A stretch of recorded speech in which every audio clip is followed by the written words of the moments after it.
Mic check, mic check, 139. Mic check, 139. She a move, she a move, she a move. Come on. Grand risings, grand risings, grand risings. You don't know who this be. This is the 999 in the building. Come on, grand risings, grand risings, grand risings, family. Today is the 13th day of the second month, 2024. And you know how we do over here. First and foremost, let's give thanks and praises to the Most High, because nobody knows the hour, the second, or the minute. Yeah, so it's always right to give thanks and praise. So as we've all awoken to see another day, we say, yeah, man, we give thanks, because, you know, say, we'll never make it through the night. You get me? So, yeah, man, big up the people in the building. I see Code in the building. Big up yourself, Lady Divine. Heathen, come on, son, you never walk alone, although you know, so we're crying tears in a real life. And good old Ginger Locks himself, man. Good old Randy Bennett, man. So big up yourselves, good morning, one and all that good stuff. And yeah, man, we're there. And yeah, what we saying today, like I've said, it said when the unsynchronized met Black Betterment. You know what I mean? So yeah, man. I don't know if any of you was locked in over the weekend, but we did have a bit of a marathon session. I'm not even gonna lie, man. Whether I'm built for that, I mean, I know if I'm built for them sitting there, but yeah, man, we had a bit of a marathon session still, and you know, we covered a few topics. One of them being that we put black and white under the microscope, and I think the well, in fact, I won't even say what the conclusion of that is. I'll leave everyone to come to their own opinion. And then what it was in our part 2 still was under the microscope. My brother Raven from Black Betterment and brother Kel came on, and yeah, they gave the family a talk still, you know what I mean? And it looked like a couple people jumped on, and yeah, the discussion went a little bit further, etc. So yeah, man, that's what we're gonna have a little look at today still. You know, I don't know if Black Betterment's is ruffling feathers out there or what, boy, but yeah, that's it. But you know, what's up? Big up Black Betterment still, big up Black Raven, big up Sister Kushti and Mel. Obviously, brother Kel out here doing that work, boy.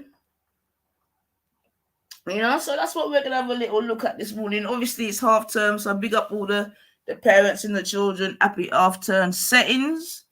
You know what I mean? So we'll have little time. Although I've got to squeeze in something as well. But if the show's still a go on, then we'll have to get mobile. So yeah, man. So that's the kind of that we're there on right now still. So big up the ones in the box already. You know what I mean? Nice and early. You get me? But let's just bless up the building as we do over here. You know, so you're in tune to the Black Power settings, the Black Power sector.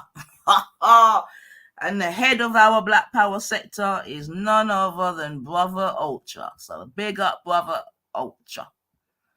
All right.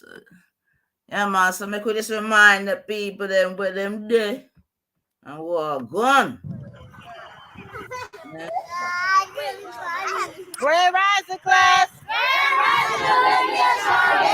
All right. Today we're going to learn about non-ether. Y'all ready? Yes. Let's go. I'm calling segments on this one. Non-ether flow. Non-ether flow.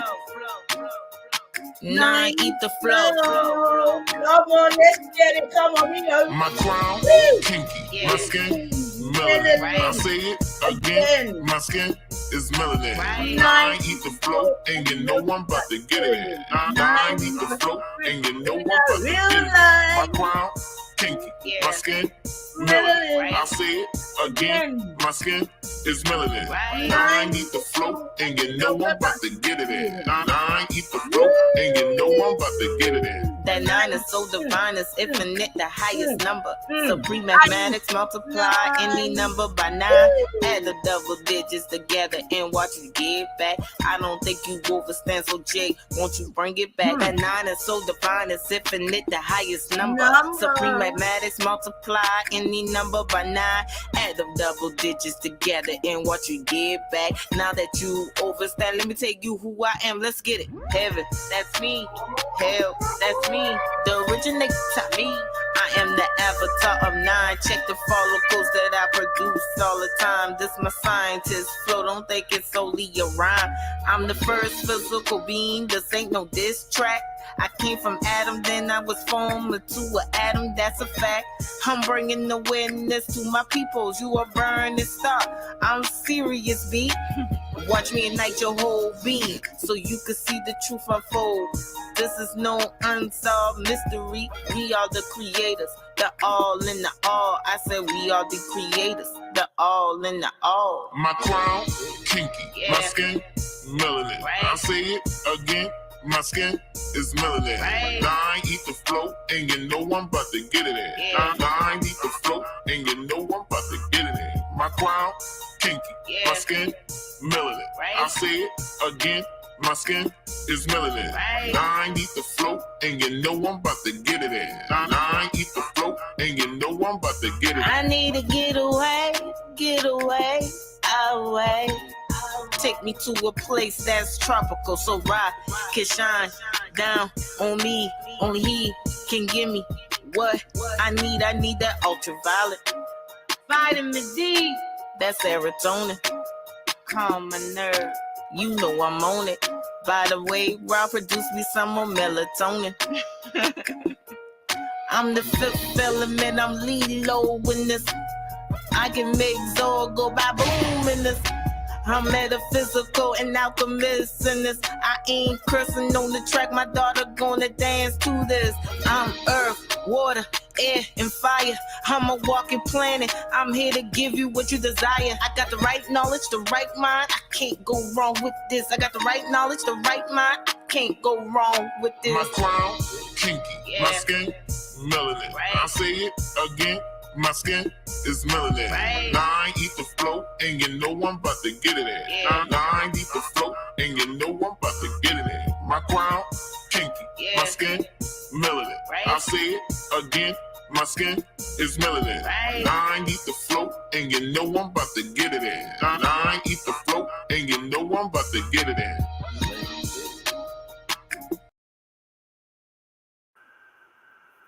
Yeah.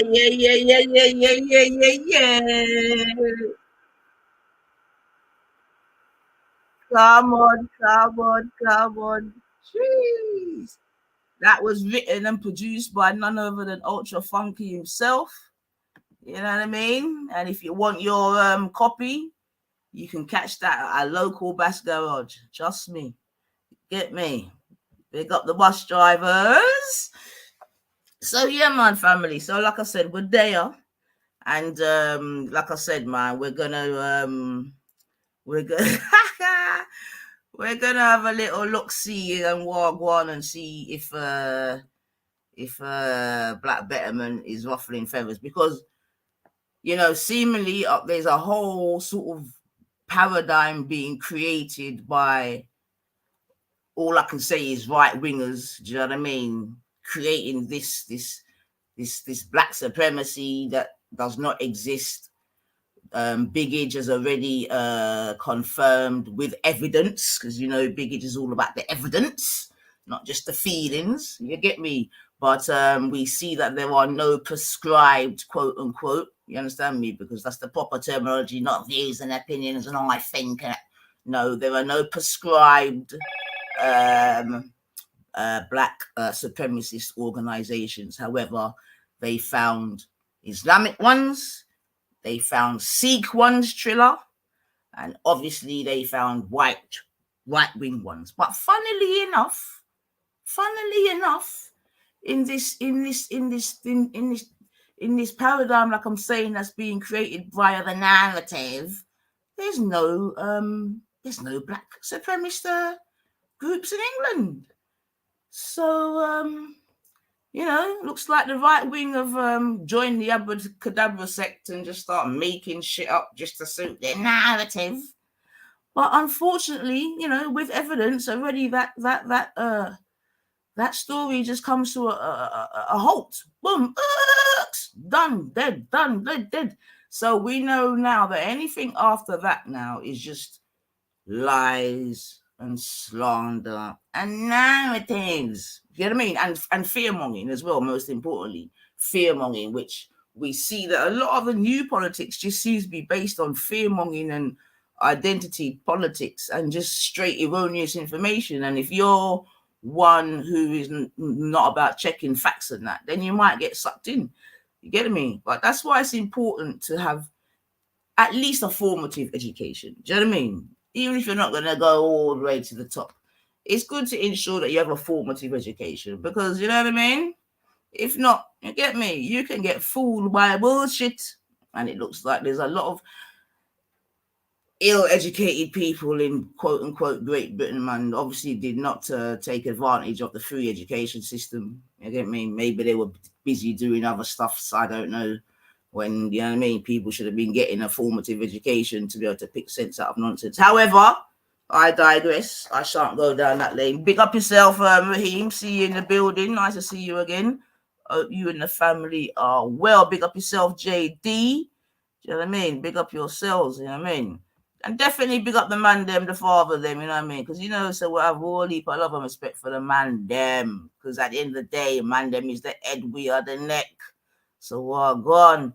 All right, big up yourself, G Block in the building. Come on. Oh, we got Sexy Chocolate in the building. The leader of the Black Power Union himself.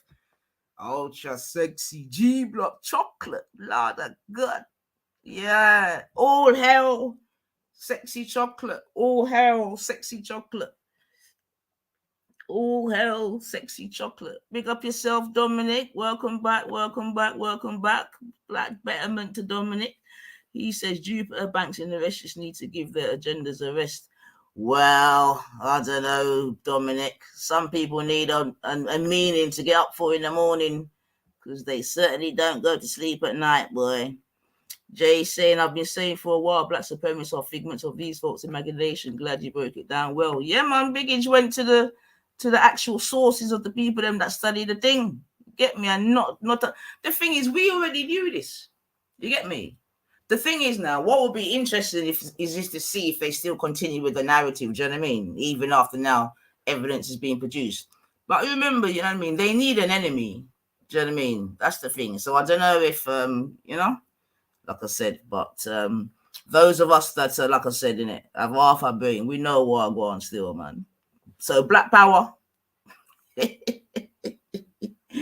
Because if the black supremacists come against the white supremacists, well, hold on, fuck that. I don't even need to bloodly do that. Hold on. You don't even let me get carried away already, but hold on. But big up everyone in the building. Make sure you slap that like button, caress it, move to it. Do you know what I mean? Kick it. In a business, what you do, just make sure you and your body are touch my like button, please. You know what I mean? I put some extra perfume on her this morning, so make sure to touch her up, man. Make sure to touch her up. So yeah, man. So like I said, we're gonna have a quick refresher as to Black Betterment, and they gave their they definitely gave the family. Right. Okay.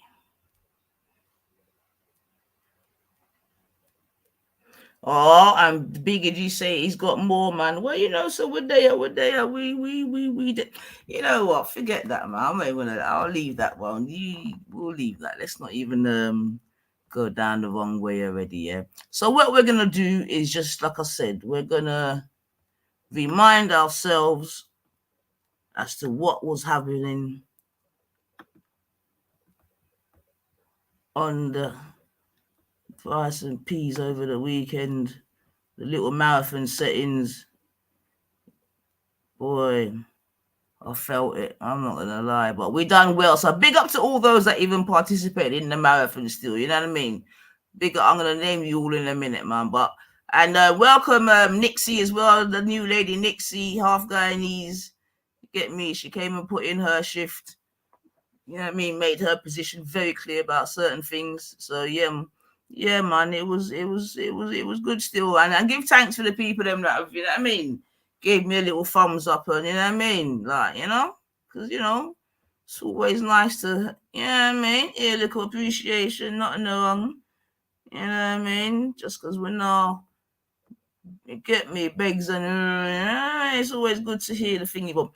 But anyway, let's just have a little listen. You get me? Make sure you lot make a cup of tea and coffee, green tea, hot water, however it go, water, and make us see what I got. And then, like I said, then we'll come and have a listen at some responses. Yeah, we've made something, you can have it, but we also have a culture of just not really gatekeeping and not really. You see what you just said, though, yeah, bro. You know why? You know why I pulled you up for a second, yeah? Because all of these people you speak about, yeah, they have a history also of having a rich class and a poorer class, and keeping the poor class poor. When you go to, especially when you talk of China and, you know, European countries, especially those ones, like, I wouldn't say all Asian countries are like that, but I'd say especially China, Japan, and all of the European countries have this mindset of keeping a certain amount of keeping a certain amount of their people in poverty, and usually the larger amount. So, you know, with you adopting a similar mindset, no one's saying that, why some people might say that's dangerous. Hold on. I'll be straightforward. Whatever is the greatest path, we should choose. The greatest path that mistreats little people to no people, right? So the idea is whether you're extremely rich or extremely poor, you're allowed to price back Betterment. You see, you like I said, Speaker's Corner was a place where anyone could go up and talk, and we never judge whether you're extremely rich or extremely poor. That's not what I asked you, though. That's what I'm telling you. That's what I'm I know that's what you're telling me, and I understand that, but I think you've explain the similar mindset part, Schiffer. Explain the because I mean in the sense of what you class as Black Betterment, yeah, is saying that Black people don't work together as well as certain other groups, and Black people need to be completely in group, yeah, and anyone who has any connections out group needs to be downgraded, and ultimately, wait. What does downgraded mean? Explain. I'm just asking you. You're gonna speak. What does downgraded mean? What do you mean by that? Downgraded means that you can't be part of a particular group. You can't take part in that particular, or you can't have a particular rank. Now, moving on from that, I'm saying this now. That's not even an issue. The issue I see is this. If you're looking at this correctly, in my opinion, then it has to be seen as a political movement. And if it's a political movement... Why does it have to? Now, why are you adding that? Yeah. To make a point? Just to shift the goalpost right now? Why are you shifting the goalpost? Like, I'm asking. Listen. An ideology is a political standpoint. Anyone who didn't get that, I'm not going to repeat it again. Let's move forward. Let's move forward. You don't want a solution? Let me move forward. Let me finish saying what I was saying. I've been listening. Listen, you sound crazy. Now, having a keto diet is an ideology. It's not a political thing to eat the keto diet. Maybe I sound less crazy. Maybe I sound more crazy than crazy. Because you know what? When you was talking, I didn't interrupt you. I didn't have to start calling you crazy or calling you names. Go ahead with your unsynchronized. Go ahead, unsynchronized. Ultimately, I'm gonna let you know what? I'm just gonna you throw me off of my train of thought, so I'm gonna just compose myself. I'm gonna compose myself, and I'm gonna say, ultimately, I believe that there's a danger. I believe, that with adopting a particular type of political science, you can become something completely different to what you are. Now, I'm not saying that that's a bad thing. I'm not trying to knock you. It's not a knock. So please don't take it as a knock, because someone seems to be. What I'm saying to you is, in practicing that political science and becoming a certain type of person who wants to push a certain type of ideology, I see that there could be a danger for the people on the lower end of that mindset to be held in that position. Yeah, so we disagree with everything you're saying, and what it is, it's like this. You might be just placing emphasis in areas that no one's mentioned, and that's fine. Well, it's straightforward. We have criteria. So there's two type of work models when people get a job. One is we need a skill set, and if you reach that skill set, we will pay you to do the job. The other is you don't need a skill set, you just pay to join. Yeah, the multi-marketing stuff, right? If that's the kind of skill set you want to do, that's fine. But what we're saying is there's a criteria, and if you reach that criteria, then you can qualify for certain things. Yeah, but once again, if you want to start another concept, that you're free to do it. Now, if you look at the thing here, we see that it says the lifestyle of Black Betterment at the bottom, right? And people practice that lifestyle will make a fellowship. Now, what's a fellowship? A group of people meeting to pursue a shared interest or aim. Within that fellowship, then they discuss how they influence business, business, media, education, and so forth, right? So what it is, it's like this. It really is where people's minds at. What we're saying now might not correlate with so many people, like they just don't get it. But it isn't for them. It is an open door elitist concept, right? But there is no secret hidden agenda. It's like we want Black people to progress. Now, as for rich and poor, poor and rich, as long as you practice utility and unity, yeah, and you're constructive, you're welcome to join any kind of thing. But once again, this is the drive-by criticism that's very easy. Wait for some other people to do something, then drive by and say it's dangerous, it's wrong. I'm saying if you can't collaborate, then compete. Yeah. So if I help 1 million, you should help 1 million. And then we can try, I'll try to help 2, you try to help 2.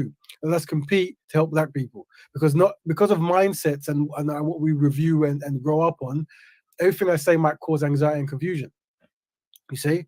And I'll be honest with you, there is a certain level I don't take it like that. I don't think it's causing anxiety or confusion. I think ultimately I have to ask you the correct questions to be able to ascertain exactly what path this is taking me down. What's the end game? Do you feel where I'm coming from? Now I'm saying to you, ultimately, some of your points, they hit home with me. I totally agree with them. Some other points, I'd say that this is my honest opinion of what you've given us today. I believe that there are holes that need to be filled within this political ideology before it can really reach the heights that you want to see it reach. Right. Ultimately, though, 1 second, you can after one more. I'll just be finished on this sentence, yeah, and then you can ask me. Now, ultimately, I do like the sound of it to some extent, but I think there's other things that are more appealing to me. Like when a person spoke to me about sovereignty, like although it's not about color, I believe what it encompasses, the devices that it employs, and the way it empowers me is greater than what you're showing me, in my opinion. But I'll listen to the sister's question, no? Go ahead, sister. When you talk about sovereignty, are you saying when Raven mentioned it, or when you heard it from somewhere else?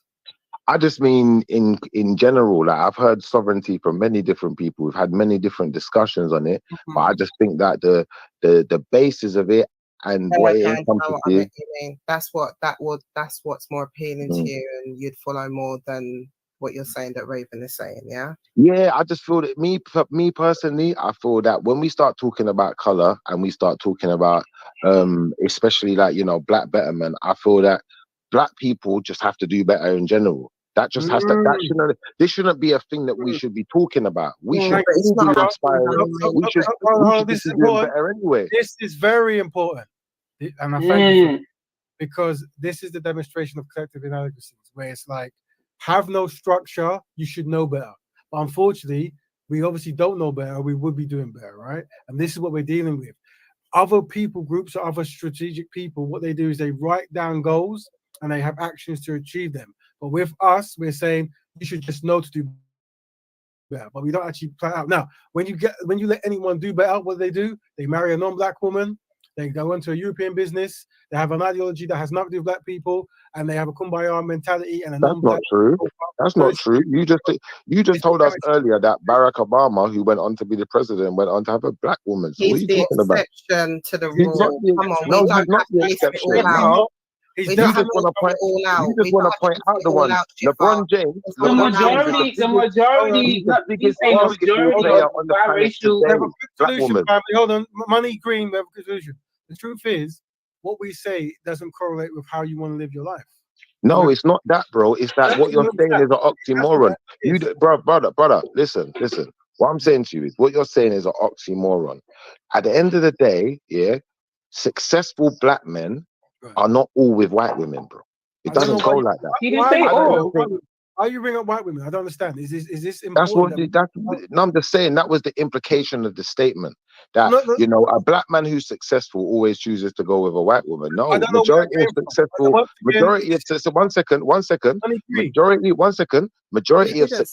black men.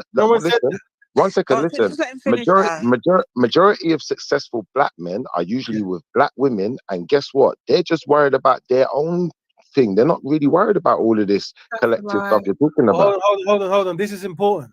Once again, in other people groups, when you have these meetings that is trying to acknowledge shortcomings, this is a good thing, brother. In this scenario, this is a waste of time. It's not there. And to be honest with you, we're doing good anyway, and we marry black women, this kind of stuff. This is not what we see in reality. But once again, I always say, you know what I'm going to say again? I am an open door elitist.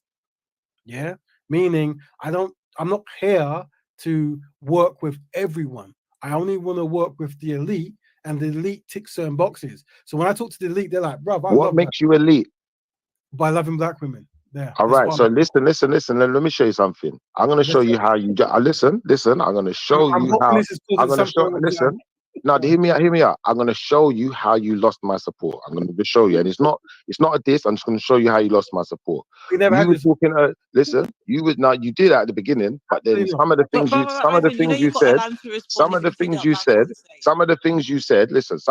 you said, they deter me away from what you're doing. Now, hear me out. You said earlier, this is what you said. You said you were talking about football, World Cup. Yeah. Now, I was going to point this out earlier, but I thought other people wanted to speak. But in the World Cup, don't get me wrong, like people want to represent their nation, and nations want their people to represent them. But ultimately, people want to win. So you look at France. Their whole team is black, and France ain't supposed to be no black country. So ultimately, I'd say this to you. I'd say what you're saying, it works on a certain level. Beyond a certain point, I don't think it works for me, because I feel that ultimately there's black billionaires. Yeah.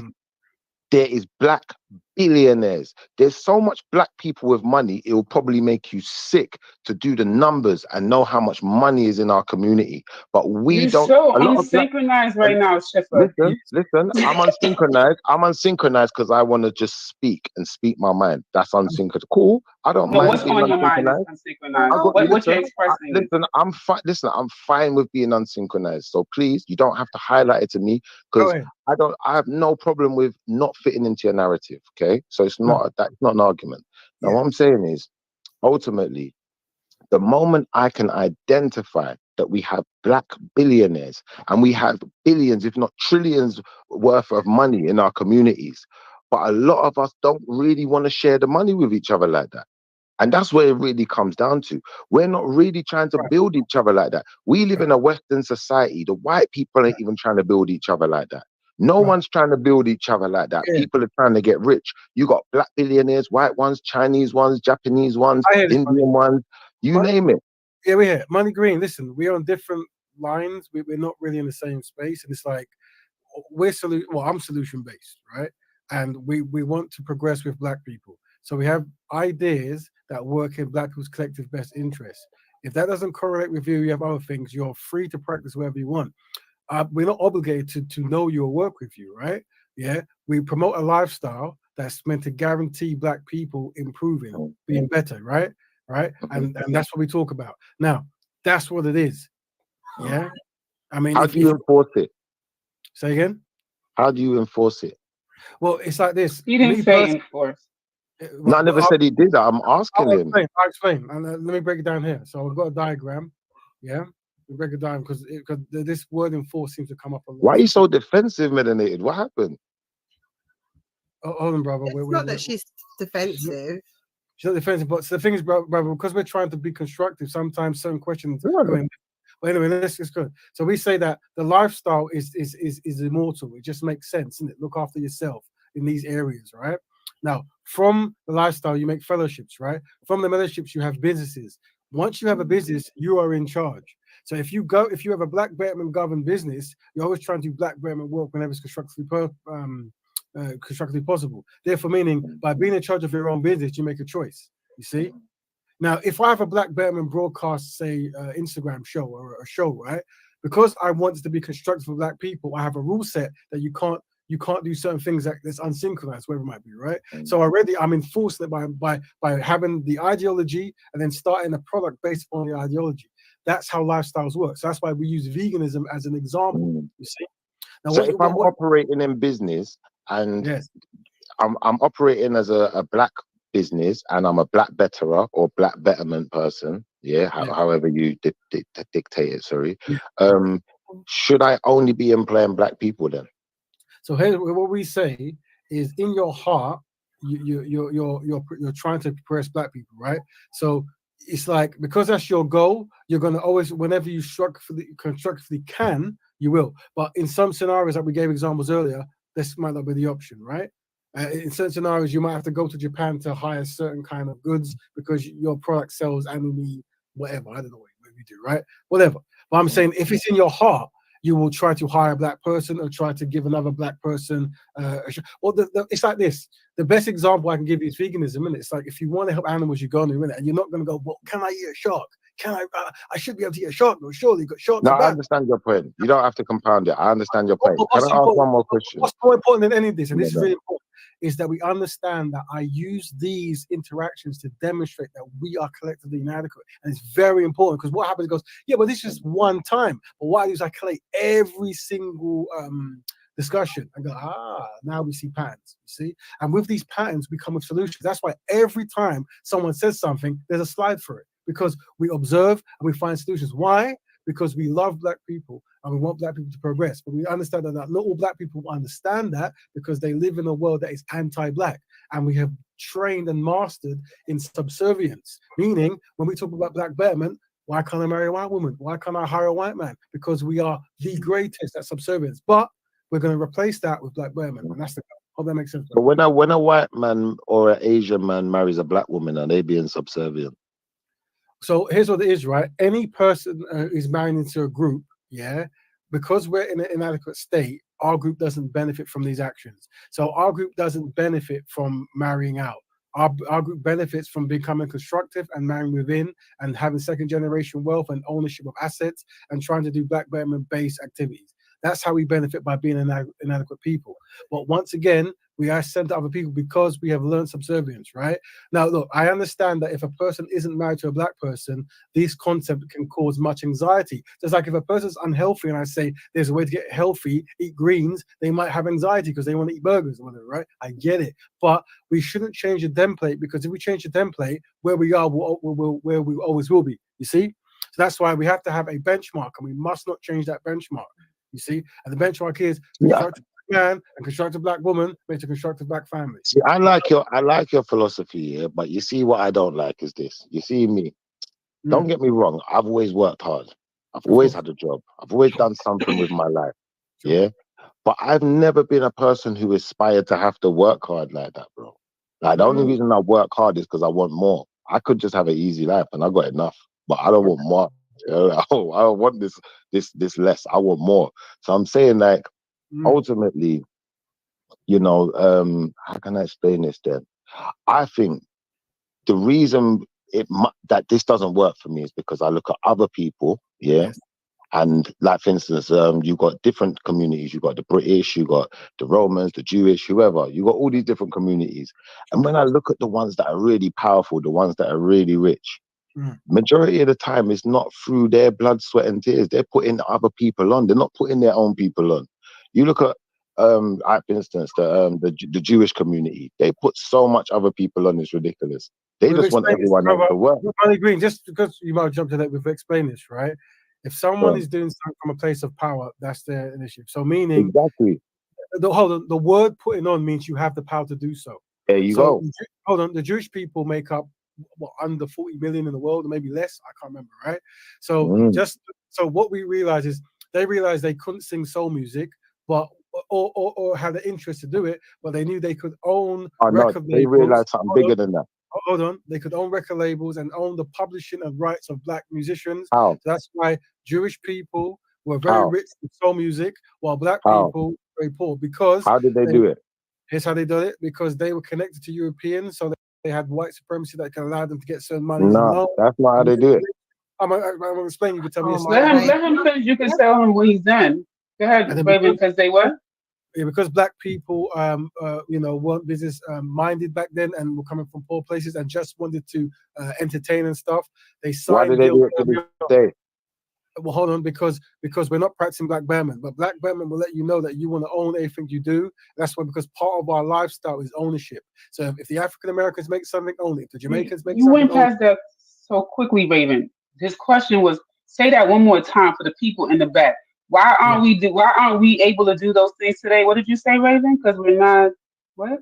Because we're practicing adequate, you mean? Because we're not practicing black betterment. So the whole thing that you're fighting against, he's saying the reason why we're in this position is because we don't have those codes. We have the front door open for everybody and their mama to come through. We don't have a standard in who we marry. We don't have a standard in who we go into business with. That's the reason why we're in that position. I got it. I understood. All right, great. If it's okay. Let me ask something then, Shiv, because I didn't get to really finish answering my question. So if you do get it, what Sis just broke down and what Bro was saying to you, then what is actually the problem? Because it's you're talking ignorant. about hold on, let me finish. Because you're talking about empires like the Roman Empire and things like that, and talking about how they embrace other people, but I understand, right, that you are with somebody outside of our race, right? So can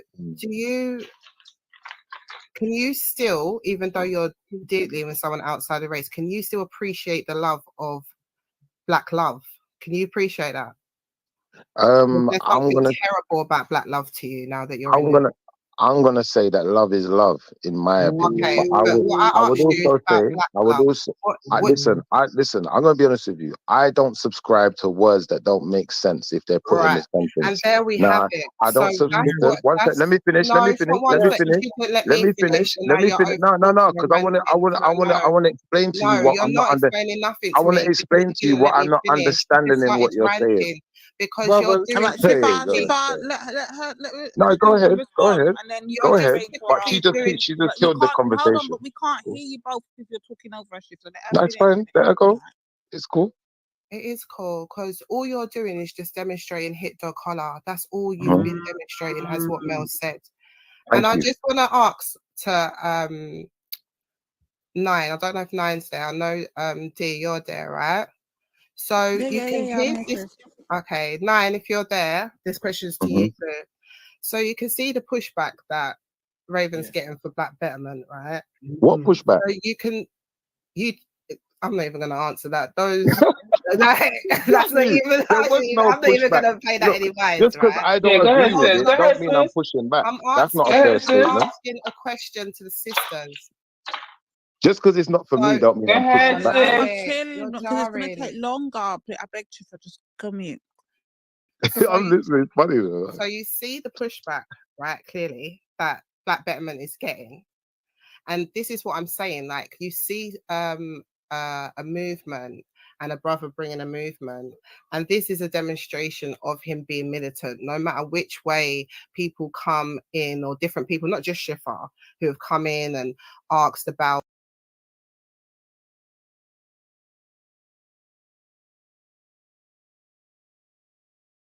other people coming into the group, marrying in a group. Is it right what if I do this? What about the Romans? What about whatever, right?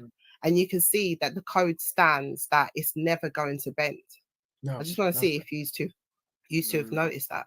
So I've noticed it because I've come with even my own holes to poke in it as That's well. a good thing, though. I'm gonna chill out, man. So yeah, I've come with my own holes to poke at it as well, to be fair.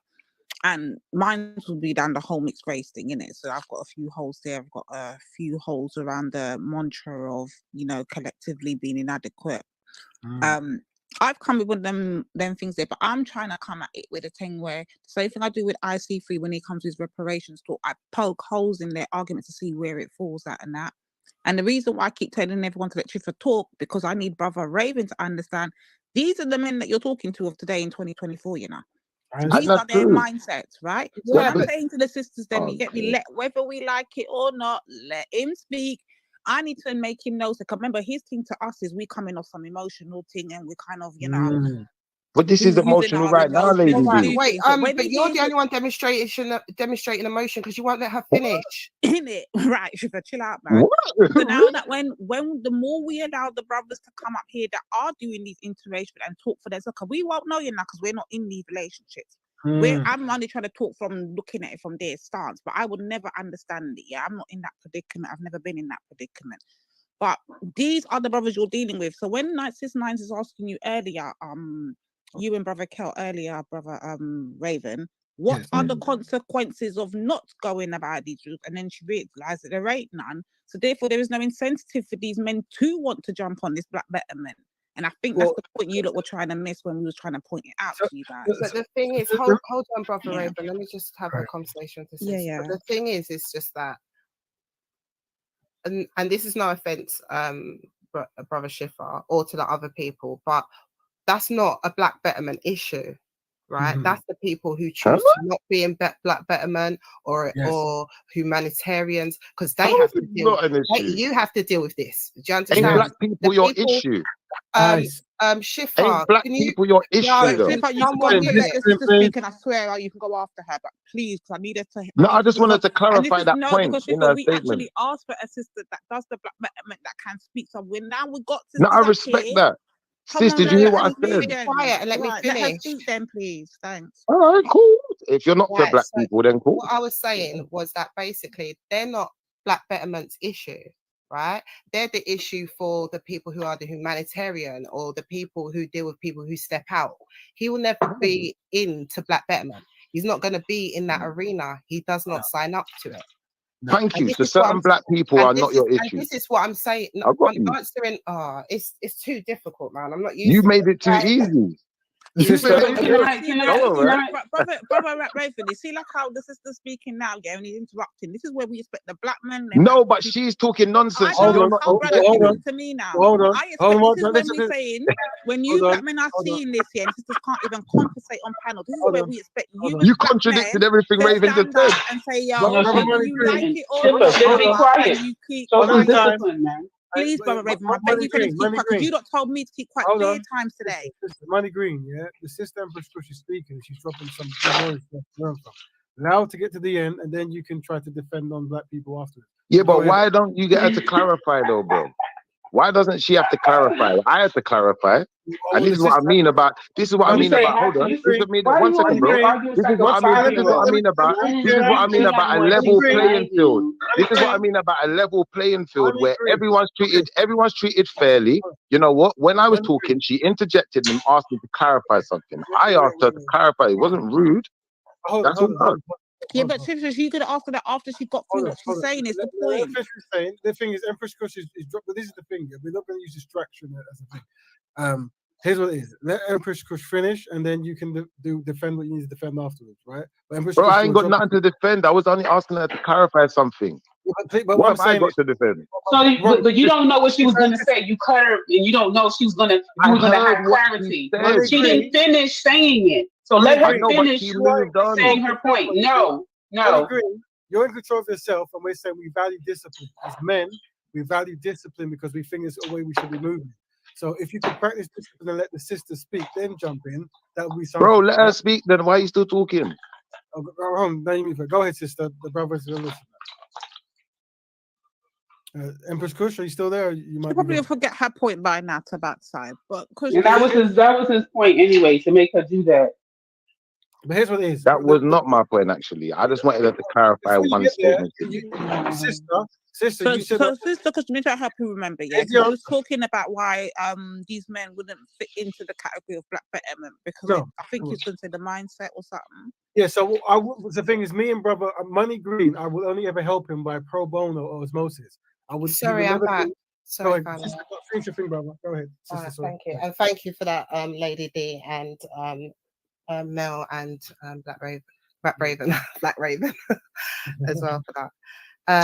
I was just trying to remember what I was originally answering, and Lady D, you said that these are the kind of people that the brothers of today in 2024. And these are trying people you're gonna have to deal with in Black Betterment, getting Black Betterment. And I'm saying to you that it's not a Black Betterment problem.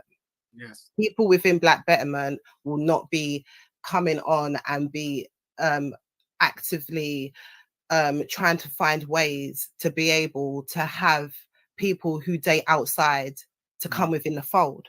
Yeah. That's not a Black Betterment problem. This is what I'm saying. This is a you lot kind of problem. This is the people who are just against it kind of thing. That's what you lot are dealing with and amongst right now. People with a certain mindset and want more of us within this mindset to move forward will not have to deal with that. Now, the rest of the collective who want to be doing all of that will just carry on doing it, or the wise will get wise and they'll flip over and come along. But in the meantime, that's not a Black Betterment problem. When I go around Black Betterment spaces or have gone to meetings and things like that in a real life, that is never an issue. There's never a man who's coming in and interrupted works within us and said any of the stuff that's come forward to Raven today, ever. It's not going to be our problem. And this is what I'm saying. This is what you need to think. Black Betterment is wanting what you're seeing right now and getting demonstrated is a whole separate thing. It's not a Black Betterment issue. It's a humanitarian issue. It's a people who want to do kumbaya issue. It's a people who don't believe in nothing and fair weather issue, but it ain't a Black Betterment issue. Very true. All right. See, now you let me speak now, please, bro. Respectfully. Now you've been so defensive. Can you see why anyone who's like me, might say, you know what, I don't want to be part of a broken mindset because I don't see no one as better. Let me finish. Respectfully, let me finish, please. I believe, that I am better than anyone else. I believe that Black people are the best people on planet Earth and the best type of person you could be. I don't come from this broken mindset. I honestly believe this as well. Honestly believe that anyone who has a broken mindset will never, ever achieve certain heights of the people with the mindset that, you know what, we've already made it because we've already perceived it. We already see ourselves in the position. All of these broken people you surrounded yourself with, what it's done is made you ugly on the inside, tear me down because you feel defensive. But ultimately, what we're going to do is I'm going to rein it in. I'm not going to attack you. I'm just going to say to you, from having this broken mindset that you think everyone else is better than you, what you're doing is you're enforcing and compounding them to be better than you. Sisters, don't respond to him. If let's have a request for myself, please don't. Let the men speak because it's not necessary for women to comment on these manly kind of, not manly, but these issues here. So it's like this, brother, I don't know where that came from, but it's like this. You know, as you see, we're synchronized with each other and we're trying to do constructive work. And we have meetings where these are not issues, right? Now, we recognize the history that once a Black man might engage in relationships with non-Black women, then they might then start defending the needs and issues of non-Black women with ferocity. And I understand this, right? And you want power. Of course you do. But what I'm saying is... So if you want power, why is your focus not power? Because let me show you something, bro. Anyone who wants power in this world is not... I know, remember, men have discipline. It's part of being a man. From what we understand here, right? So let's have discipline, right? And I'm saying how power works is you have a set code and you stick to the code. Unfortunately, brother, we've put down our code and you might not qualify, innit? And that's life. But what you can do, you can demonstrate with the European coalition or whatever you're having that this, because here's what it is, right? We're actually... No, I'm on my own. I don't have a coalition. I'm just me one. I can see that. I can see that. I can clearly see. Respectfully, isn't it? Well, yeah, if that's what you're trying to achieve being. Well, I'm not European, am I? Yeah, but I don't know. But what I'm saying is, we're talking about black people who are constructive, who have same ideals coming together to try to find solutions, isn't it? And you don't qualify for that. Like the 100%. I don't. 100%. I don't. Listen, I don't qualify. I don't. 1 second. I don't qualify for it amongst broken black people who see everyone else as 1 second. Who see everyone else as better than them. I qualify for it with black people who are not broken and don't see everyone else is better than them. The thing is, money. So there's a complete opposite mindset to yours within our community, and we have numbers too. You might think this Black Betterment movement is some big thing, brother. There's a much bigger movement. I'm telling you. Okay, let me speak. Hold on. I know we just try to be disciplined. We've had this before, right? And this is the tangent that always goes on whenever white women are mentioned. And this is why I have to be very firm with constructive black man and constructive black woman. We unfortunately don't know that this is inadequate behavior, ways, and this is what I'm saying. The power of the European man's daughter can really derail all forms of constructive work amongst black people. That's why we have to have a code. And unfortunately, bro, we don't have the code. Now it's like this: we're not obligated to work with every single black person. Exactly. Yeah? That's why I'm better than you. Well, brother, I'm going to say thank you. No, brother, thank you for admitting it, brother. Listen, I'm not. I didn't want to say it. Money Green, you are better than me. Now let's speak. I realize that, but only because you said it. Now, there's two types of conversations we can have. We can have a tactical conversation, a trauma conversation. This is no longer about tactics; it's about trauma. So whatever you're going through, we'll hear. If you're going through some pain, if you want us to call you good, you're good. If you want to have the biggest this or the smallest this, we'll say it. Whatever you need to feel good. But right now, no, but it's not about that. No, but bro, no, you can't go there. No. Do you know why? No, wait. Please, Raven, respectfully, brotherly love here, yeah. Respectfully, bro, you can't go there for this reason. You said it yourself. Listen, you guys said it yourself. You don't have to worry about certain black people. You've ostracized you've ostracized particular black people. I can work with all black people, including ones like you. I'm not even ostracizing you. You're trying to ostracize me, but I ain't ostracizing none of you. I'd still work with you. But the thing is, that's why I'm better. Yeah, of course. Here's what it is. We would never. So we showed diagrams before you jumped on. I would never work with you in a form of organization. Exactly. I would work with you though. Hold on, but I would work with you in a form of pro bono or osmosis, meaning I show a certain kindness to a brother who might be going through certain challenges and might need some kind of help. Because he's part of the collective, we'll help him find work or maybe start a business or just something kind of like that. But when it comes to actually sitting on a board table discussing the fate of people collectively, you wouldn't tick the boxes yet, but that doesn't mean that future you might not. But I can swallow that pill because I'm humble. But you have to listen. I can swallow that pill because I'm humble. But you have to account for the black man that's not humble, who you're saying that to, who's now just going to want to rival you. Just because you did is you ostracized. One second. What you did is you singled out and ostracized him. So now he feels singled out and ostracized. Now what he wants is a get back. I'm not that guy. I don't need it. Listen, bro. I will happily stand alone. You see me, I'm happier on my own. I don't even like, sometimes I don't even like being part of a group. Because you see, when you're part of when you're part of a group, sometimes that's your weakness. Sometimes that's where I'm strong. Because you see, where you're part of the group, you can't make certain decisions and advance your life in a certain direction. You have to stay rigid, right? You have to stay on code. You have to stay on code. Good luck. It's like this, yeah? Remember, we are talking about two different things. We are talking about black people helping black people on black issues. Yeah. We're talking about something else. So you don't qualify for what we're talking about. That's what it is. That's fact. That's fact.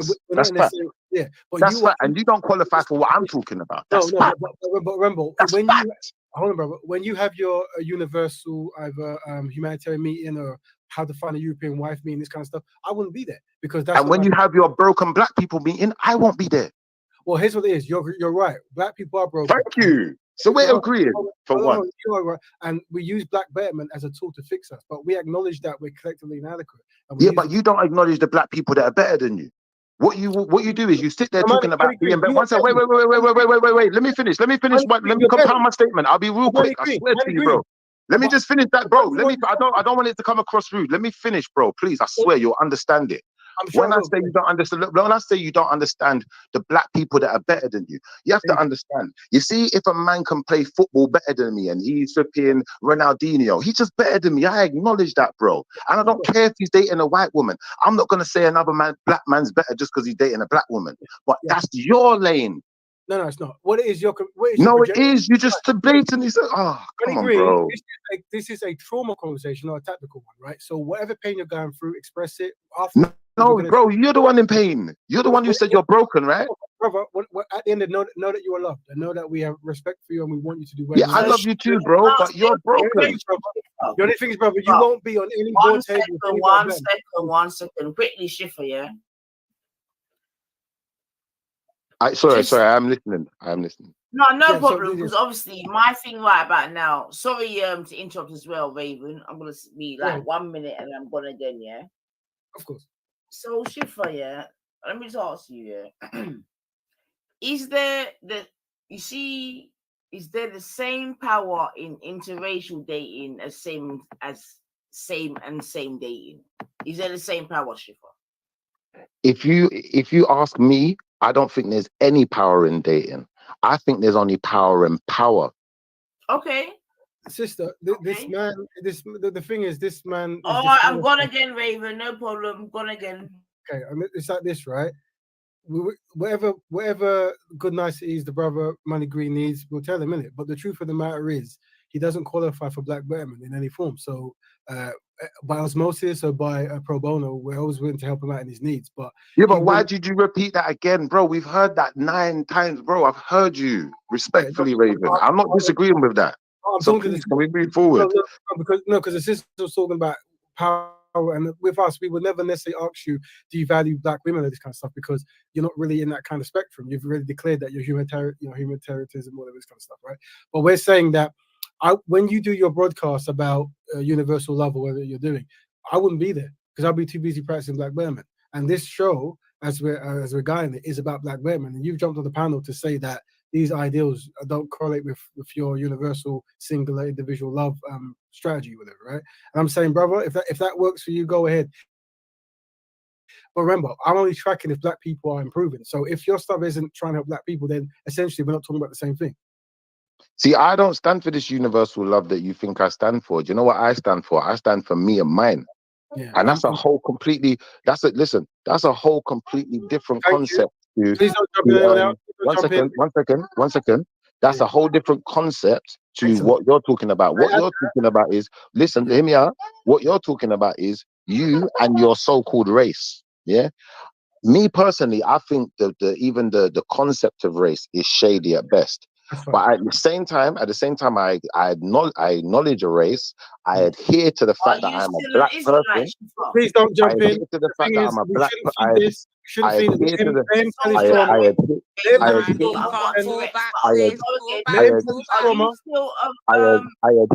fact that I'm a black person. But a case study. I am still an Israelite too. Now let me answer her. I am still an Israelite too. Yes, I am still an Israelite. I am still an Israelite. So yeah, I adhere to the terminology black being applied to myself. I also adhere to the terminology Israelite being applied to myself. The only thing I don't adhere to is being broken. No one will ever break me. Because there's nothing that can stop me in this world. Anything I want in this life is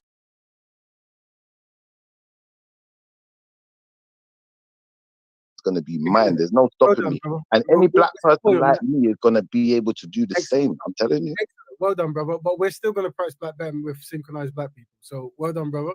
And hopefully you do well.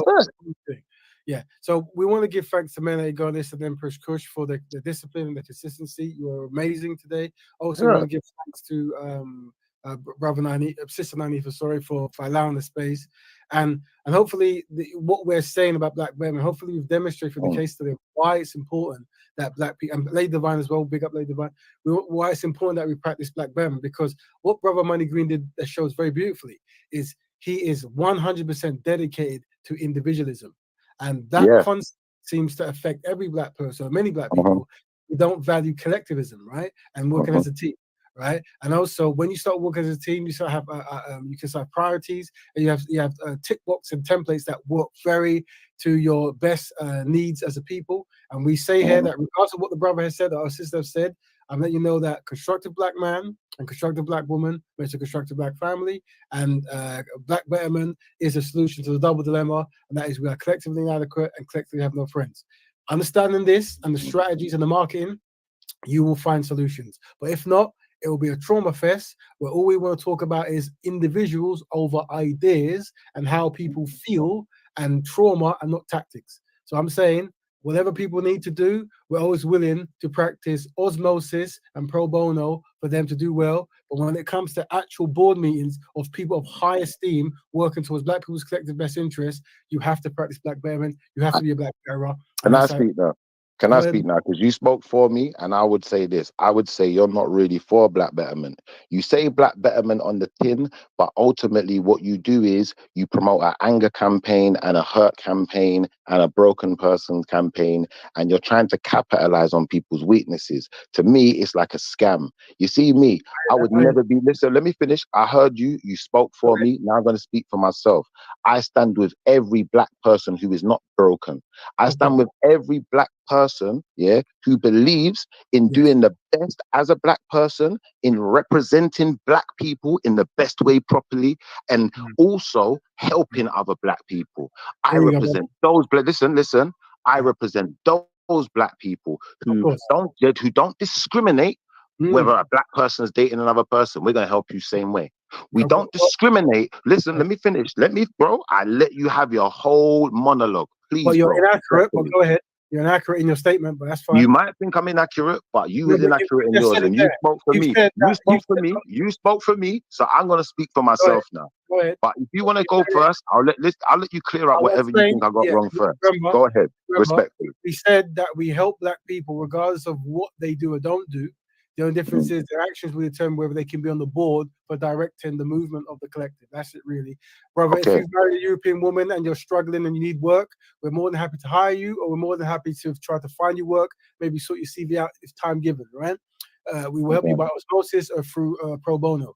Once again, you say that, you know, we're broken. Well, hopefully I'm demonstrating discipline now. I'm calm. Hopefully that no matter what you say, how you say it, we're always going to treat you like a brother and respect, but we always be very clear.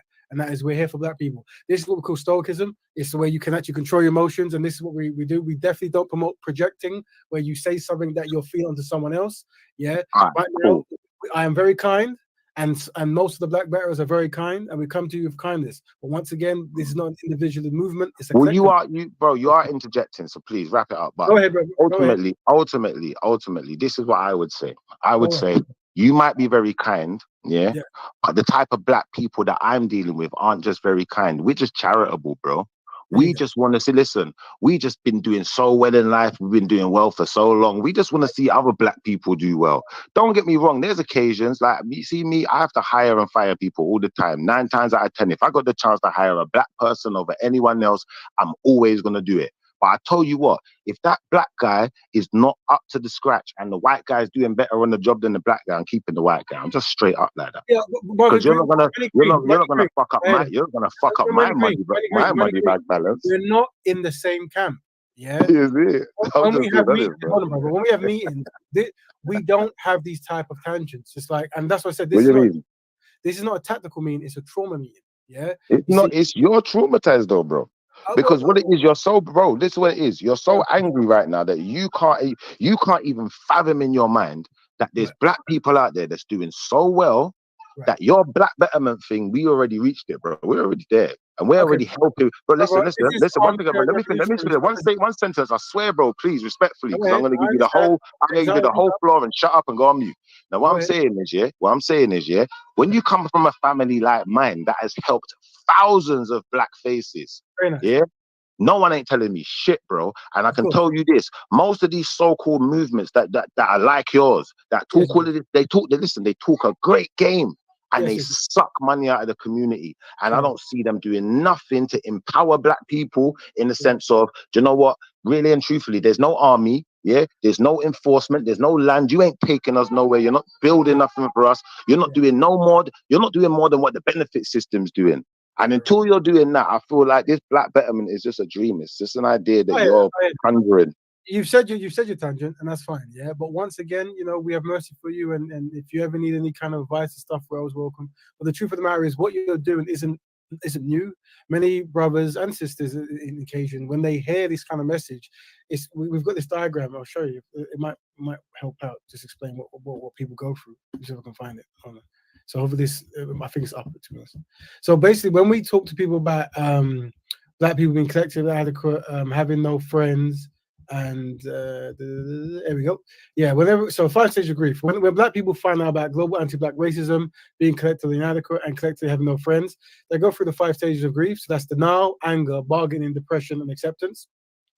When they hit acceptance, sometimes they continue as they was, but sometimes we want them to practice black betterment. So I'm not too sure what stage you might be at after hearing this. You might be at the denial or anger, or maybe the people in the thinking. I think depression. Depression, you might be depression. So you might be around right here. Between bargaining and depression. Yeah, between. So you might be in between these 2 states here, and it happens a lot. Some people they go straight to denial.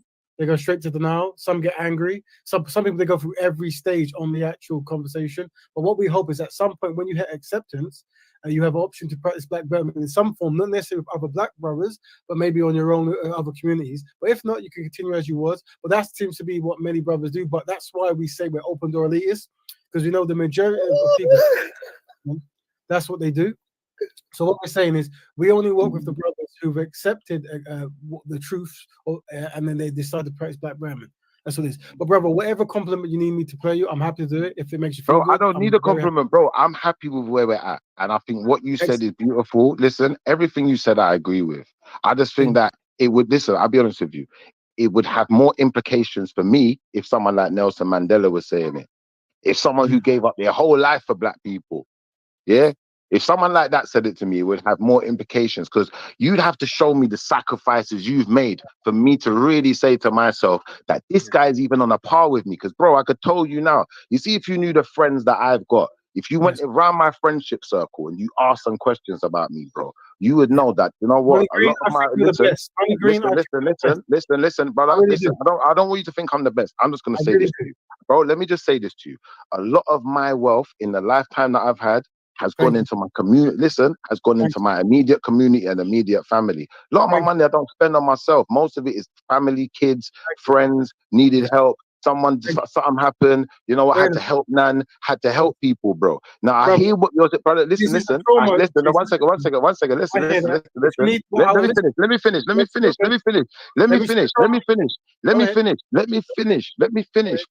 me finish.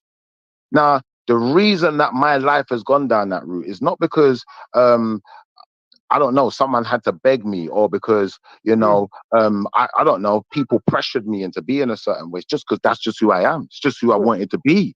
Now, bro, let me finish, bro. Every second, listen, every second I'm to just please go on mute, because it's a bit off-putting, please, respectfully. But I'm saying, like, from my perspective, as a person who's lived their life like that, like, and I look around me and I say, you know what? A lot of these black faces that I helped, you know what? A lot of them ain't helped me back, you know? I can be honest with you and say that. Not all, I'm saying a lot. I'm not saying all. I'm not even saying half. But I'm saying there's too many that I can say haven't done shit for me. But you know what? Some of those white people, I didn't even help. You know what? They went out of their way to help me, bro.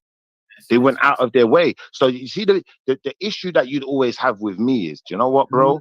I only see the truth. I don't see the lies. I don't see your paradigm. I don't fit inside your boxes, because your box don't exist to me. You're creating a box. You want to. Well, let me finish. You're creating.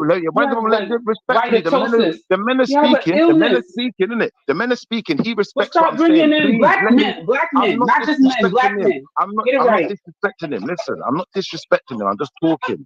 Like, at the end of the day, bro, she don't want me to speak. I'm gonna leave it there, but you know what I'm saying is true, bro. I know you know it in your heart of hearts, bro. At the end of the day, real is just real. And at the end of the day, you can listen, when you put people into boxes, what you're doing is you're trying to overpower them with your boxes, and you're telling them that you have to do things my way, otherwise you're powerless. But that's not necessarily true. That's what I'm saying, bro. Brother, we've given you time to express your trauma and know you are loved, yeah? What we're gonna do, we're gonna network with the Black Betterists to try to find solutions so other people don't end up. How many of you are there? Well, like I said, brother, it's a lifestyle. It's not asking how many vegans are there, right? It's like the idea is motivate a person to, with their own initiative, to actually. No, but how many people believe in this ideology and follow it? How many do you know? Well, it's like me saying how many people are of a certain kind of vegan if or Christian. I ask how many people are Muslim or Christian, I'm sure they'd be giving me numbers right now. So I'm asking maybe you could go around and do surveys to find out. And if there isn't enough, you could be part of the process to make more. But it's like this. But you don't want me to be part of the process to make more. You just told me that. No, brother. What we're saying is, he never told you I don't want you. Pull up the clip where he said, "I don't want you." If you can't, then just stop. No. Stop with the nonsense. Stop putting words in his mouth. He never directly said that sentence. No. Okay, then. So stop saying it. You just said. He just said. He never directly said that. Listen. He never directly said that sentence. I'll admit to that. Listen. We don't have to argue. He never directly listened. Bro, I will adhere to the bro. One second, bro. I'll adhere to the fact that you never directly said that sentence. I'll repeat what you said in essence. In essence, what you said is there's levels to how far me and you could go in business. That's what you said. Now, for that reason, I just wouldn't do business with no one who's saying to me, you know what, I would listen. You mad that he told it to you? Listen. Any wise business, no wise business. You mad that he told it to you? Because there's levels that exist. Listen, no wise business. Listen, no wise businessman would do business on those terms. Why am I going to do business at a disadvantage? That doesn't make sense. What are we doing here? And this is what I mean. You're just being argumentative, melanated. If I tell you we're going to go into business and you're going to get 4% of the business, did I not tell you what the limit was? 4%. For some people, 4% of $1 million or 4% of $10 million is still a lot of money, and you go into business. You understand the extent of your involvement in the business. I created when we're equally invested. No, not when we're equally invested. No one said you can't just. Who said equal here? We are equally invested. Hold on. Remember, Money Green is spending this time and energy to let us know he doesn't want to practice Black Betterment. And that's fine. Like I said, if what we want to have is like a trauma kind of session where someone tells me, okay, dedicate time for that, separate, because we should try to have a similar time for constructive solutions and then for people to but let's construct some. You lot construct some solutions then, because I don't think this is Black Betterment. I think this is, take shots at people who don't fit your paradigm and sit there and chat shit and act like you done something for Black people when you ain't done nothing yet. You sound like a hit dog. That's the trauma. Can I just say this? I've kept quiet. I'm trauma, but what have you done? Tell me what you've done. What have you done? Let me just have this conversation quickly with Brother Raven. And Brother Raven is a reason why I did beg the sisters not to say nothing or nothing. Remember, we've done these things with the brothers before. We've had this conversation. Yeah, but tell me what you have done. Tell us something. Hold on, I'll put you back a second. No, hold on. I've got you back a little second. And the reason why I made this happen, Raven, when it's man-to-man talking, because we personally had these conversations before with Shifa over the years, back and forth. And what I've constantly heard from the brothers when we're having, these pro-Black conversations or Pan-African conversations, whatever it may be, that whether it's on Bournes or quite a while ago and all of that, is that they will see as if we're not embracing them and I guess their partners, or if you're doing this whole Black thing and you're not embracing the partners too, then therefore you're being quite negative, you're not being inclusive, you're trying to turn him away because of his partner choice or his preference or whatever, whereas he wouldn't dare turn around and tell us, say, because we're doing Black on Black love, that he's going to remove us. So basically he feels like we are, or the people that practice pro-Black business or Pan-African business, whatever it may be, are therefore ostracizing him, and therefore we're doing some like tight-knit purist kind of thing going on, whereas he's embracing of everybody and the partners that they're with. And this is majority of the men of today's mindset. Do you understand? So when you're coming and pushing this Black Betterment thing to them, it goes over their heads. Because as far as it goes over their heads, sister. What happens is, it's about here's what it is, right? The reaction we get is the right. That's because I'm Black. That's why sister lady. I think they forgot. What it is this is this is what it is. There's you're going to trigger trauma points whenever you talk about these things, because deep down everyone knows that there's certain choices they haven't made that, had they have made, might work collectively better in people's best interests. That's why today what was talked about is individualism. I.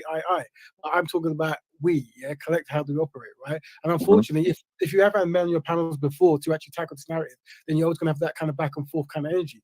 What I'm trying to demonstrate is there is no back and forth. We are open door elitists. Meaning, here's what you do, here's how you join. If you don't and you have trauma from it, we'll listen to your trauma. And once again, if you want me to call you the best, you're the best. If you want me to say you're the rich, what is your elitism gain so far? Could you tell us the gains and the productivity, that the product of your elitism? What is it gained so far?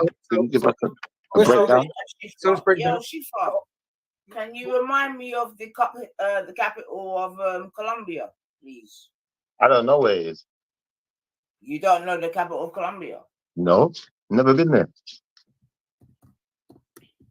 Shifa. I might go next year, though. So I'll tell you. Hold on, but Shifa, you don't even know the capital. No. Shifa. Respectfully, I don't know it. I'm not going to give a different answer. Okay, fair enough. But all right then. But Shifa, should you know it though? I don't believe so, because at the end of the day, I'm still me. No matter who I'm with, I'm still me. I'm still black. I'm still Jamaican. And ultimately, one second, sis, Lady D. Lady Nines. Respectfully, you see the way I see life is like this. I'm a man, innit? So I expect my woman to go where I go. I expect her to become more Jamaican, not me to become more Colombian. I wouldn't expect it to go that way around. Same way, if I was a Muslim, I'd expect my woman to become Muslim. Here's what it is, sister. Before you jump in, 1 second, Raven. 1 second. Here's the issue I'm dealing with, right? The sister said that they've had issues with black men who are very pro universal love, and they want to witness how stoic black men speak to those black men. And what I'm saying is, I think that once a man declares their allegiance, then you just wish them, you be kind to them, whatever, but you let them know that there is space for them until they follow these kind of rules. Now, and that's good.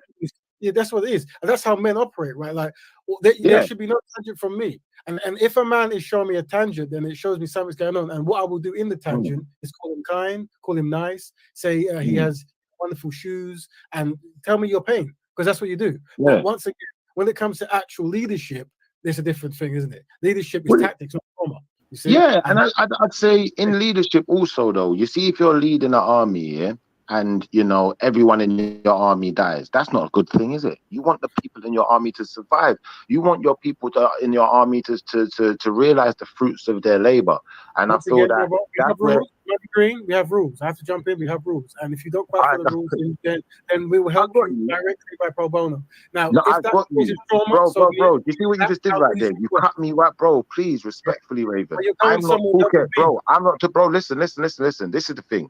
You're talking about black betterment. I'm talking about black people who are better.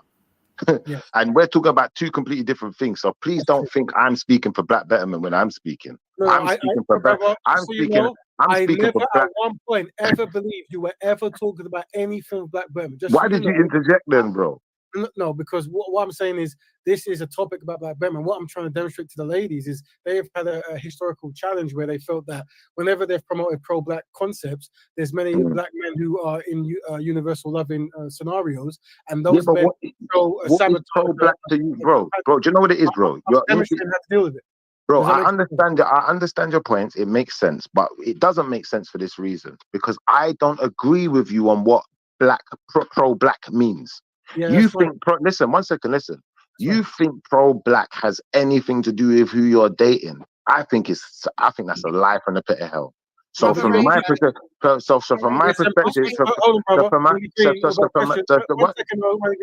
sister speaking. Hold on. I didn't even get to finish. And this is when oh my God. It doesn't matter. You don't need to do that. Hold on. Go.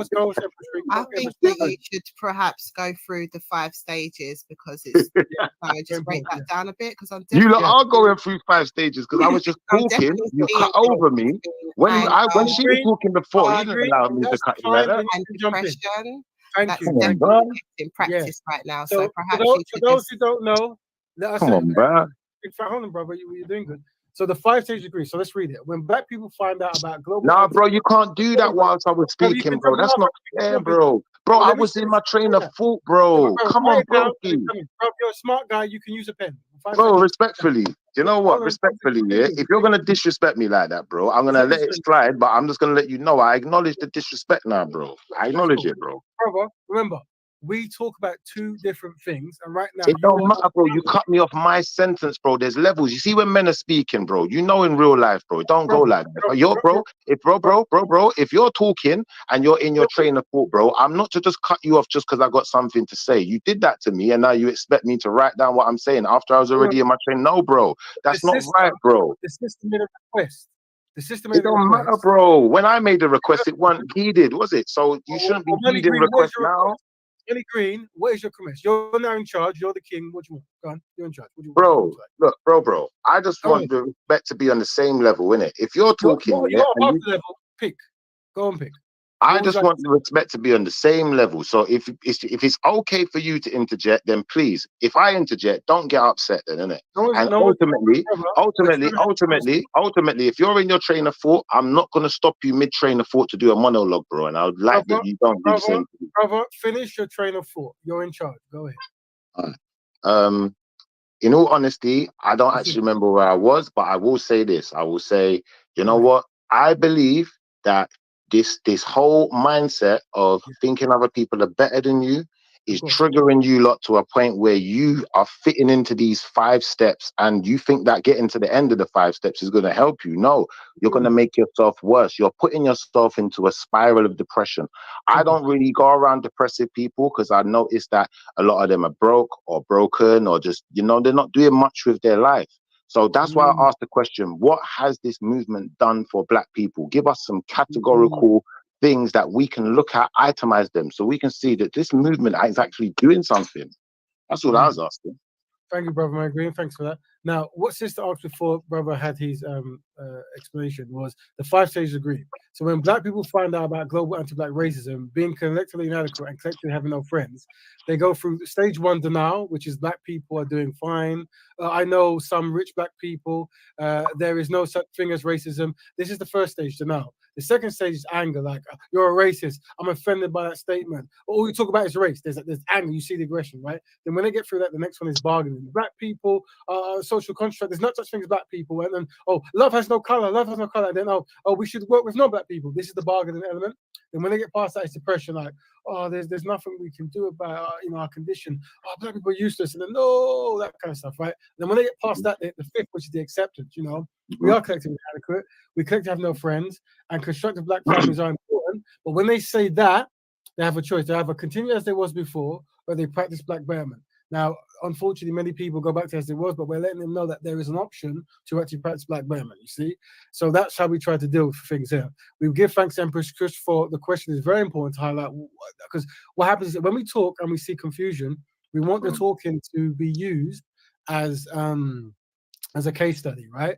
And we get in this concept where it's like, what have you done? What have you done? But the truth of the matter is, it's not what have you done. I should never look up to another brother and say, what have you done? I should be motivated to be doing stuff for myself. So the fact that we have the Black Betterment broadcast and Empress Cushion Mailer's God is here is testament that the Black Betterment blueprint is working effective and we're progressing, right? Because this is, isn't it? Now, hold on. Now, let me know when I can interject, though. Let me know.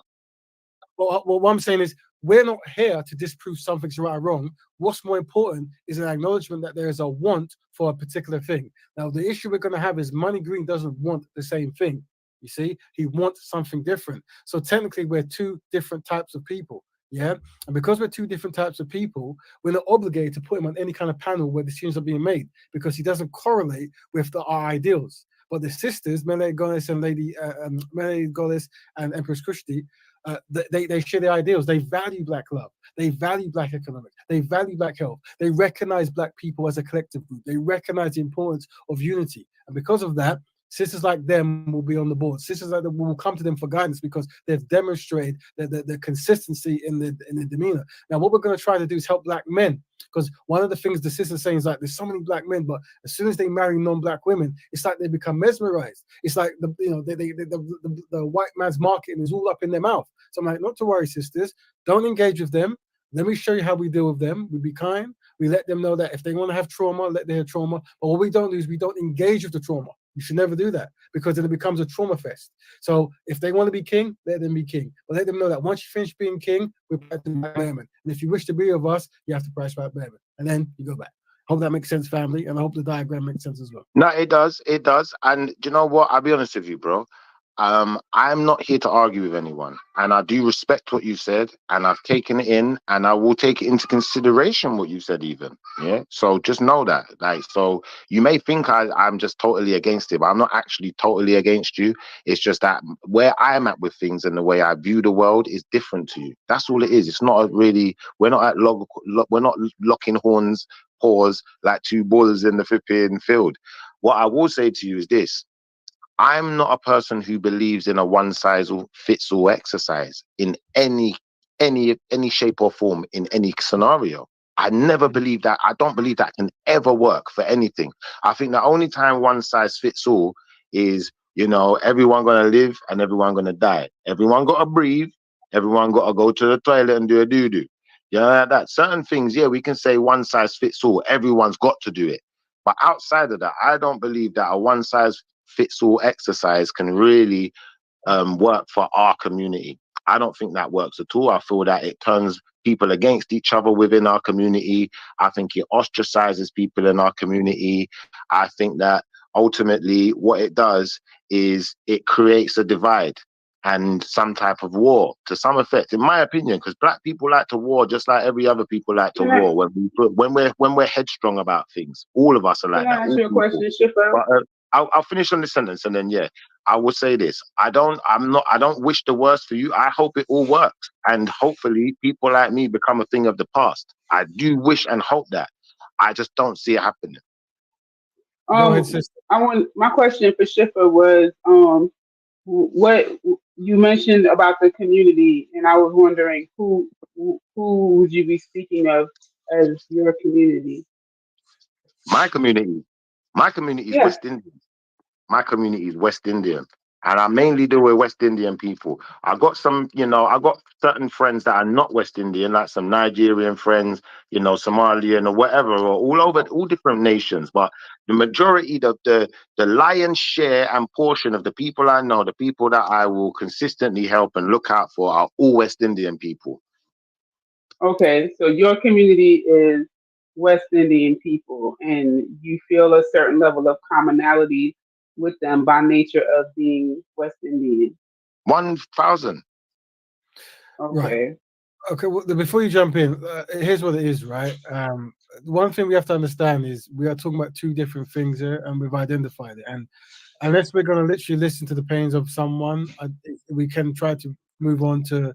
I'm hoping we're demonstrating to the sisters, because what's more important about this conversation is the sisters might have some form of frustration that when universal men come in here, they get in arguments with women who practice black love and this kind of stuff, and they want to understand how to communicate. And hopefully what I'm demonstrating from man to man is how we should try to communicate, as in establish that we recognize we are different people, and we will not be on the same boat doing the same thing. But if ever you need help in life and time given, we're always willing to give good advice and good direction, but we will never be the same. And that's important. And that's fair. That's fair. Can I ask a question to all of the UK people? Vice versa as well. My question is, how come? I mean, and I'm not sure if it's okay. I have two questions. Would you all say that the group, the sample that we have, let's say via YouTube, social media, right, in regards to the UK and interracial dating, my experience, so I'm asking because I can say my experience is that majority of the black women do not date out, and they have black men that I interact with on social media. That's right? Yes. So that's Nanita, that's Lady Divine, that's right. Most of the black women, they have black partners, right? And most of the black men do not. So I'm asking, is that representative to the larger population that we're not interacting with on social media, like specifically in the UK? Do most of the women? Okay, go ahead. So what it is in the UK, The group that dates out the most is the Black collective group. And if you go down to ethnicity, the Caribbean Black men, around like 50-40% are not married, are marrying like non-Black women. So this is what it is, but also this is a snapshot of where we're at, in the sense of we're a conquered people, if that makes sense. And this is what happens when you've been conquered. Also, the marketing of the white man, his marketing of his beauty standards is superior to the Black man's marketing of our own beauty standards. So when people just live their life normally, they're naturally going to want to integrate into his lifestyle. What happens is they create philosophy, so they try to have some kind of impact or strength behind not marrying a Black woman. But that's because it causes trauma and this kind of stuff. But what we're saying is, because we recognize it and we recognize the history of racial whitening, this kind of stuff, we are then strongly promoting Black love. And we have to recognize that we have to be tough love. And that's why I talk the way we talk. And that's why when we do these things, we have to be stoic, and we have to highlight the behavioral patterns of many Black men who date out. And hopefully you've witnessed it, at certain points where as soon as you mention Black love, it is trauma. And that's the bigger question, and then what will happen is we try to acknowledge that we are descendants of enslaved people, colonized people, and we succumb to the branding of non-Black people. And many people have never liked Black people, and we're victims. But they don't want to think that might actually have an impact on choices we make. So if Black men are the most despised group in the world, but yet are marrying out at such a high rate, then that means that something is going on, You see, if every Black man says there's pain and problems, what also happens is, what Black men tend to do is they'll say, I'm not Black, and they'll give you a group, and you go, that's great. Is your wife from that group? No. So it's that kind of stuff where it's quite wishy-washy. Bro, that didn't make sense. No, you can't get away with that one. That didn't make no sense. Black men will say they're from what group? Give us some examples. So what I'm saying is, if you say marry a Black woman, they say I'm not Black, and then they'll give a group, and then the group might. Did I say I'm not Black? Brother, I'm giving examples of Black men collectively. Your story is that's an actual Black man. No, I'm just saying, but give us an example. Like a real Black man. He's not talking about you. He's talking about another, like a real Black man who says that he's Black. There are Black men who say that they're Black. That's what he's using. No, he's talking about a Black man that doesn't say that he's Black. So what I'm saying is, talking about. Here's what it is. You see so you weren't listening. Once again, listen. Whenever we talk about angry, bro. I don't know why she's so angry. Bro. She's not angry. Clearly, bro. Why did she make that statement then? Just like no one's angry. No one's angry. But deal with me. Everyone's fine. If we can give you time to complain if you need it, but let's carry on for a minute. No. So much energy for the women, Shifa. Yeah. Look, we're having a conversation. She just interjected randomly, but I've got energy for her. Everything we do is a case study. Yeah. And when men talk to men, you realize it goes a bit differently, right? So I'm saying, observe what's happening, and you're seeing the challenges, right? So let's go back to the diagram, right, of bargaining. This is a form of bargaining, you see, where you say, we want to help Black people, and it goes, I'm not Black, and they'll give you a ethnic group, or they'll give you a nation, or whatever it is, and then you ask them, okay, have you married someone within that nation? They go, no. So already it doesn't add up, and this is what we see across the board. Remember, we're answering the question of Black men dating at a high rate, higher than any other rate. So we recognize this is because we are a conquered people group, right? And we also understand that Black women understand how to create Black families. They understand the importance of it at a high rate, because you tend to see that Black women, especially in the UK, are collectively more educated than Black men. Please, brother, can I pause you 1 second? Respectfully, brother. But just so you know, you're jumping in. I'm making very good points. Go ahead, brother. No, only because of what you said. I don't want you to fly past that point. I want to ask you this question based on what you said. You was talking about Black men, dating white women in a high proportionate number, especially in the West Indian community. Of course, yes. Now, what I want to ask you is this. When you do your studies and you get your statistics, do you know if any of these Black men have ever dated Black women? And what is the percentage of Black women how many Black women in comparison to white women have these Black men dated that ended up with white women? And if the numbers are, it doesn't matter. One second. I'm going to tell you why. I was going to say that in my next sentence. So please just pause. The reason I say this, brother, is because would it would it strike you in any way, yeah, if you was to find that the majority of black men that are with white women have been with, you know, in comparison to being with maybe one or two white women, maybe hundreds of black women, and hadn't settled down with them? Would that be striking to you? I beg you, sister, let me answer this. It's very important because it shows black men's sexual. It's very important. I'm sorry if it would be striking anyway. I'm not here. Money green. So let me ask you a question, right? What we find is because black men value the marketing of white men so much, right? And they value, you know, what they put out and being from that kind of lineage, whatever. What you'll find is you might find many black men who will have sexual relations and date black women. But once they discover, like you said, that one white woman, regardless of how she physically looks, the fact that he's entered whiteness and he's entered the white community, instant marriage, instant children, a black woman on the back burner. So this obviously we understand as a problem, as in a trauma problem, and obviously a low self-esteem problem. But we're trying to deal with it. We're trying to work on how we can make our black men more black Betterment focused, more want to build industry and love themselves and thus love our women and not put the daughters of white men above black women. I'm glad you said that. So does it work the same in reverse? So when men of other races have dated within their race and been with hundreds of women of their own race, and then they find that one black woman and decide, you know, I'm just going to marry her. I love this black stuff. Does it work the same way? No. The reason it's worked the same way is because the trauma that I see from black men when we talk about interracial dating is not the same. So from my observation and from my research, black women desperately want to find black men, but unfortunately, because we have a high rate of either black men being murdered, going to jail, being homosexual, especially loving European women without delay, and also becoming rich and then becoming more likely to go outside the community. Unfortunately, black women have less of a choice, and then what will happen is at some point one might decide to go with a European, but even when they're with or a non-black person, but even in that act, they tend to not disrespect black men. They tend to want to still do some kind of black constructive work. Why with black men? Many of them, once they find the daughter of a white man, they want to mistreat black women with names to call in. They'll go on to panels that's talking about things like black Betterment, and they'll completely derail it. They'll have traumatized. You know, bro, Steve, I understand your reservations and your opinions. I understand them. But I wouldn't. You see the way you say things, it's like it's the be all and end all. There's so many nuances. There's so many nuances to this. I believe there's going to be a large number of people who date outside of their race, especially men. Yeah, yes. And maybe whatever they're looking for in a woman, they've not found yet in a woman of their particular race. Then they met a woman who wasn't their particular race, who was on the same mindset, the same wavelength.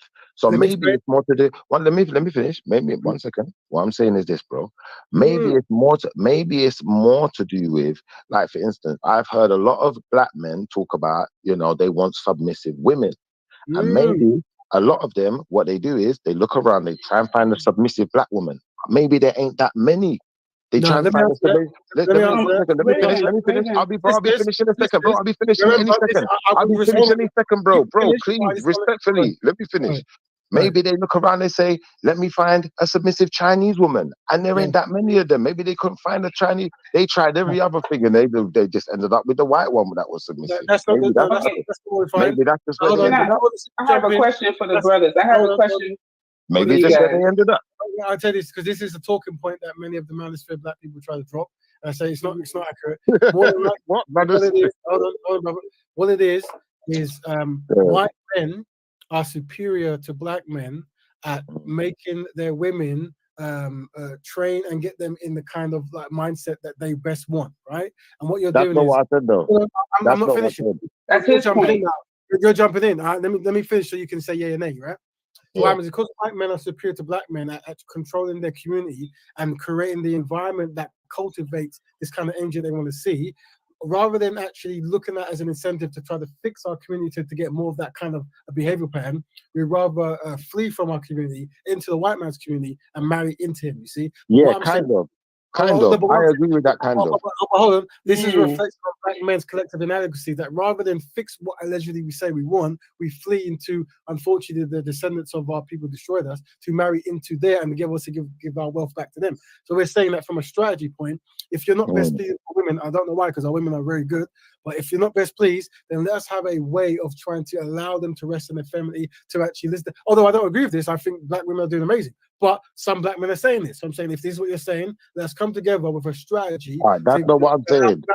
To be what you sold. Wait, don't respond to that, Shifa, because I have a question, not only for the men, but for so my question is, when we're talking about, do you all know of any sort of, I don't want to say a movement, but do you know that this is a thing, right? That this exists. There are lots of people who are what they call small hats, or Judaism, practice Judaism, and so forth, who are the descendants of their Holocaust, right?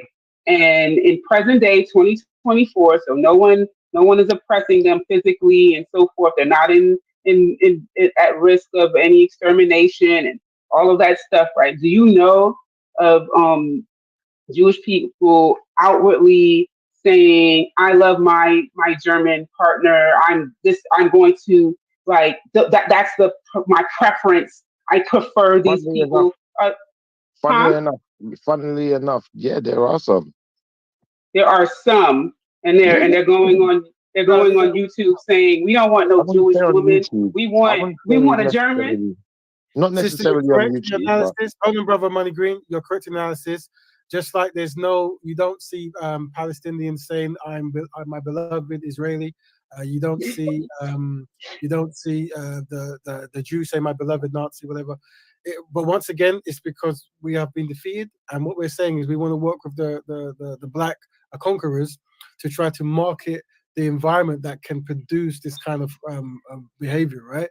But unfortunately, many black men, as we're discovering, are fleers, as in they don't see values. Bro, that's like saying there's no Irish people that date British people, and the Irish and the British have got a long history of blood and feuds and not liking each other. But that wouldn't be true to say that statement. Unfortunately, bro, 1 second.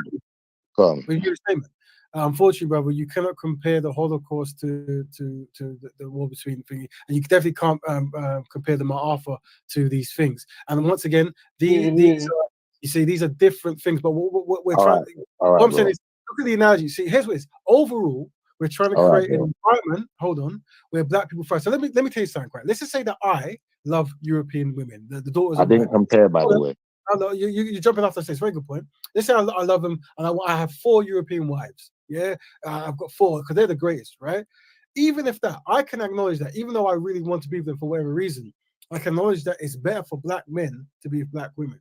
And what I'll do is I won't try to sabotage that concept. I'll just keep quiet. So whenever they talk about it, I keep quiet. I won't bring myself forward. I'll let them do what they do because I know that is better for the people group, right? But somehow we have black men who date non-black women or white women, and they want it to be, I want to be the king with my white woman on the throne, and I want to be in charge, and my white woman comes on the stage with me. Right. I'm like, this is very interesting. That's the only point I agree with you on so far. That point there, that point there, you see me, I think, I think that you're right. If you're an emperor of a kingdom, if you're the king of China, you need to be with a Chinese woman. So if you're the king of black, you need to be with a black woman. That's fair. I would agree with that point. This is the only point I'm trying to. So you're king of black, meaning you're black betterment, right? Like, so you're a black betterment person. You gotta be the black woman. There you go, Shifa. I got you. If you're the king of black betterment. But when I said that to you started going off your head talking about, I don't believe in black. I don't believe in this rubbish. I'm not going to talk about black. And it took us ladies, to just get it now. Look. Do you know what it is? It's not it took us all this long to just get it now. It's that you're speaking out. Do you know what it is? I'm trying to talk. I'm trying to talk to you and you're talking at me. There's a difference between talking to someone respectfully. Or if it goes over, but then you get it later, then what is it? Oh God. There's a difference between talking to somebody and talking at somebody. because you don't understand that I'm asking. Do with you Because not understanding it the first it's time, not. and It's then 2 nothing to hours do with later me you not. It's nothing to understand do with me not understanding anything. I understand is. everything. Everything that's been said, I understand. He made a point. I agreed with it. You may think Oh, I you didn't had to agree. hear it You from may Raven's think. You mouth. may think. You may No, think that it you only makes sense from listen. Raven's mouth. You may listen. Understood. You may think whatever you Understood. think. Listen, sister. Understood. Respectfully. Every time I'm talking and you're talking, I I've can't even heard hear you. you. Carry on your I got conversation with you. Raven, because that's the only Cool. person So you can have a Raven, conversation. respectfully. Do you know what it is, Raven? When I'm talking to you, you're listening. When I'm talking to her, she's not even listening. But she thinks like this. You know what the thing is, bro? No, she's not. Is it a person who's listening? Listen, bro, respectfully. A person who's listening is not talking respectfully. Now let me say one more thing. Let me say one more thing, bro. Let me say one more thing. Let me say one more thing, bro. Let me say one more thing, and I'll give you the microphone. Yeah. What I'm saying to you is this. Yeah. A person who's speaking out of ignorance doesn't allow the other person to speak, like what the sister just did, and you just agreed with her ignorance. Beautiful. You just said, listen. You just agreed. See, she's doing it again. She's doing it again. She's doing it again. She's doing it again. This is a strategy that I've noticed so when we say black men talking to black men, what happens is when sisters jump in, some black men might use them jumping in as a reason to escape the back door. Like you see, it happens a lot. And I'm saying that you escaping, you're running. Well, you're running. No, you're using that to distract off of the point, because you could easily continue on, Schiffer, but you're not. I was the one talking and you lot distracted So continue. He's saying continue. I'm trying to start talking Don't again. run. Don't run. Go ahead. You're saying about ideologies, about individuals. Hey, listen, I'm ready to talk, you know. It goes in circles, yeah? Bro, do you want to talk or do you want me to finish? Which one is it? Because I'm confused right now. I prefer we talk about black constructive stuff, and I want to give thanks to Empress Chris for her contributions because she's done well. But what I would say is, sisters, I got you, bro. If you want to know how to handle black men who don't necessarily value pro-black concepts, this is how you deal with it, because it's like you can't handle me, bro. Don't do that, bro. I'm taking in. Don't do that, bro. This is a upward project. I'm don't do that, bro. That's disrespectful. Thank you, sister. You're doing well. And look what I'm saying. This has to. So you have to define what you are. Meaning, we love black people. We practice black betterment, and we see a good reason to do it. And anyone can join if they tick these boxes. Once a person says, not only do I not tick those boxes, I don't value the box, I don't even identify as that. We go, well, cool. And we goes out, because what they'll do then, they'll say, oh, but you're bad, you're sad. You go, no. If you need any help, brothers or sisters, we'll help you out. And then what you do is you paint that picture that how comes this one guy is constantly being kind, constantly saying, just do these things, you can join, while the other person is in a constant trauma loop, right? And then what happens? They paint the picture of what's actually happening. Let me know when I could finish my sentence, bro, because this is getting ridiculous now. Well, hold on, I'm just helping the sister. Hold on, remember the sisters are grown man, though, bro. He's a grown woman too. Remember, we're trying to. With the sisters saying that they value black love, but they have challenges when they try to promote black love with black men. What challenge? What challenge is she facing? Hold on, let me finish. You can jump in. This is what, because we're learning, aren't we? Right.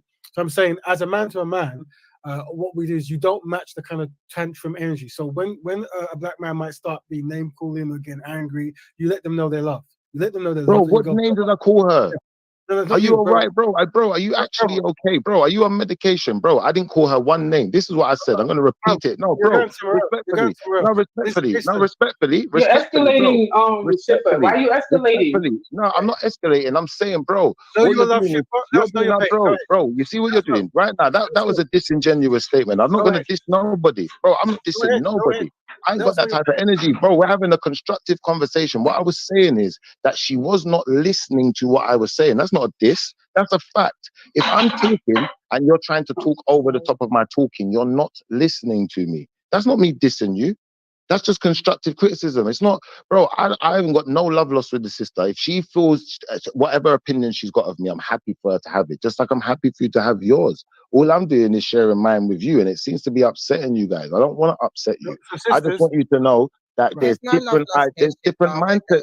There's different mindsets out here, innit? So you can't expect me to just have yours just because you say so.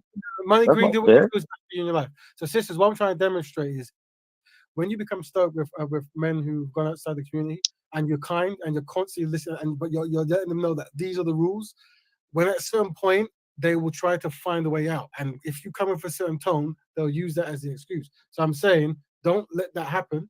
Just be kind and let them know that this is what we're doing. And if you ever want to do it, you're welcome if you tick these boxes. But until then, know that you're loved. You see? Bro, I'm still here though. I'm still here. And like I said to you from the beginning, I would do more for you black betterment people than you do for people like me. And that's what makes me better. Because I haven't got no category that you have to fit into. If you're black, I will just help you just because you're black. But the problem with that is that certain black people got this mindset that they're going to start categorizing black people and start cutting black people off and putting black people into categories. And I like these black people better than these black people and whatever. You see me, as far as I was concerned, you're black. Do you know what? We're all in this together. That's how I saw it. But maybe I saw it wrong. Maybe I got it wrong. Well, the thing is, brother, we talk about black betterment, so all black people are welcome to practice black betterment. And if a person is not married to a black sister, but he's going through or she's going through challenges, there's always by osmosis a pro bono will help them. But as we said before, they wouldn't be able to sit on any kind of board because they disqualified themselves through their actions. Yeah. So this is fine, and this is what it is. You know, that's fine. That's fine. Brothers and sisters listening, brothers and sisters listening. This is how I recommend. Whenever you promote black love, you're gonna trigger much trauma, and we can unpack that why that is. So what I would say is try to be stoic and try to have the men talk to men, because there's a whole history of why it's best for men to talk to men in this situation. But I hope we've demonstrated, maybe with all kindness, that we acknowledge that there is an inadequacy going on in our community, and hopefully these concepts have clearly highlighted that. And that black betterment is the one of the goals we're pushing forward, and hopefully we have positions here of being stoic, and so not everyone has to be able, because sometimes it's very challenging to hear people say certain things but still remain calm and constructive.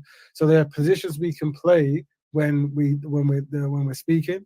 So you have to find what position works best for you, and I'm going to try to find the diagram somewhere. Give me 17 seconds. There we go. So basically, the forward person who's going to be doing the speaking is the Stoics, and then the people who might come in now and then will be the researchers. So they research what a person's saying, and they come with 1 or 2 lines, and then the people in the comments will be the champions, the people who will disagree and disagree. These are strategies we recommend when we're talking to any person really that comes to black betterment.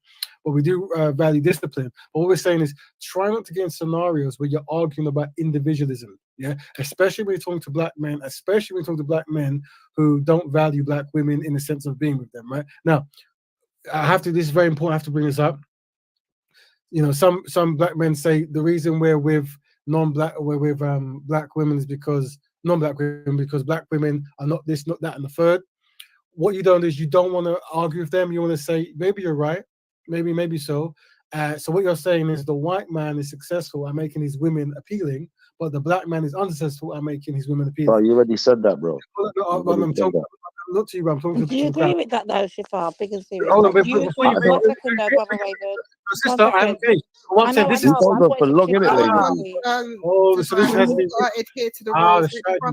The strategy. Go on, let him finish, mate. He goes on long. Let him finish, though. The reason why you have to do that is because with men, unfortunately, like men really pick their opponents, right? And intellectually, men don't like being best here and there. But what they like to do is they go for some men go for easier targets, and they perceive women to be easier targets because they know that I can single one woman out, say some kind of name about women in general that women's gone through, and how she reacts, I can paint her this way, and then make it look like she's the person who's unsynchronized and not them. And this is a strategy that many men, especially those who unfortunately value the daughters of white men, do. And I'm saying that when you have 2 men talking, it's not necessary. If a black unsynchronized person or anyone says that, you know, black women this, black women that, the synchronized black man will say, hold on, brother. No, men are meant to be leading. And if you're not best pleased with black women, then I suspect that black men are not leading in a direction that can make them as we best choose. Instead, is run into other communities to marry into it. So can we wrap that up though, just quickly, because obviously you made a big statement there. Though, do you actually agree with those points he's just made there on the screen, Shifa? I believe that this is what I believe. I believe that anyone could believe anything. Anyone could be brainwashed into believing anything. That's my opinion, and I don't really necessarily believe it like that.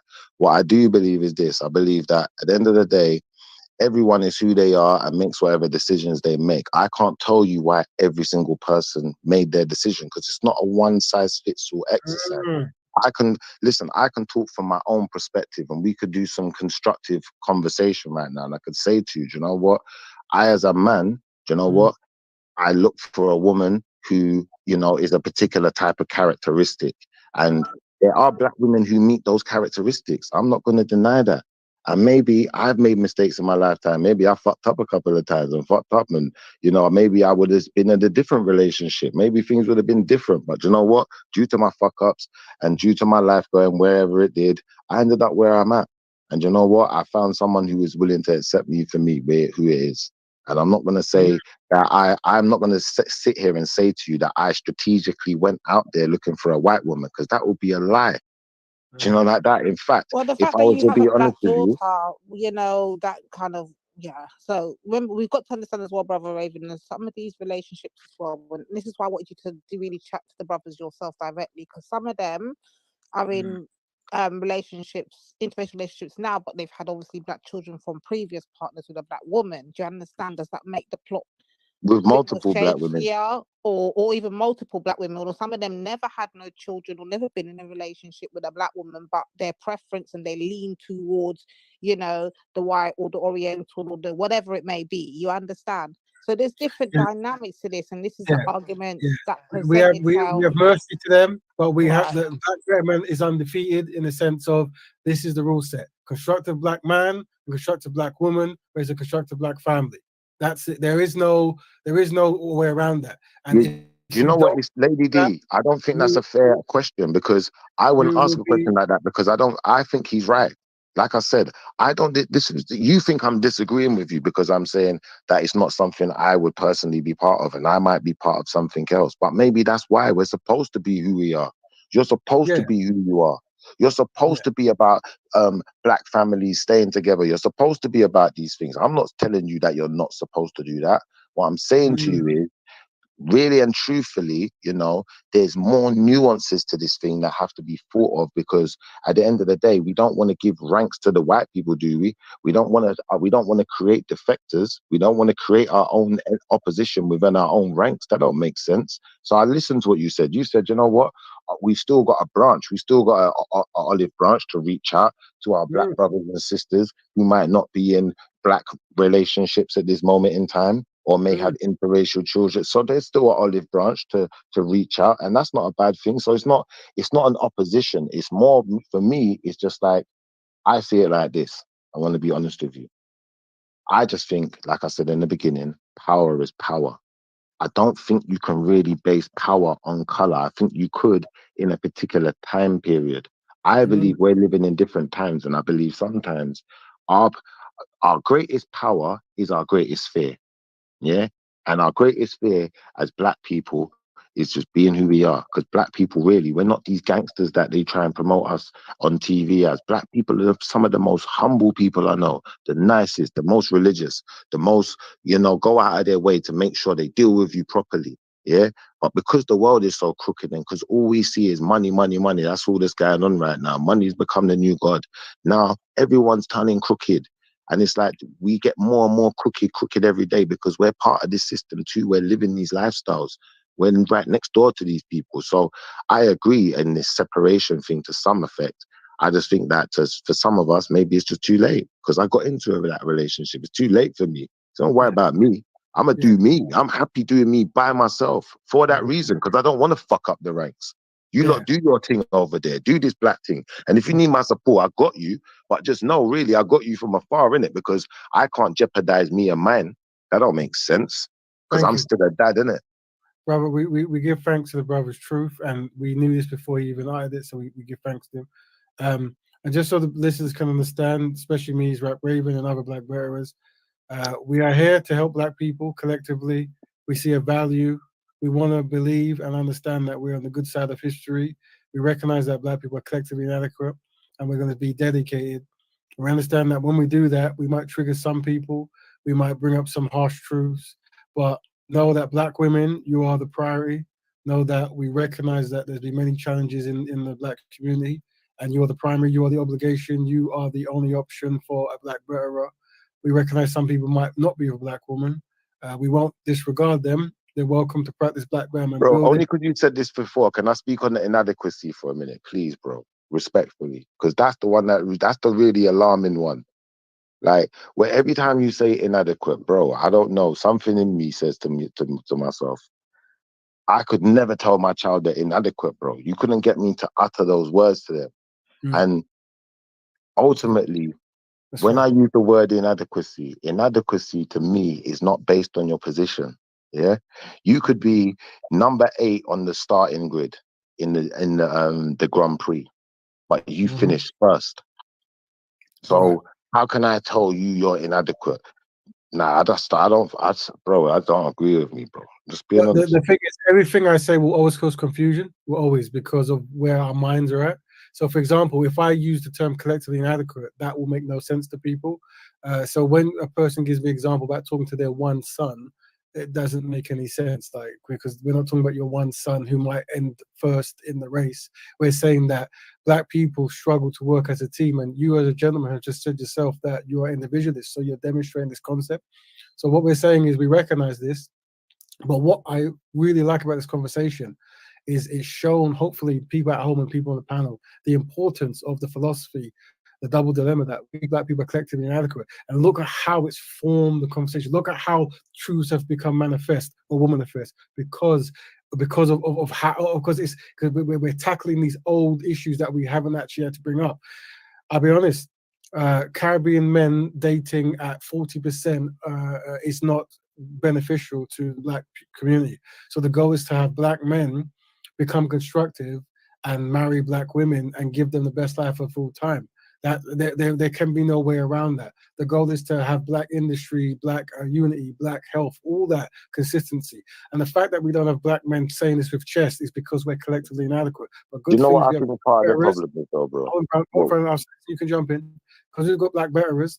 We're gonna do it now. What I want everyone to notice that I'm letting you know that I'm acknowledging that we're collectively inadequate, but we're on the good side of history because we're trying to fix it.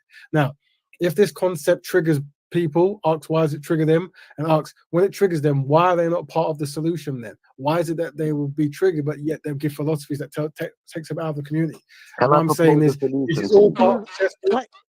It's all part of the chessboard. I don't mean to interrupt, and I know Shif's speaking, but I got a quick question for Shifa before you get back into your thing, And Shifa, so I noticed that you already kind of identified this Black Betterment thing ain't for you, blah blah blah.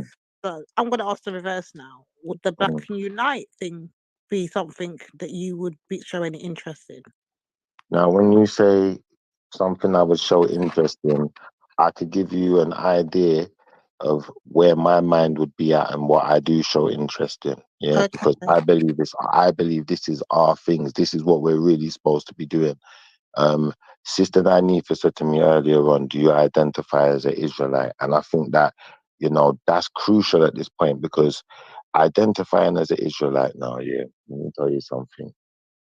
If you're, say, like, for instance, Jewish people, melanated goddess said, you got Jewish people then, for instance, now, And I didn't know this years ago. I found this out about 5 or 6 years ago. But growing up, I didn't really know this, But I met this Jewish guy, and he's talking to me about his community, and he's saying to me, if you're Jewish, and say, like, I see you in the street, I see another Jewish person in the street, and they're a bum in the street, I got to take you out of the street, I got to give you somewhere to sleep, I got to feed you, find you a job, I got to get you back on your feet and get you representing this community properly again. It's my duty. And you see, when he said it to me, it's like, I don't know, for me, it was touching. But at the same time, it was like, I'm still me, and I still see that as our things being taken from us, or people trying to interpret us in it. And I feel that until we got that kind of energy for each other, I just feel like all of this other stuff is counterproductive. That's just my honest opinion. Okay, but did that answer your question? No, I'm about to say, but if you didn't actually answer, would you join? Would Black or White, that whole new thing that this Tom, what's his name, Danny Roscoe's got going on? Would that be something you'd be interested in? The only thing I'd ever be interested in is what I've just displayed to you. So it's an obvious no. It's an obvious no. I want to see, listen, this is what I want to see. I want to see a world where Black people walk down the street. We see a Black person on the street corner, mash up, whatever, no teeth, and we take them to the dentist, get them teeth. We have to give them somewhere we've got to help them. I want to see a world where we're obligated to one another, because I don't see any what other does that have to do with being an Israelite? I don't understand the connection. It has a lot to do. The reason it has something to do with being an Israelite is because did you not know that Jewish people claim to be Israelites, and that's exactly how they have but to I'm saying all black people aren't Israelites. So I never you said just they said were. black people walking down the street, right? So you would be I helping never said them they were. regardless if they're Israelite or not, Well, right? the thing is now, the thing is, at the end of the day, if you read the Bible, you'll understand that Israelites, they were obligated to help other people too. So facts, I would help all black people, but I'd still be an Israelite and I'd still look out for my brothers and sisters initially first. Innit? That's my main priority, isn't it? So thank you for that. If we're not here, we can't help no one. Yeah. The thing is, bro, and I'm just gonna be honest. It's like I'm good for that, and that's really kind of nice. But like I said, we're in the mood and in the strategy of actually trying to have things we can tangibly quantify. So what I tend to not do now, what we tend to not do now is, nice to haves or what if scenarios, right? And that's why you have to have a set of rules. So in order to be able to help that black person, you need some infrastructure in place. And if you're not preaching black love and black self-respect, this kind of stuff, you're gonna any person will walk past that homeless black person, right? So it's about getting that stuff in. And that's what Black Betterment is about. It's about putting value on blackness. So when we say who is the most valuable woman in your life, the black man automatically says black woman. He doesn't go, well, women are there and women are here and God made women from sand and all this kind of stuff. It's like, no. Black woman is my obligation and I'm so honored to be with her and I will make her life great. This is the reaction that the conquering black people make, the black bearers, and there's no delay, there's no hesitation, right? So what we're going to do is we understand that not every black man's there because they've succumbed to the superior white man's marketing, right? So what we're doing is we're going to use osmosis and branding to come together. So the black men who don't say that, they're going to say that, but they don't even know they're saying it. And if you want examples of how that works, if you look at back in the 70s when they brought in afros, they said if we bring an afro, it will show self-love and it will show a black-owned industry and black marketing. And what happened? Everyone had black afros, including non-black people, but clearly they struggled to have afros because of different hairs, blah, blah, blah. But what I'm saying is that shows you, innit? It shows you that by before they had the afros, they would think it was silly, but after the branding and everyone doing it, it was the best thing to have. And that's the same thing with black love. Right now, it's going to be silly. Of course, the white woman's daughter is what we all want. We're going to marry them, blah, blah, blah. But once we do the marketing, you jump over 2 windows just to marry a black woman. That's how it works. But only the black conquerors know that. The conquered won't know that. They'll just go, the world, everyone's equal because they don't, because that's the paradigm they've been fed. Bro. I respect it. It's not. You don't have to keep repeating the same things because you've repeated certain things a good few times. It's not. I'm just trying to highlight that so you don't make the mistake again. But obviously, I believe in action. Yeah, that's the type of person I am, and because of the mindset of being an Israelite, that's my lifestyle. Like people remind me of me doing things. I remember one time someone reminded me the other day I was at my brethren's wedding. Yeah, and one of my brethren's people, I remember, I didn't even really know them. I knew that it's his family, innit? It's one of his people, innit? Like his family, though, like relative. I'm not going to go too deep. But the point is, they lost their yard, everything, innit? Like they was out in the streets with their bags and they got a kid and all sorts of things. Now, I didn't have to, and no one else weren't going to come out of their yard, but I just came out of my yard because you know what? I knew one girl who would let me stay at her yard for a little while. So I went and jammed there. Said, you lot just jam in my yard. They didn't have to pay me no rent, no nothing. Just sort your shit out. Don't make this happen again. Like that. Because of the mindset, bro. And I'm saying to you, like, that's an obligation, bro. You have to understand when you're obligating in comparison to when you're just saying pretty words. Like, if you talk to my homies, one of my homies, he comes on live streams to tell you that's my mentality, bro. I have to help you. You're my people, them. I can't leave you in a mad situation and walk away and go home and sleep at night and feel good and go raving. Hell no. I got to help you first. Then I can do what I'm doing. Then I can go back to my family and me and mine and just keep and be a bit selfish again. I have to jump very soon, but for all the good works you've done, we give you thanks and hopefully people give you praise. But despite what you do, forget about what I'm doing. I didn't do shit. This is the thing. You're talking about what I'm doing. I'm saying to you, if I wasn't of a certain mindset, I won't be doing none of that, bro. I didn't do it. You have to thank. You have to think Yeshua. You have to thank Yeshua, bro. Well, You can't thank thank you very much to him. But like we said, regardless of all these truths and that come out, Black Betterment is still there, and pushing and promoting Black love is the most important thing, and there will be no segue around it. Black women, I'm hoping you're seeing how to speak to Black men, and we will make it a campaign to promote Black love. And the reason we have to do this is because we acknowledge that we're collectively inadequate, and that's why Black men date out at the highest rate of all men. Whatever philosophy they give you, the real philosophy is we're collectively inadequate, and the solution is Black Betterment. And once we have that and we're in a better place, you'll thank every single ancestor, every single religion, whatever you want that we've done it, because we'll be in a better space. But right now, we can't get around the fact that we're collectively inadequate, and I hope these conversations have successfully demonstrated that. I hope that's what's happening. It does, but bro, you know what? You just displayed a certain amount of elegance in this conversation to let me know that you're doing what you're doing out of love at the end of the day. So, you know, hats off to you guys. And like I said, I hope it all works out for you, you know, and I'm just going to carry on living my life and acting in the way that I want to see other people act and being the person that I want to see other people be. You know, maybe not so much online, because online, I don't really take this stuff serious. I need to see you in real life. I need to know what you really did. I need to talk to your people then, so they can verify and say to me, yeah, this guy, he's that guy. And you know what? When we're talking about Black Betterment, he's bettered some Black people. They're doing better now. Do you know, like that? You know, like when you go to university, I think you lot was talking about it earlier. When you go to university, they will only let you go within a certain bandwidth because they have to prove that they've improved you in it. When you've left there, you were better. You know what I'm trying to say?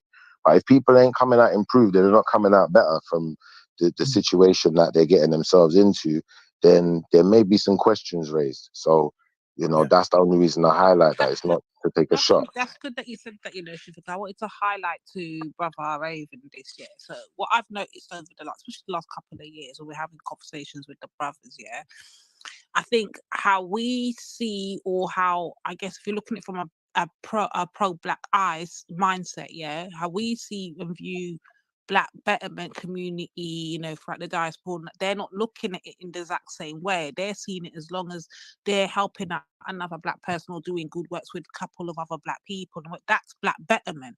So there's like two different definitions of Black Betterment that's going around, and hence why you'll find when you're speaking in a collective capacity, they're more speaking in an individual capacity in who they're working with, and this is where I think the ideologies get like starts to clash, because one is thinking collectively and one's thinking individually. Yeah, go on, Lady Chief. D, can I say one thing? One second.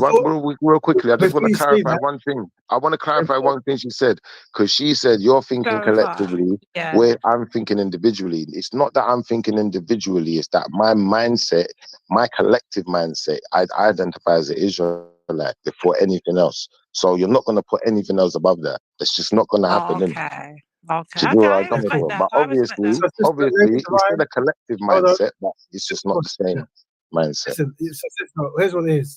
Regardless of what people say or whatever, Black Betterment is defined as Black people and Black issues for Betterment. And there's websites and there's things dedicated to this kind of stuff. People can have their own opinions, that's fine, but you know, this is not what we're promoting. Once a person tells you that they don't identify, they're not about your thing, we don't really give them much time of day, because that's not a good strategy. We say what we say, you wish them goodwill, you hope they're goodwill, but we're doing our own thing, innit? Like, we're not obligated to work with people unsynchronized. It makes no sense to do that. We won't work good at all. So sometimes you might think, why are you spending so much time talking to an unsynchronized man? And what you want to do is you want to give synchronized men more airtime than unsynchronized men. You see, and hopefully I'm demonstrating today how you talk, how we, you know, try to invite. There's brothers in the community who are bang on these key principles, which is Black families, Black health, and Black economics. Very important, triple triumph. Very important. Yeah. And what happens is whenever you talk to a person, you can cut straight to the goal. Like, go, brother or sister, what's your views on Black families, Black economics, and Black health? And if they say things like, well, you know, love has no color. Well, you know, Black's not really a thing. It's a social. They go, thank you, brother. Wish you a good day. I hope you have a fantastic week, and you move on. Because the thing is, you will get absolutely nowhere When you will walk with that brother or sister is when you and the constructive conquerors do things. You'll get very far. People know you, and then those brothers and sisters will automatically go, "Yeah, I'm black. I've been it since I was a kid. Of course, we're talking about it. I go back to the 70s," and they'll say that because that's what happens, isn't it?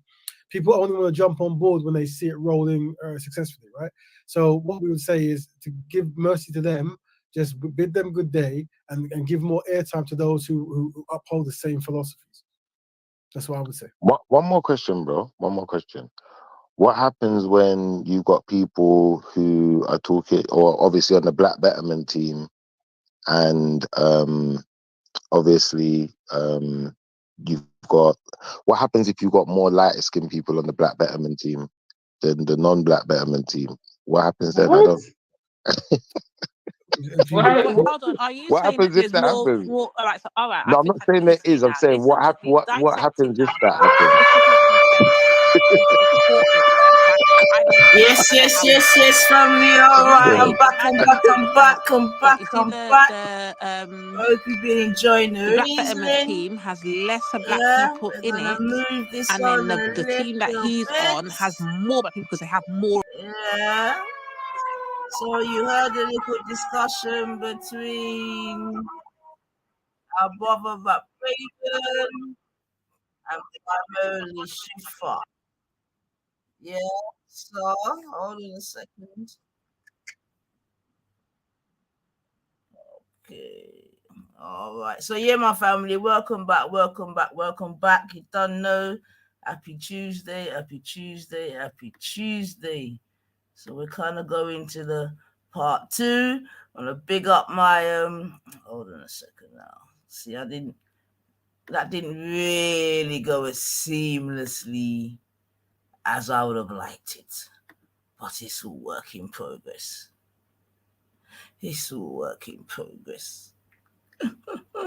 Oh dear. Work in progress. Sure. Yeah, definitely work in progress. Like that. But let's see. Hours later, 7 hours later, 2,000 years later, 7 hours later, a few inches later, day 2, day 3, day 4, a few moments later. All right. You know the lines are try a thing, man. But yeah, man. So obviously that conversation took place over the weekend still, and obviously you heard the exchange and the settings, yeah? So now, first I just want to big up my guy Jedi, because you know I'm gonna play a little one thing. So don't do me nothing. I beg you. You know what I mean? And don't tell me send me sick and make you sick neither. But yeah. So yeah, man. So we heard Shifa over Dessa now. So we're gonna hear. Hold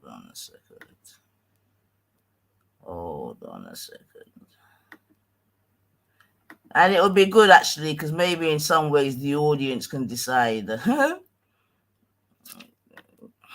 Make it interactive. But yeah, so I'm gonna just share a little bit of the Triluminati, link in the description. You don't know the done know. And yeah, but let's have a little listen to this now. I'm a chatty man. No, you're not. Yo, man. Why are you looking for best friends, bro? I'm uncomfortable with this. This is unsolicited. Emma is only my best friend if I start talking some sense. Hey, Motion, go ahead. Laugh it up, man. Go on, laugh. Have a good giggle.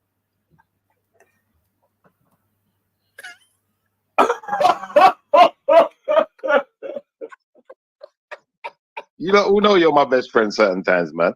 Big up Rika B. I didn't even realize Rika B was here, you know. Big up Rika B. I'm traumatized. Why did I do this? Big up. Who's that? Africa. Big up Africa. Oh shit. Shifa. Have I missed anyone out? Yeah, you never big me up, Shifa. I did big up, big up yourself. We're best friends, Shifa. What's going on? I just said you was my best friend. That's the biggest big up you can get, man. Before All you right, go, credits out to yeah, Tulu, that Mag. Live. In fact, no, Mag Live. is actually he's probably the coolest dude around, man. He's a really good chap. How is Mag cooler than me? He's a nice character. He's actually got a really good character. Okay, and what you trying to say? I don't. No, I'm saying your character can be volatile at times, but Mag is probably... Okay, but why would I be your best friend? If I got a volatile... Oh, so you what? Predictable Mag? Hey, Mag, switch up on that. He's the least volatile. If you're predictable. I see you were taking on Raven yesterday, Schiffer. Yeah, And he got all his charts out. He got all his charts Raven out was getting for you. right hooks, left hooks. He was getting thump up so bad he was confused. He didn't know what to do with himself. Where was Raven? Where was Raven? About what? He's like making shit up. Honey? Raven got all the charts out for him. He got confused. So basically, yeah, he was telling me about Black Betterment and, you know, Black Betterment builders. I know you can hear the question we're all asking. Where did this take place? Oh, this was yeah, it was on 9 East. I almost said television there, you know. Yeah, it was 9 East. Yeah. Yeah, you got thump up, man. You got thump up all over the place. Bro, he was confused. The guy was so confused. Bro, it was so confusing. He was talking about this Black Betterment thing, and it was like, I asked a question, and when I asked a question, you know, when a man starts acting very, very shady, and like he don't want to answer the question, and then Lady D jumped in, and it's like, I'm only asking the man, like, because he's saying like this Black Betterment business, yeah, like all Black people are involved. So I said, like, well, what if you're mixed race? He's like, well, that's cool. Mixed race, you can be involved too. And as long as you got a Black partner, then, you know, you can be like the full member as well. You can get the full membership and all of the perks. So I'm saying, all right, cool. But what happens if your camp is full of light-skinned motherfuckers and all the dark-skinned motherfuckers ain't in your camp? Then how do you call yourself the Black Betterment? Not even just that. Not even just that. The Africans. The Africans. You don't even really fuck with the Africans like that. Like, yo, the Africans seem to vex you.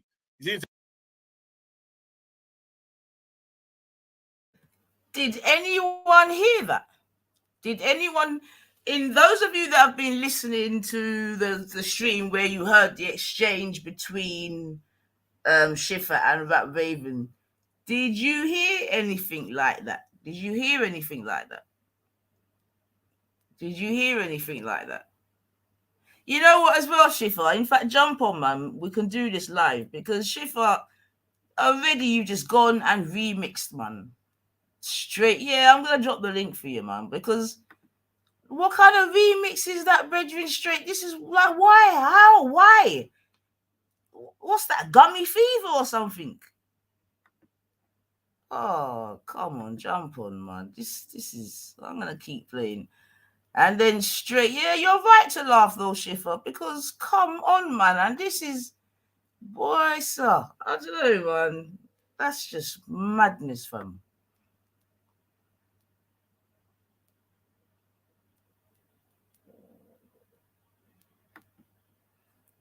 You know what I mean? You see that? You straight away went in with this. You see, and this is why. You know what? I'll tell you what, in fact. Before I even go any further, yeah, for real, big and serious, yeah. Let me big up that Raven still, yeah, because I was just listening to that still, yeah. And to be honest, because when it was happening live, yeah, didn't really catch it like that, but I definitely just listened to it. But big up that Raven still, because yeah, I actually see not even just a method to your madness, but I do actually just even from hearing what my guy said there in the first instance, do you know what I mean?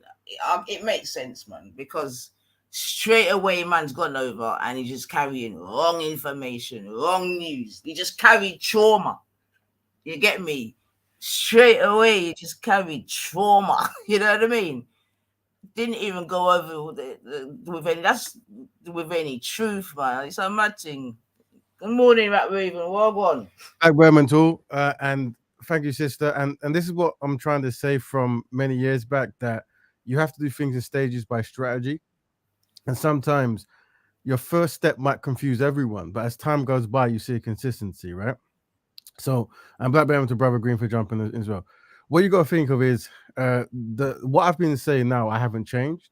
But what will happen is the people who've been allowed to live differently and thrive are going to be not best pleased when you have like I guess a restructure or a return back to ideas that work better for Black people's collective growth. And that's why you always have to be constructive, consistent, and you have to expect that people, rather than tackle the points you raise, will create their own point. That's fine. That's to be expected. And we should actually be happy when we see this, because this demonstrates that truth is being revealed. Because as you'll see, that I will never misrepresent anyone's standpoint. That's why I'm very clear. Black people helping Black people on Black issues. So there can be no confusion. But what will happen is people will try to create new narratives to undermine Black progress. And what's interesting is what will happen is because Black people are so used to not achieving, in the sense of like every time we try to do something, it gets torn down and the odds are against us. What happens is a lot of us culturally get used to that concept to the point where we fear change. So when we see change, we want to be part of the process to undermine it. So everyone is comfortably at the bottom, which is not a good strategy, I would say. But saying that, this is to be expected, and we must be respectful. So remember, everything is strategy. So even though when they lie and cheat, respect them and understand that it comes from a history of being collectively inadequate, and we're coming together with the synchronized Black people to change that. A big up Black Bam to Money Green. There you go. Okay, my first question to Brother Raven, is this. Seeing as, everyone seems to doubt what I was saying when I said I ask direct questions and you avoid answering questions. We're going to see if you can answer some today. Go ahead. Can you show us categorically how just dating within your ethnic group has improved the welfare of Black people? Go. So how it works is we look at things as and remember, because the white man is superior at marketing his whiteness and stuff. That's why marrying into his group is the primary subject to Black men when it's about Black empowerment, which is fine, but it's to be expected because this is how strategy works. But we can unpack that. So we look at things in a holistic way, right? Meaning that we want to have as many victories as possible with the minimal effort. So if on one chart we recognize that unfortunately Black women, synchronized Black men find Black women exceptionally beautiful, but anti-Black racists and non-Black women don't like non-Black men, so they don't like the phenotype of Black people, right? They don't like Blackness and all this kind of stuff, right? So that means one, our Black women are going to struggle to find adequate partners. But then if you also add to that unfortunately many Black men in certain parts are not educated, might be in jail, might die, or might be homosexual and this kind of stuff. And if you heighten that, then you realize Black women are having lesser of an option to find a constructive partner, right? So that means when you have a holistic healing solution, that you want to make sure that amongst that solution, Black women are included. So by having constructive Black men marry Black women, then that's one holistic way. Another thing is we recognize that marriage and partnership is also about economics. So we understand that who you marry, you dedicate not your entire life to give them 50% of what you're doing, as well as upon death receiving 100% of what you've done, right? So we're saying that if a person is Black and they are Black Betterment centered, then they will be connected to using that wealth to help Black people. While if someone isn't, they're going to be using that wealth, as has been done, to help their own people, right? So that's why we understand that unions and marriages is also an economic thing. So remember, that's two things we're seeing now, isn't it? We're seeing that Black women, unfortunately, are getting less of an option. So holistically, we want to take that. But also, we understand that marriage and unions also is an economic way of having a structure and generational wealth and this kind of stuff. So these are two of the holistic reasons why we promote Black men to marry Black women, but more importantly, constructive Black men marry constructive Black women. You see, would you want me to keep going on, brother Money Green? Should I give some more? I'd like you to stop for a moment if that's possible. I can. So I'll just to illustrate to you how you're not answering my question. What I want to do is give you some clear definitions of the type of categories and things I'd expect you to talk about in answering my question. Sure. So my question was quite clear. It was, how has just dating Black people, just dating within our ethnic group, how has it improved the welfare of Black people? And I'm expecting you to show me how that does the job of, the things that, consider people's welfare within the society that we live in. For instance, we have many facets of society that deal with welfare. You got social services, you got police, you got politicians, you got NHS, and so on and so forth. So how is just dating somebody that's Black going to encompass these things? Please, when you're ready. I know. So, and this is it, like I said, sometimes these concepts are challenging because they come in 2 or 3 steps. And bear with me as we unpack the steps. So you got to think that we start by saying we recognize we're collectively inadequate and we're trying to become collectively efficient. So how it works is you have to have a framework to how to maintain wealth, and have a framework how to uplift self-esteem and have ownership of self and self-imagery.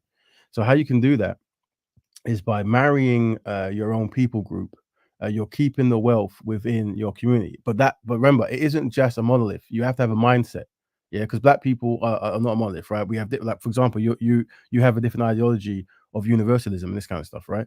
So we understand that every Black, just by being Black, doesn't mean you're going to think constructive Black things or Black betterment ways, right? So we're saying that it's the people group plus the ideology, and the ideology is to build what we don't have, and the best way to do that is to have generational wealth, ownership, each one teach one, Black economic trade, self-respect, all these kinds of things is connected to marrying. So from a Black man married to a Black woman, you greatly increase that. And you're asking, how has it been done? Well, the challenge is, without having a Black betterment mindset, you can't do that. So if you look at the Nation of Islam, because they're like a somewhat of a religious institution that has Black centeredness at their core, then you could say that in America they're one of the most longest going Black institutions, and the reason it keeps going is because Blackness and sustaining Blackness is at the heart of the institution. You see, so we understand that by putting these as a value in institutions, you will have scenarios where Black people can thrive and have like generational assets and wealth and concepts easier than if you marry into other groups where you give away that freedom, or you have to then be subservient to other groups who might be in a more dominant position. Now, I hope that makes sense, but it might not. It might actually not make any sense. No. It made sense. Please don't allow me to speak for myself. If I think something doesn't make sense, I will quite eloquently put that across to you because I respect you as a brother. So where I'm going to next then in receiving your answer, because you're saying that we haven't achieved this, if I'm correct. No. So in us categorically not achieving this, my next question to you is this. Would you say that Black people, it's a 2-part question as well, so bear with me, don't jump in quickly. So would you say that Black people were wrong, 1, for fighting for integration?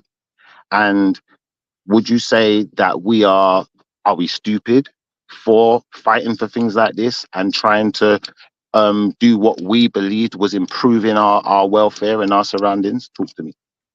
Yes, a superly good question, and it's a made up word.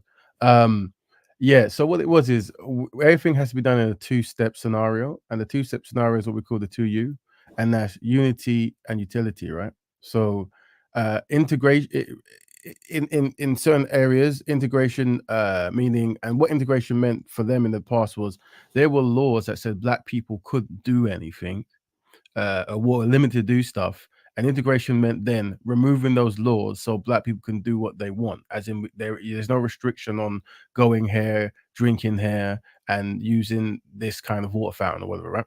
So I'm saying that the 2 stages, yes, you want to remove laws that limit Black progress, but then once those laws are lowered, you use the freedoms provided to help your people. So unfortunately, what happened is, So, for example, America's always a good case study. There was like thriving Negro, what they call Negro baseball leagues, right? And what happened is that's because black people weren't allowed to play in the major league at the time. But when they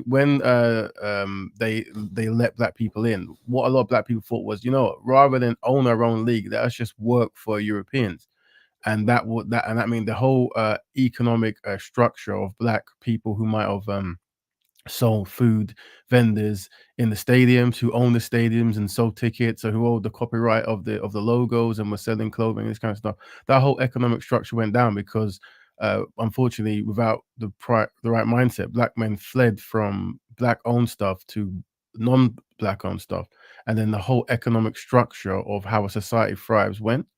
And that's the white ice is colder kind of thing. So what we're saying is, if you are black Betterment minded, you always try to think that when the laws change, how do I use these changing of laws to benefit black people's collective growth?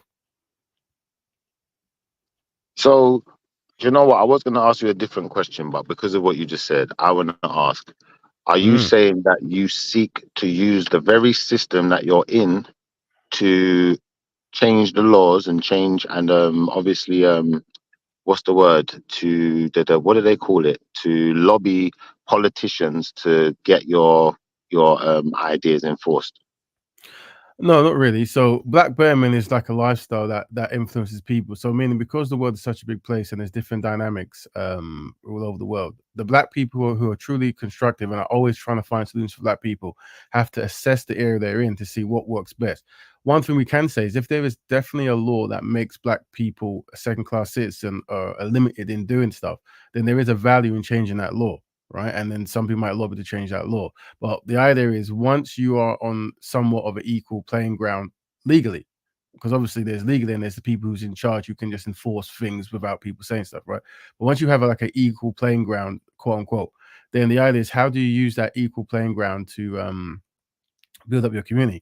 The thing is, because we're collectively inadequate, So you do wait. Can you pause 1 second? So you do seek to lobby politicians to try and get some of the things that you want to see in place enforced? Well, not necessarily me, but if a black not you personally, I mean the group that you're coming from. Yeah, because the thing is, it's like when you deal with mathematics, they have words called percentages and all this kind of stuff, because sometimes you can't quantify like one is right? It's like in the context of a number is right depending on the circumstances it's in, right? So what we're saying is, if the goal is black people constructively, collectively progressing, then that means if you live in a land where it's a good strategy to influence politicians to do things for black people, then so be it. If that's a strategy that works, then they should do that. Can I make one thing clear as well? Because I'm not, anytime I'm posing a question, I'm posing a question based on the rhetoric that you was telling me you stood behind the last time we spoke. So It's not based on solely on you, or it's not a personal thing. So please don't think it's like a personal question like that. But when you said, what did you say? You said black people shouldn't be fighting for integration. Yeah, they shouldn't have done it. It was a mistake in certain facets of the integration. Is that correct? Am I right? That is not correct. No. What was the exact word you used, so we could just make sure we're clear on what it is you're saying? Because I'm a bit confused by some of the words you use. Of course, when integration happens, meaning the laws have changed for black people to be in certain scenarios, black people should use those freedoms to benefit black people collectively. Okay, and so you're saying that integration was a good thing now? I think in the sense of integration is a marketing campaign. So I see integration meaning there were laws that limited black people. So now they're openly trying to remove those laws, so black people are not as limited. So that concept is a good thing. How it's enforced is a different issue altogether, but that concept is a good thing, yeah. All right, so you say integration is a good thing, right? Well, I've given you my answer, but once again, because of how I answer things, some people might sometimes find it a bit challenging. So I just want your yes to be yes and your no to be no. You see, the issue I have with a very educated or smart, or however you want to announce yourself, type of conversationalist is that the thing is though, Schiffer, if I may quickly interject, if you're gonna be technical, yeah, what you're talking about is two different things, because do you understand what I'm saying to you? Because you're taking integration to mean integrating with the greater public, as it were, and the American example would be integrating with white folks, etc., etc. Yeah. Raven's trying to show you that integration was more about giving us just some equal rights in the first place. So it wasn't necessarily about now you've got those more equal rights, then you now then have to go and integrate and interbreed, which is what I believe you are making the equation to be. And I think I never actually said that though. no, but that's what you're saying though, because what do you understand by integrating? What do you understand? What I understand by integrating is like things like being able to use the same bathrooms, toilets, XYZ, you know, the same water fountain, being able to go to the same schools as other types of people excellent, and use the same facilities. Because previously it was illegal, correct? I would say, as far as America is concerned, well, yes. yeah, because that's the example that's being used, yeah. I wasn't using America. I'm just talking in general, but we could talk specifically about America. The thing is, so are you saying? Do you want to speak about somewhere else? What? I mean, in general, worldwide. Listen, I mean, in general, worldwide, Black people have wanted to integrate for different reasons. No, in America, listen. No. Hold on, sister. Wait, sister. Now I'm here. Hold on, because I've seen. I'll leave you to it. Sorry. Yeah. So okay, whatever Black people want to do, because Black people are not monolith. So one might want to bark like a dog, and one might want to marry a European, and one might want to jump at you. Yeah, we understand that. So what we're saying is, hold on, brother. Everything I'm saying is based upon Black Betterment ideology, right? The blueprint of Black Betterment, and the reason for it and why it's important. Yeah, according to Black Bearers. Yeah. If people can hear the message and the lifestyle and go, nah, that's not for me. I want to drink with Europeans. I want to marry Europeans. I want to, do this kind of European stuff. And that's fine. That's your prerogative. But remember, we're on different sides of the ship. Whatever. We're a different ship. What if people just think they want to be in a good situation? What if they just think they just want to be with someone who thinks and talks like them, and is accustomed to the same things they're accustomed to? What if people never had color on the agenda? Now, I suppose you was one second. Let me just finish, because you do talk long as well. I'd suppose you would say, that person's not for Black Betterment. Now, I would suggest to you that a person who only dates within their race, but does the most fuckery, the most crime in their community, will beat up their partner and do all sorts of fuckeries, is not better than a person who wants to do things for their community but date someone who don't look like them. That's a good point. So what's important is, remember, so what sometimes I don't know the speed level of the listener. So there are some people who catch things very fast. Some people might catch it in 2 days' time. That's natural, right? So what I'm going to try to do is to try to unpack why we use certain words in order to collectively help Black people. So that's why in our philosophy and mantra, it's constructive Black man and constructive Black woman makes a constructive Black family. Because if we said Black man and Black woman makes Black family, the unsynchronized Black man will go, well, what about the Black man who beats up women? Is he constructive? And are you trying to tell me that when he beats up his Black wife, he's more important than a Black man who loves his white woman but gives charity to Black? And they create these kind of like savior kind of complex, the savior Spielberg. How is that creating, bro? It's something exists. I didn't create it. And then you can jump in afterwards because you have the knowledge. Yeah. So what I'm saying is the reason why we say constructive Black man is constructive Black woman. That's why when I go on panels, I say try not to swear, try to be, because what I'm saying is these tools will always be used to define, this is chaos, right? So I'm saying that and that's why I use open door elitism, I only speak for the constructive man. And if a person falls short, then they have to fix themselves and correct themselves and ask for forgiveness for those they have harmed. Me personally, when it comes to abuse, I say if a Black man attacks a Black woman, she should leave him. And that Black man has to reform himself and fix up and have a lifetime dedicated to fixing the harm he's done. I am known for being all over preaching for Black women's freedom, from Brixton to Birmingham to all over, right? I'm known for this. I'm there are people, what it is. I do not tolerate Black men harming Black women. So much so that I can stand amongst Black men and have no idea that one harms Black women like that. And when they do, they have to reform. Check what you said. Check what you said. Wait. Check what Go you on. said. Listen, you said you could stand amongst them and have Yeah. no idea. I don't think you understand the implications of what you're saying. Because in the same respect, you could be standing amongst, I don't know, R. Kelly. He only dates black girls. You know, Yeah. like that. And you So could that's never what. know until That's why someone I'm knows, agreeing. innit? That's why I'm So agreeing. what I'm trying to say is, bro, the point I'm trying to make is this. The point I'm trying to make is this. Yeah. You see, when you're ranking people and you're ranking people based on who they date, Yeah. like I get why you're trying to do it, but I'm not I doing rank that. people. Listen. I rank people based on their deeds, and Yeah. you're more Good interested in who afternoon, people gentlemen, date. man. Right. Yeah, good Welcome, brother. afternoon, Nate. Raven. Yes, Shiva. There you go. Good afternoon, lady. Salute. Naniva.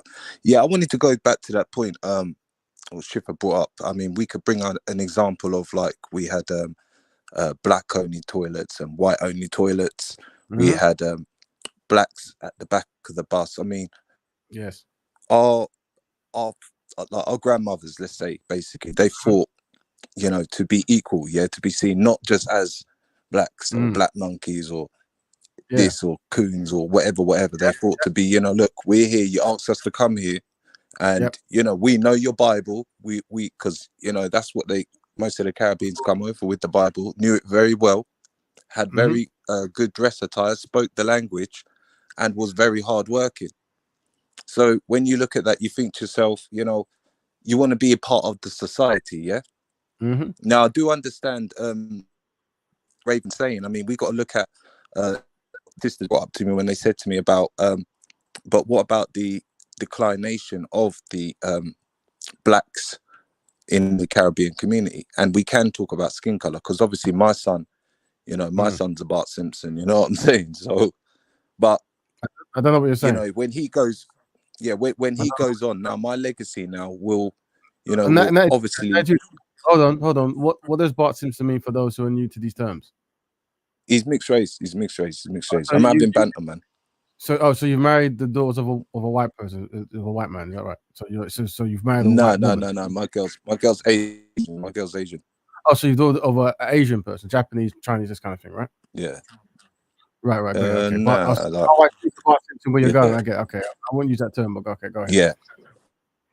Yeah. So I fully understand. I'm right. Like, you know, I'm very aware of that. I also know about, you know, certain cultures, how they are very family orientated and they like to put the money back into the family, which is very important, you know what I'm saying? Because then you need to look at your family and see what you're going to be doing to providing for your family, not just like the family you live with, like your kids, but like your mother. You might need to help your mother with her house. You might need to help your brothers and your sisters and everything like that without them having to struggle and have to go beg to the bank manager for a loan. I have a question, brother. You have a question? Yeah. What was the question? Because I might be missed after the Bart Simpson. I kind of missed the question. Was there a question that's So the question I'm saying to you, I totally understand what you're saying, Raven, but I see this as it's a land of opportunity, and it's a land where, you know, we've found out now everybody has to mix. I mean, if you don't like it because it's cold, you know, there are places where it's hot. And I do like your message, but I think your message would be so much more better, like if you was in the, you know, like the African diaspora, more like type of that, or even in the Caribbean, to make sure that let me ask him a question on that, because you did make a point. Needs to ask a question, but I wanted to continue my questions because I don't think we're through. So what I wanted to ask you next, Raven, is you spoke yesterday.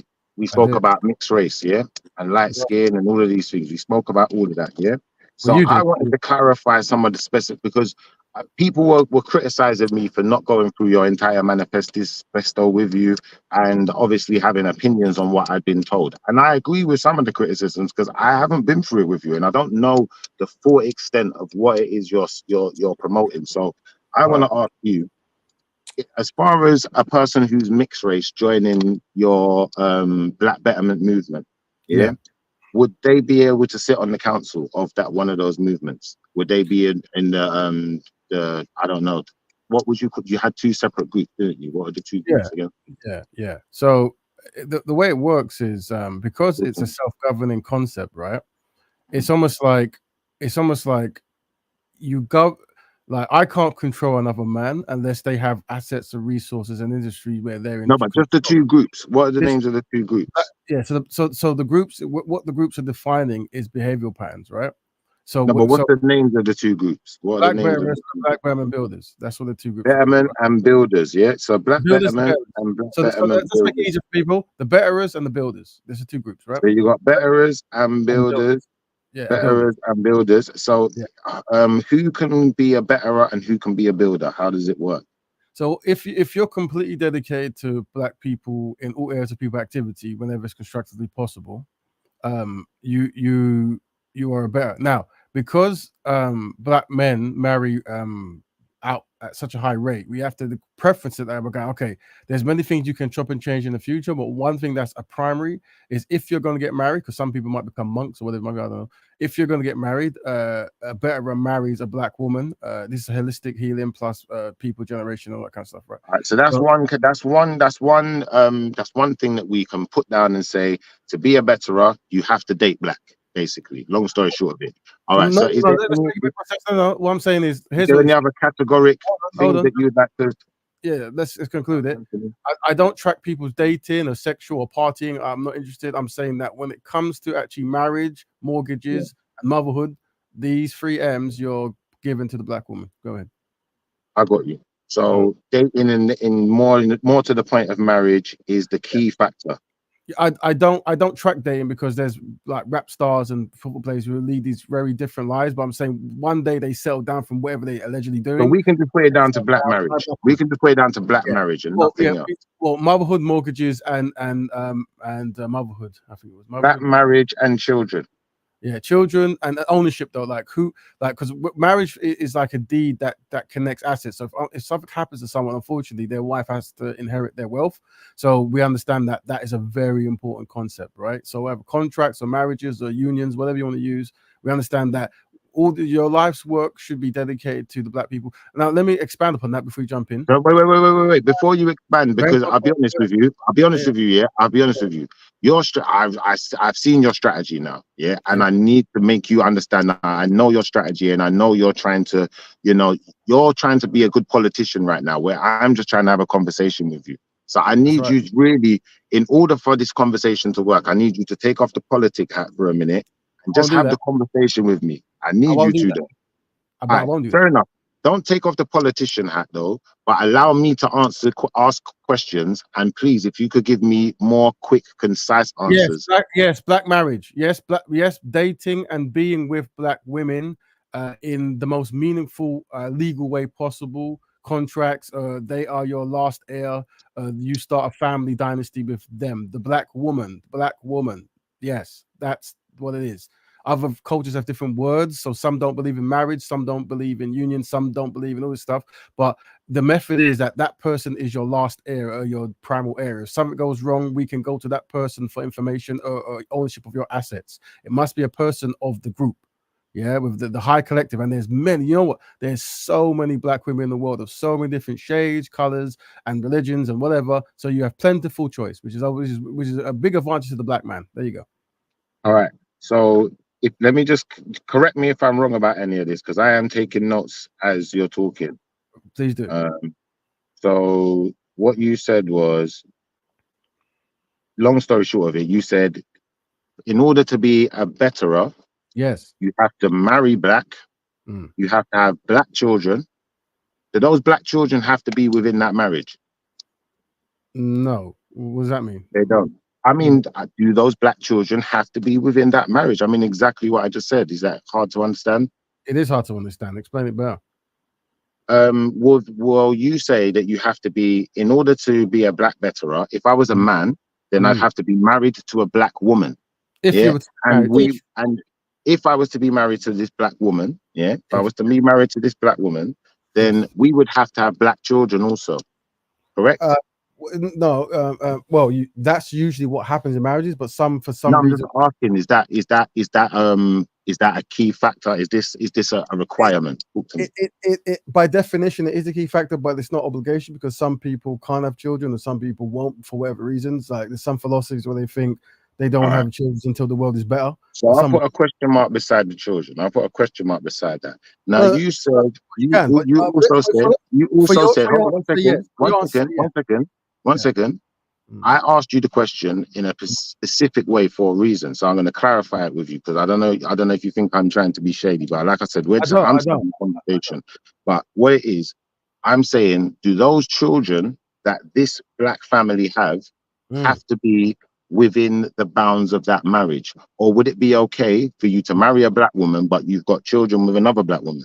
And you're still a black better. You're still a black betterer. That's fine. So what happened? That is possible. And we can explain how that happens, but that is possible, yes. And it is possible. That's why I asked it, because it's sensible. Sensible to ask sensible questions. All right, cool. Some people stumble upon Betterment after they've had loads of families, and then obviously you can't disregard your families, your children more so. So being part of the Betterment process is looking after them, even though you can't be with their mothers. All right. So as far as assets go into the black partner, let's say a person didn't have a black partner but had it in their will that their assets will go into a black relative or another black person. Is that good enough, or is that not good enough? That's an amazing concept. You will still be a black Betterment builder, because by definition, but if you could do that, that would be wonderful. And what I always say, just to add to your point to make this conversation more sexy, whatever, is I always ask, when black men rush to marry the daughters of white men, I go, well, they always say that it's out of love and not color and economics and stuff, and maybe that's what it is. So I say, well, let them have a contract that when you marry them, that I'm going to give you 100% of my love, but 100% of my assets will go to my sister, my actual blood sister, to which she will then give to the rest of the family. Will she still marry you? And it's interesting that not only do the anxiety come up and the white women get angry and start throwing things everywhere, but not one white woman who confesses she wants to marry for love has ever agreed to such concepts, which is interesting. But that's, I hear what you're saying. I hear you, but that what we're doing now is we're telling stories where we're just going through a series of questions and trying to ascertain. And I'm hoping I'm answering them, bro. I'm hoping I'm answering them. No, you are, but we didn't need that. So obviously, just to make the story more sexy, because we are on the internet. We've gone through the idea of assets going to a black family, but as if it's not going through actual sexual partner who is married to you, then you can't be a betterer. I've got that. Now, that's fair. So I've got that all written down as well, just to make sure that I'm clear on what you're saying. Now, as far as allowing other people into, or not other people, let me not say other people, that's not fair. Sorry. As far as allowing people of mixed heritage within the black Betterment camp, can a mixed race person be a black betterer? Yes, they can. Now, my next question is this. So a mixed race person can. Yes. I'm going to put mixed on this side now. So as far as mixed race people are concerned, or light skin, what level of blackness do you have to have before you're no longer applicable? So historically, this is the thing. We had when Brazil and Argentina wanted to destroy black people, they had a strategy, and Australia as well. When they had a strategy, and they said these are the levels of blackness before we acknowledge you as white. Okay. All right. Can I have a number from you rather than a spiel? Just a number, because you could listen. I'll be honest with you. You could give me a simple equation. You know, like you got half, quarter. You got eighths. I told you. Octoroon. Octoroon is what's the octoroon? Well, you see, you asked for thing, but these are the legal terms. You have mulatto, you have let's see if my memory serves me right. You have mulatto, you have I'm asking you though, I'm not asking you about their terms, because 1 second, please. No. I'm using it. You know, I don't want you to do this, bro. No, because you're hold on. I already know, but I'm asking you from the black. I'm letting you know that something that we are doing, we are going to use historical terms to make things make more sense. If you don't want to listen, that's fine. No one says you have to join anything you don't want to do. You can start I'm asking you from your perspective, known as the Daughters of White Men Appreciation, and you can have all the rules you want. And then I have to ask you, I'm just asking for your perspective. Can men who marry black women join the Daughters of White Men Union. And then you can say, no, in order for you to join the Daughters of White Men Union, you have to marry the wonderful white woman. Bro, if you're going to attack my character, bro, if you're going to attack my character, I would do a better job of it because not being funny. No, bro, listen, not being funny. No, bro, you just had your sentence. You had your sentence, and I didn't interrupt you and I didn't diss you, bro. But what I will say to you is this. I know, bro, listen, if you want to attack my character, I'm aware of what you're doing, first and foremost. Secondly, one second, bro. Secondly and foremost, it's not going to incite me to do anything, but it will incite me to understand that at this point, you are kind of triggered. Now, I don't want to trigger you. I just want to have a conversation with you. So I'm going to say, let's bring it down. Let's bring it down a notch. Let's bring it down a notch. We were getting somewhere. And I asked you, were mixed race people allowed to be black betterers? You said, yeah. Am I correct? This is correct. Then I asked you, one second. Then I asked you, quite simply, I said to you, can you give me a number, whether it be a half, a quarter, an eighth, a 16th, as to how much black this person has to be in, how much black has to be in a person for them to be able to fit into this, to meet the quota to be a black betterer. Now, you could have said a half, a quarter, an eighth, a 16th, 30 seconds. I told 30 seconds. I told you the octoroon. What I'm saying is, look, it's like what is an octoroon equivalent? What is an octoroon equivalent to in the scale I gave you? Okay, so this is what I'm saying. You have to understand historical terms, right? So this is what you understand. Please, this is what it is. Now, before I answer it, I'm saying, all due respect, brother, I'm not insulted. I'm not triggered. If you observe me speaking in Speaker's Corner, you know this is how I communicate, right? And also, I don't individualize things. I try not to. It's about collectivism. So when I talk about the Daughters of White Men marriage, that's a concept. Whether you have or I have no idea who you're currently married to or how long or how many children you've got. It's not my area of interest. I'm talking about the concept of black men marrying black women and the concept of black men marrying white women. And I'm talking on that concept. And so that's why, you know, my own dynamics is irrelevant. Your own dynamics is irrelevant because we're talking about ideas over individuals. This is how we progress as a collective. Now, moving to your question. So how it works is a black man marries a white person. They produce historically what's known as a mulatto, right? The mulatto marries a European. They produce what is some of them right, what I believe is a quadroon. I believe they call it a quadroon, and then that person marries another one, and they call it. Bro, octoroon. I know it's an eighth. I know it's an eighth. I know it is.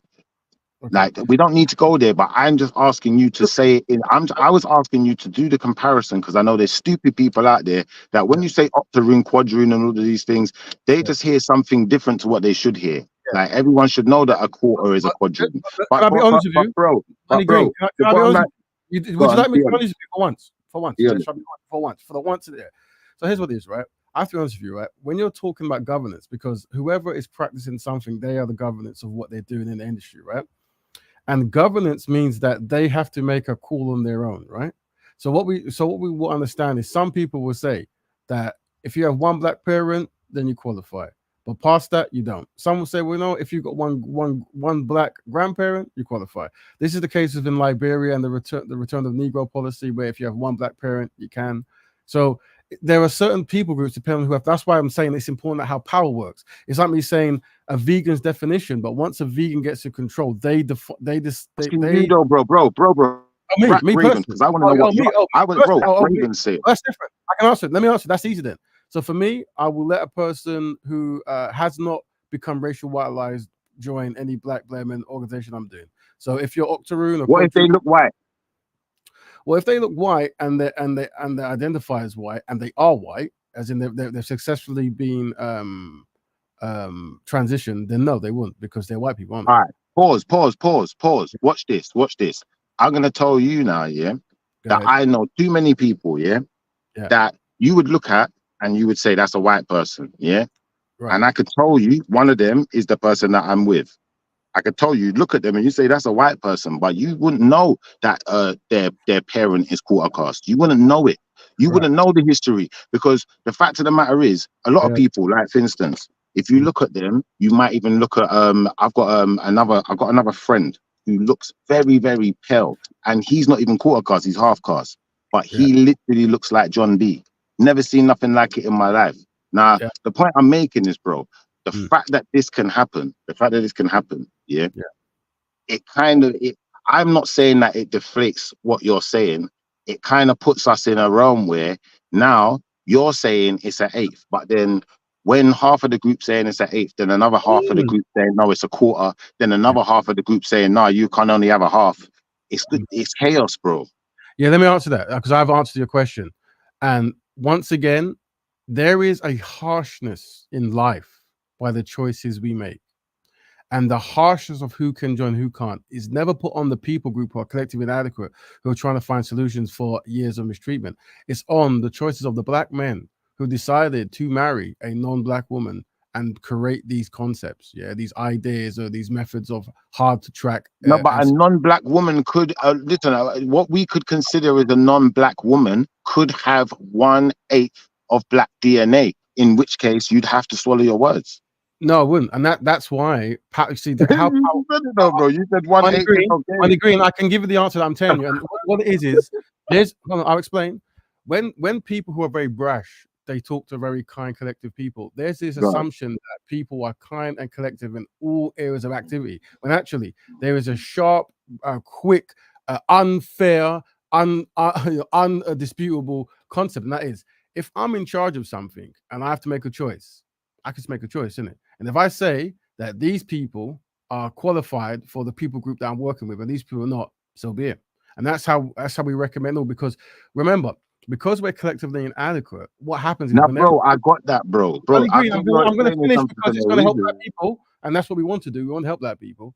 What happens is, remember, how we can track why we are collectively inadequate is we will spend £1,000 of the budget, which is all the budget, and 100 hours of the time, which is dedicated to discuss non-black issues on black. So who do we discuss? Let's talk about the hold on, brother, let me finish. The octoroon who 20 years ago had a black parent, and can they join? Rather than how do we help these beautiful dark-skinned black sisters in finding a good husband? And that's why we have to practice black Betterment, because we don't. Brother, no.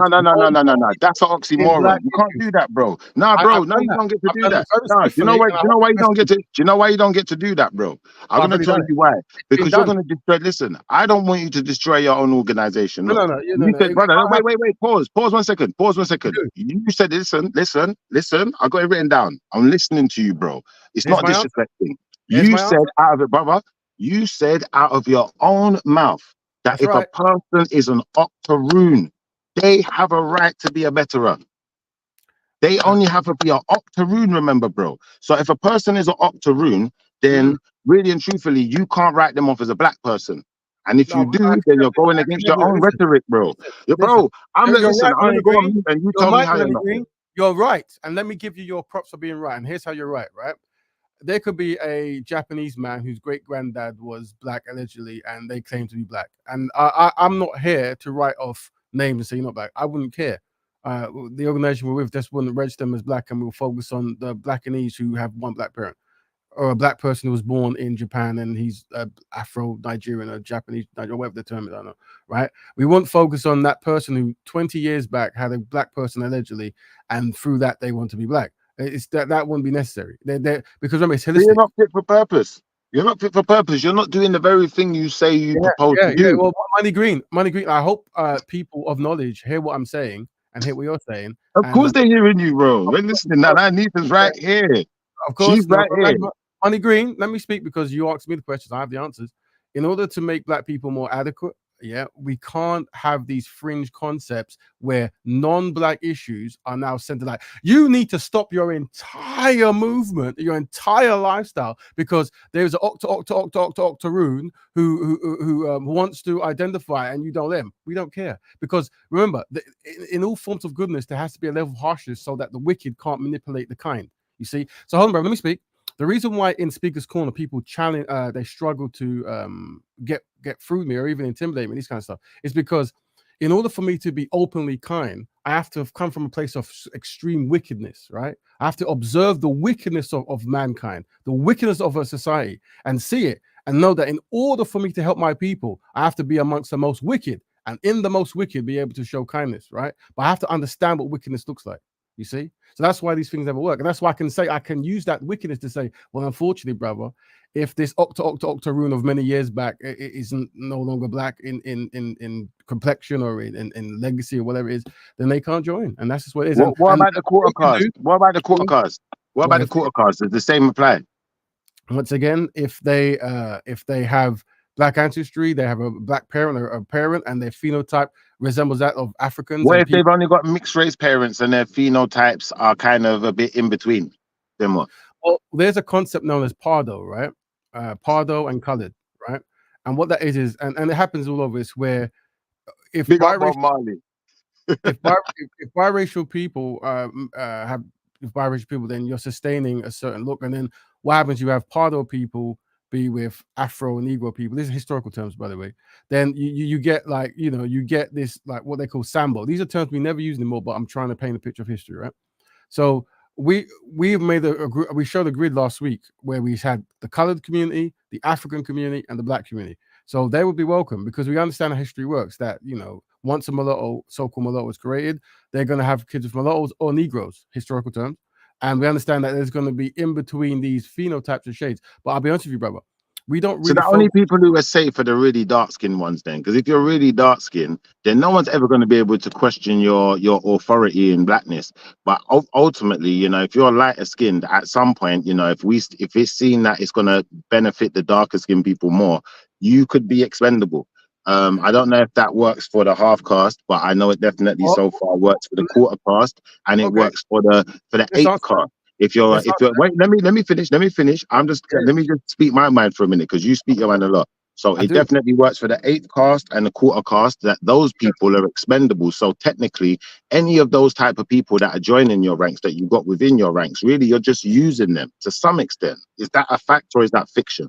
No, that's what usually men who date white women use. And this is what it is. It's like, and I get it, there's a concern because they know they can't join something, but they want their offspring. Well, are they expendable or not? It's as simple as that.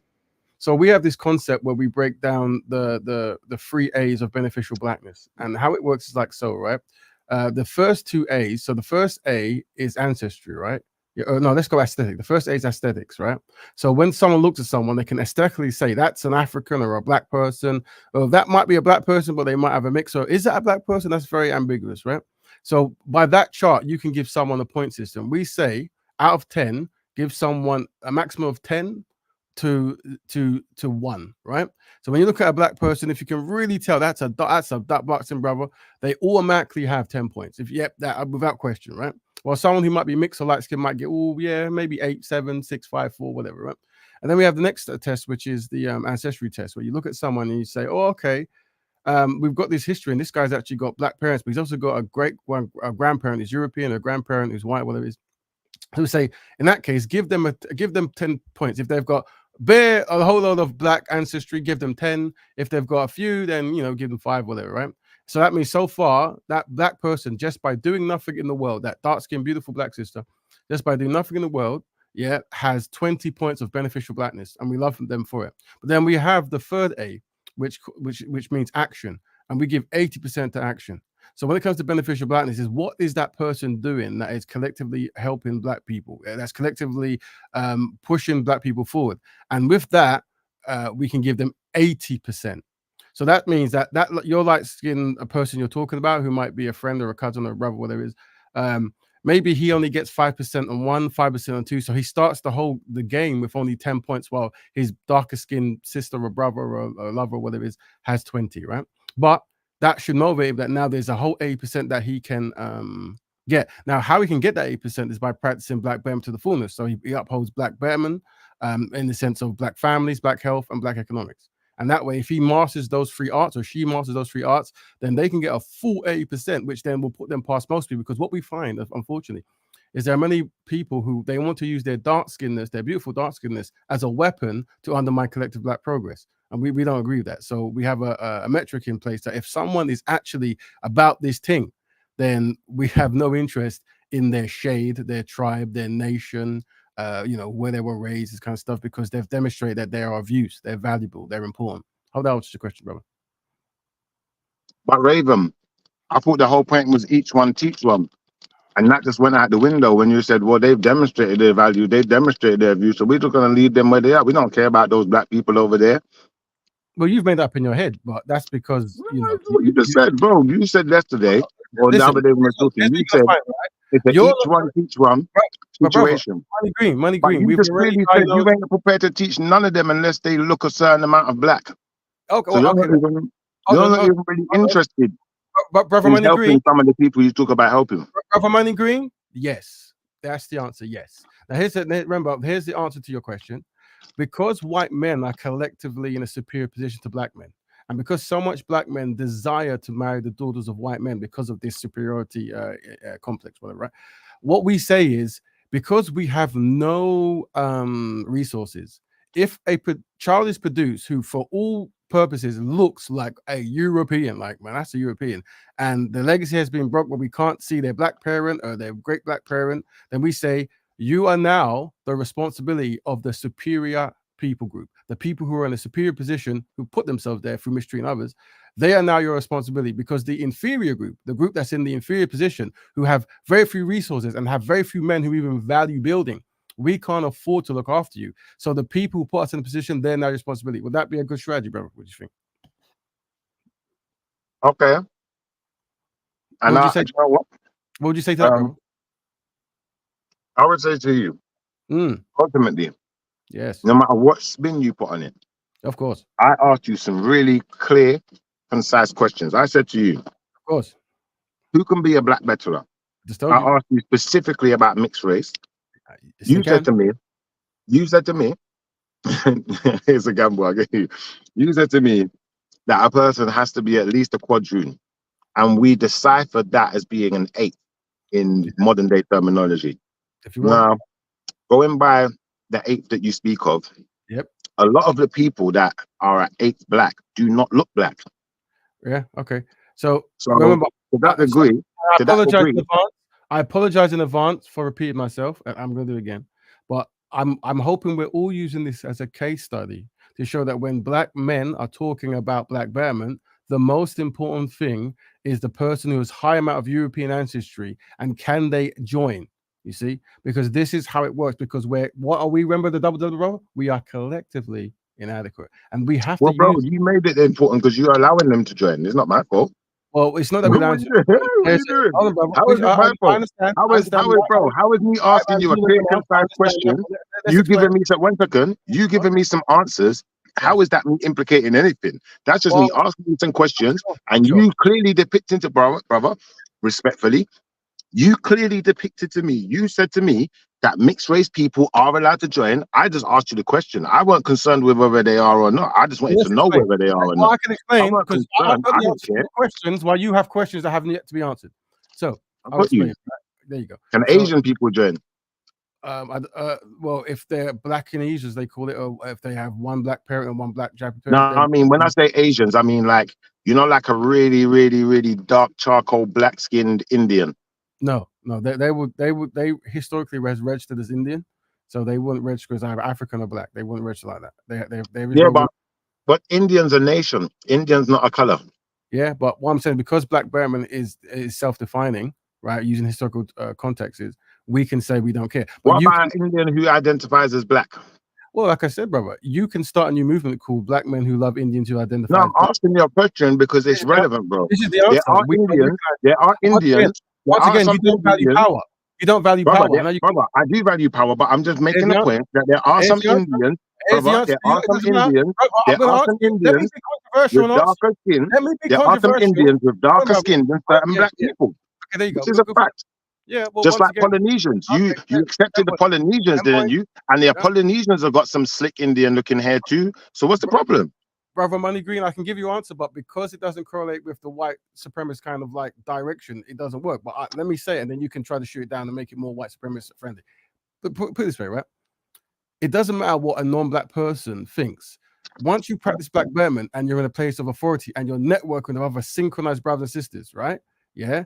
It's up to who we decide we want to allow. And because one of our values is discernment, it's very important, discernment. We will discern that an Indian who identifies as an Indian, who now wants to identify as black for a reason, this doesn't qualify. They're Indian. But if Indians were to become one day black by registration, then all the black betterers and the custodians would come together in the thousands, and they would have a consensus saying, for now on, for this reason, Indians are to be seen as black. I don't think that's going to happen, but if that's how it would happen, just like all the scientists came together and said, you know what, Jupiter isn't a planet, or isn't a whatever it was, or wherever the planet was. All right, bro. You know, we got you. I just think that you see what I was doing earlier on. Yeah, I was listening to you talking. I'm sure he was. And I was writing down questions. Good man. And I got to a point in my questions where I realized once I get to this mixed race subject in this black better scenario, we're not going to get any further because you're going to start doing this thing where you run from questions. And since I asked you that question, this is what you did. You admitted, that you allow people who are a quadroon through the door. Then you also admitted that those people are seen as expendable to you. Then you also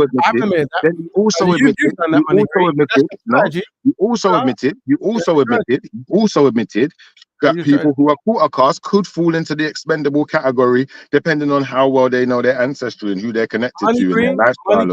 Let me give you a controversial answer. One second, bro. Let me finish because you always do your long monologues unhindered, bro. Listen, bro. Listen. Take a deep breath. Calm down. When you're talking, I'm not going to talk. I'm not going to do any of this junk that you're doing because, bro, like I said, you thought you was ready for me, but you're not ready for me for this reason, because you can't just allow me to have my say and you have yours because you feel threatened. I don't feel threatened by you. Well, here's what it is about Brother Money Green. What it is, and I see you've gone. I hope you haven't been kicked off, but here's what it is, Brother Money Green, right? What you do is you wait for an answer and then you give your own interpretation of that answer. Then you move on that answer. Then you have red herrings based upon that answer. All right. Now, that's fine. If that's how you want to organize. But here's what it is. No black person has ever come to me and said that this brother has done or said anything that is beneficial for black people's progressional growth. Right.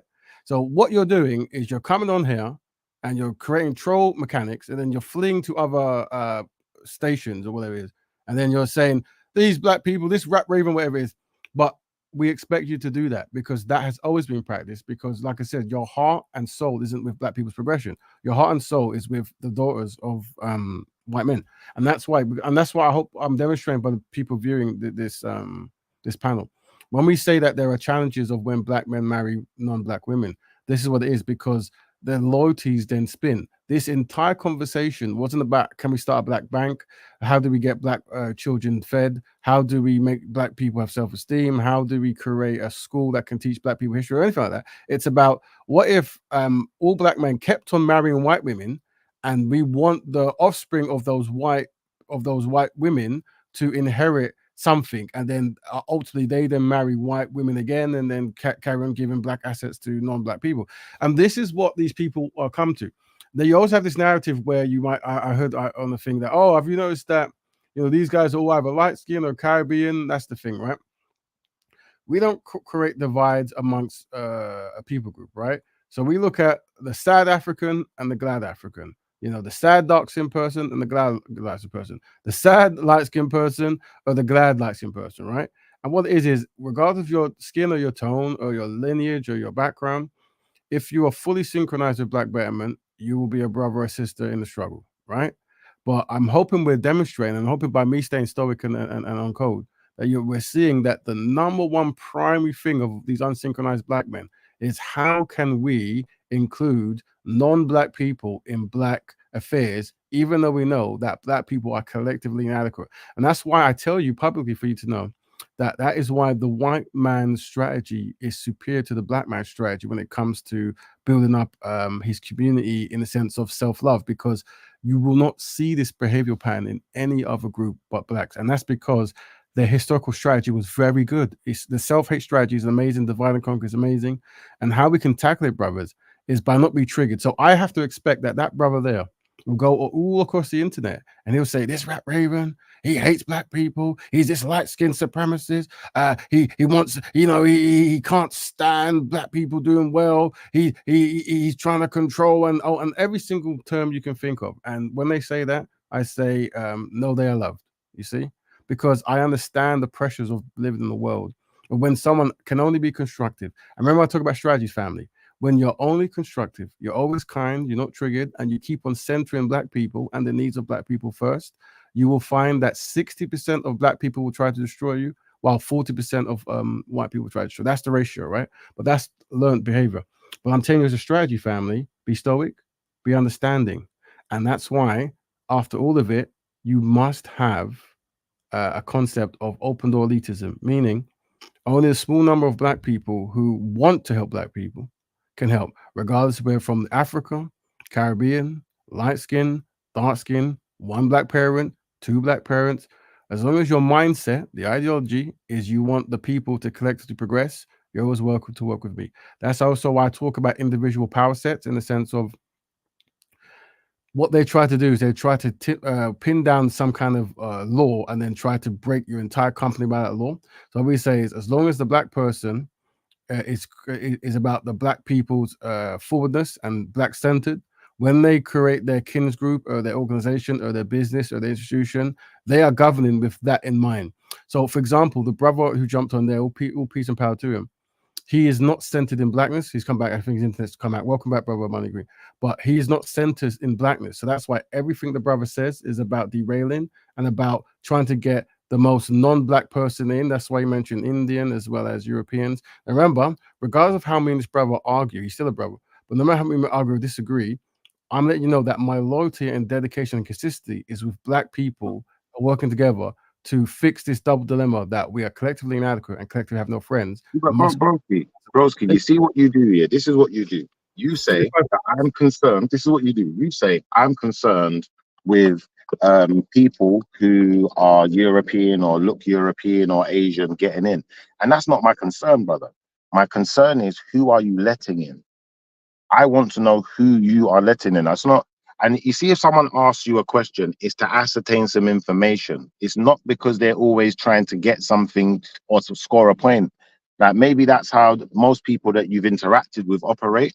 And I could obviously, adhere to the fact that that could affect you consciously and, psychologically. It could affect a person. But please don't hinder me with that when I'm talking to you. Because if I ask you a question, I asked you specifically, I said, what type of people can be a betterer and what type of people can be a builder? Because I just wanted to have a clearer depiction of what it is that you're dealing with. Not because I've got some agenda, not because I want to get lighter skinned people through the door, just because I want to understand what is being told to me. Now, if that's not clear now, and you want to keep pinning agendas to me, then it would seem that you're the one with the agenda, my brother, because I never came here with any. I have an agenda. I have an agenda. In this conversation, I have an agenda. I get you, and I'm glad you clarified that, because at the end of the day, I'm only by me asking you questions to understand what it is you're doing. I want to understand, how does that derail what you're doing? Me asking you questions and clarifying it. Because what's happening is, when I give answers, you take the answers and then you create narratives that he's creating second-class citizenship for biracial people and all this kind of stuff, right? And this is not true. But even if it was, remember I told you about the toughness? We wouldn't care, because we understand that no matter what you do as a black person, no matter what you do in the black community, 40% to 60%, of a non-black or the black community will always try to derail it, because we're collectively inadequate. You see? But what have I derailed? Bro, this is the thing now. I'm going to be honest with you. You're saying is everything you're saying. Hear me out. I was making a statement. It wasn't a question. I'm saying, how have I derailed anything by asking questions and having opinions on the answers? At the end of the day, if something, one second, please just hear me out. Go ahead. If an ideology itself is adequate, then it should be able to stand up to questioning. Brother, I've just told you the answers, isn't it? Yeah. The answers is someone either is something that isn't. Yeah. But there's also going to be gatekeepers, unfortunately. And in that gatekeeping, some people might qualify, some people might not. When you have committees that's dedicated to certain tasks, so you have gatekeepers. Of course. And what encompasses the role of a gatekeeper? So here's what it is, yeah. The idea is, when a person is practicing black betterment, they're in a position of power, right? And they're making a choice based upon that power. So their ideologies, they want to see black people progress in a particular activity. So they actively go into the people they know as black people to do that activity, right? So it's like this. You see, I'm here on this panel. I'm with black people, right? I'm with black people. So we're actually gone to this place. So in this place, we are doing an activity, right? That's how it works. It isn't this concept where it's like, you know, let's just close our eyes, and then when we wake up, there's these mysterious people there, and we'll find out who they are. Is you're actually going to places. Now, here's what it is. Establishing those people beforehand is important because, as you know, people will practice deception. You know, a Japanese man will probably get an afro put on his head and say, I was born in Nigeria. Please pause. You said people will practice deception, yeah? Now, the reason I want you to pause on deception is because are you yourself not practicing deception by allowing people in that you're going to treat as expendable and not telling them that from the get-go? Is that not deception, bro? Brother Money Green, the issue is, because I suspect, you know, Black Betterment isn't within your agenda, right? No matter what I tell you, please don't do it, bro. Are you letting in people? Are you letting in people who are ape or not? And did you say they was expendable? And then you can defend non-black issues, right? It's like this. If I'm talking to a African or a black person or a colored person, yeah, then they have the freedom and capacity to practice Black Betterment, and by their energy.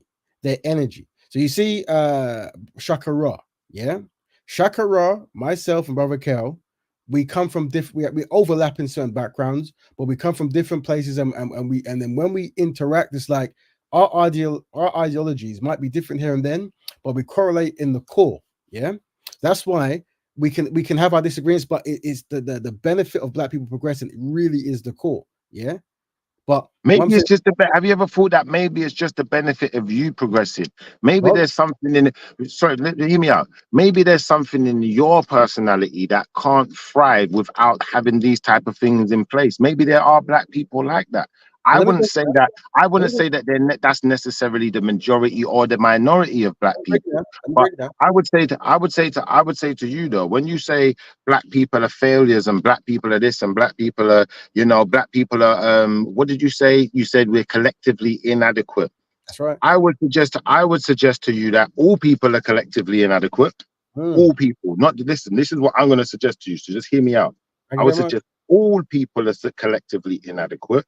And all people have the minority controlling the majority, all people. And I would also say that when I look around this world, what I see all different denominations of people, and I see a lot of the people who are struggling seem to be darker skinned ones, whether they be Black as in your depiction or whether they just be dark for some other reason. Yeah, I see this all over the world. Yeah, so that's why I asked you when I said to you, because you say my points are irrelevant because you like to write off people's points because you want to brainwash people. Yes, and if you want to brainwash people, that's fine. But at least you see that respect. And that's what I want to hear. I want to hear a person tell the truth. So we're not here to lie and tell people we're not brainwashing them when we are. Now, I'm not here to brainwash no one. I'm just pointing out the fact. When you say brainwash, what do you mean? Sorry, Raven, can you explain it to her in your words? No, because you're the one that's using that language. So you're the what one I mean by brainwash. What I mean by brainwash is, I mean, force a narrative into people's mental capacity where.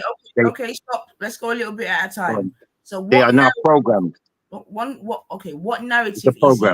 1 second. Okay. Okay, so you believe that he's programming you? He's programming himself, and he's trying to make sure that anyone who comes within his circle is programmed the same way. Fact. Okay. So go a little bit at a time. He's programming himself, all right. So we can acknowledge that Raven has done programmed himself. So till that's correct. We can all acknowledge that, and he himself acknowledges that he's very repetitious. He's washed his brain of any other type of idea but this one. Schiffer. Hold on a minute, yeah. Because he himself acknowledges that he's very repetitious in what he says, this, that, and the other. But what he says is consistent. You would agree upon that, yeah? You may not say like that again. I didn't hear the last part of what you said. I'm saying that Raven, whether you like it or not, is very repetitious in what he's saying, yes? Whatever it is he's saying, yeah, because even you yourself have said that he's repeating. He repeats the same things, yeah, right, definitely. Cool. So is that what you deem as being programmed? Because you're hearing 1,000. 1,000%. You see, like, have you ever phoned up an insurance company? Yeah. One second, Nanifa, just quickly, just so you understand but you don't fully. need to. You've already said yes, so we can then move on, bro. Like No, but seriously, yeah. Nanifa, I just wanna make sure that everyone kind of fully understands where I'm going with this. So if you've ever phoned up an insurance company, you know when they do that long blurb when they go, you're being recorded and you have to agree to certain terms and conditions, and they read out this little blurb, but it's like they know how to say it so well, they're programmed to it, it's conditioned now.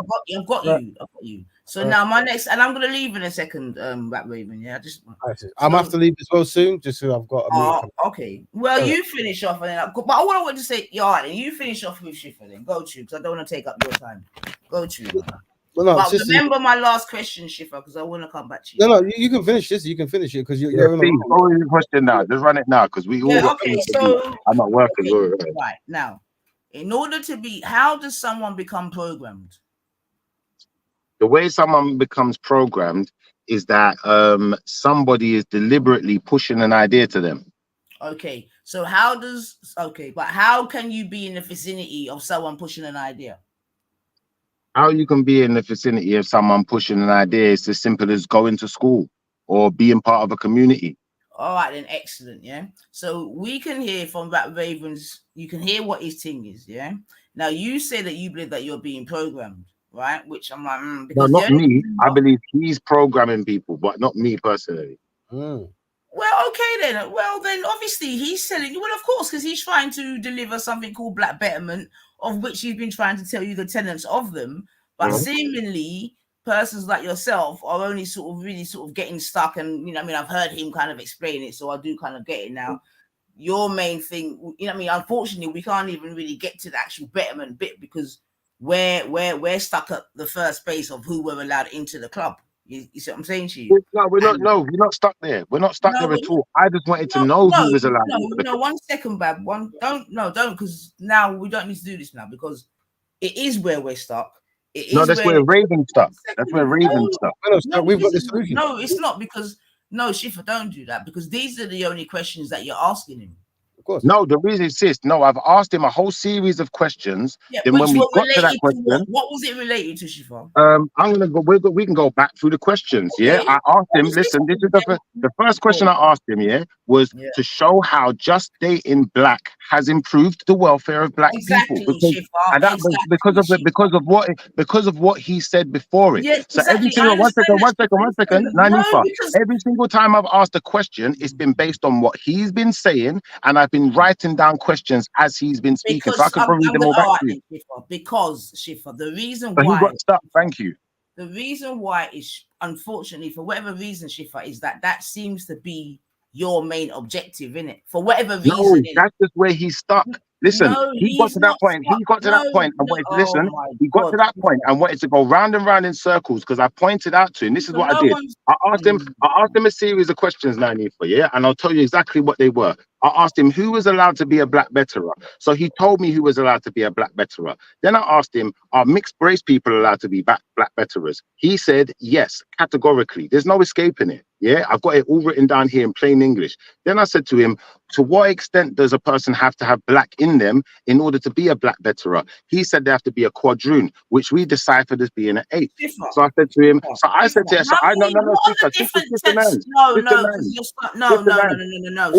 him is, how is it? What I said to him, how if you're going to allow people who are 1/8 through the door, who potentially don't even really look black, yeah, then are these people,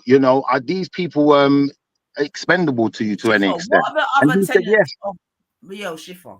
And this is, to be honest, in many ways, you're kind of highlighting the problem, but we're going to work with it anyway. I just said, are they expendable to him, sis? I didn't say, are they allowed in? I said, are they expendable to him? You need to breathe, Shifa. Like, seriously. You just need to breathe. But sis, if I can't make my point, you're not going to understand it. You made your point, bro.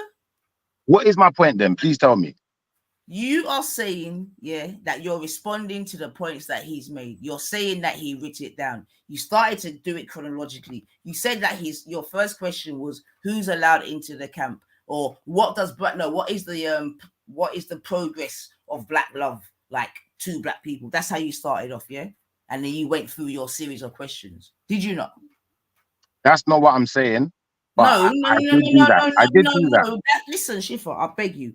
This is what's happened. Yeah, no problem. I've got no I did problem. do that. I agree. I did do that, but Okay, that's not what I'm excellent. saying now. Okay, no problem. Right. So now I'm asking you, yeah, do you know any of the other tenants of Black Betterment?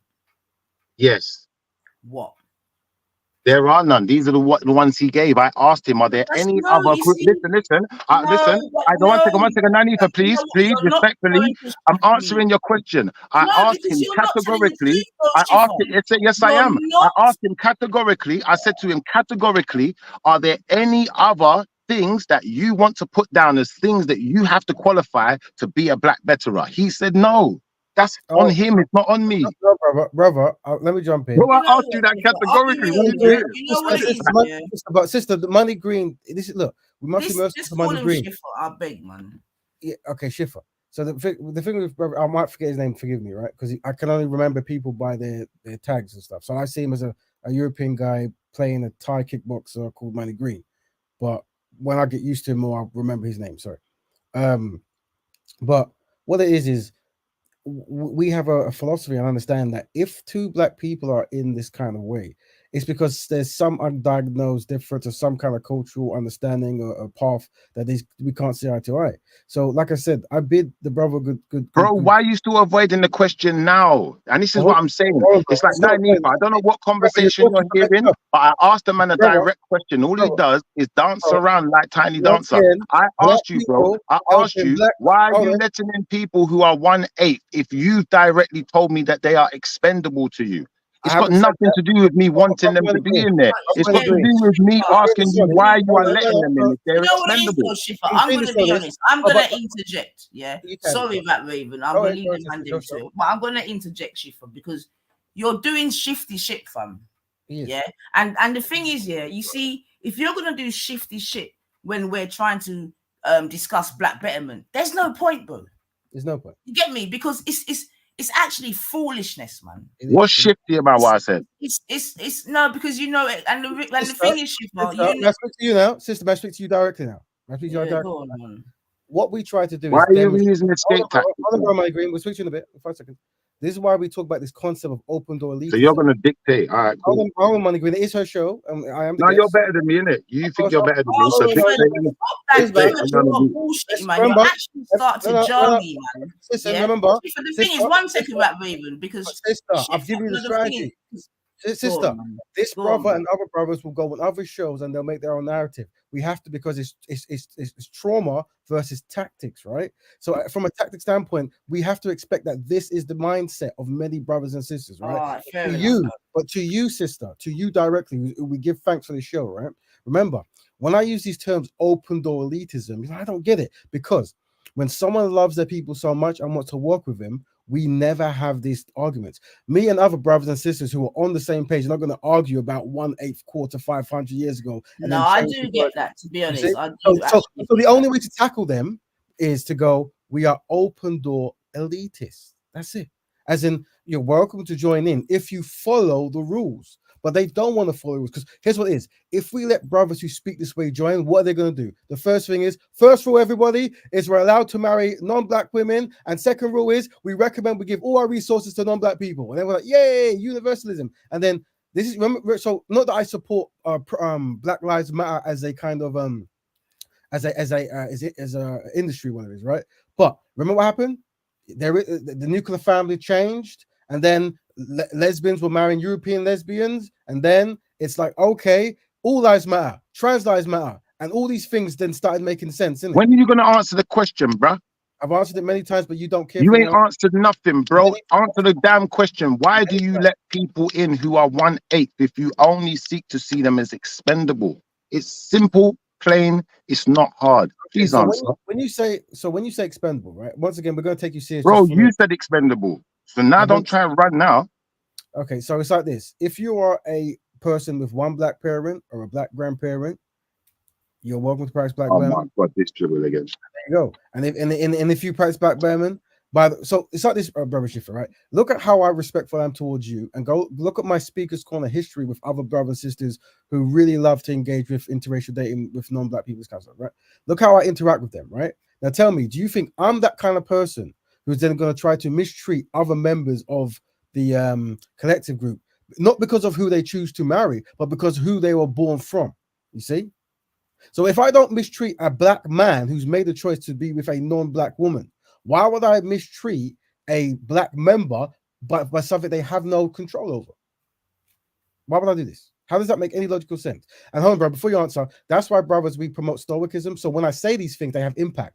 So if there's a history of me mistreating black people, being inward sabotaging, never trying to find solutions, never loving the black woman, if there's a history of that, then you could go back to my history of being alive, speak and go, yes, he's wish-wash. But what you'll find is other people have spoke about aliens, mistreating black women, dating Europeans, going to the sky and talking to sky gods and all this good stuff that they want to talk about on their shows, right? But Rap Raven has been consistent, isn't it?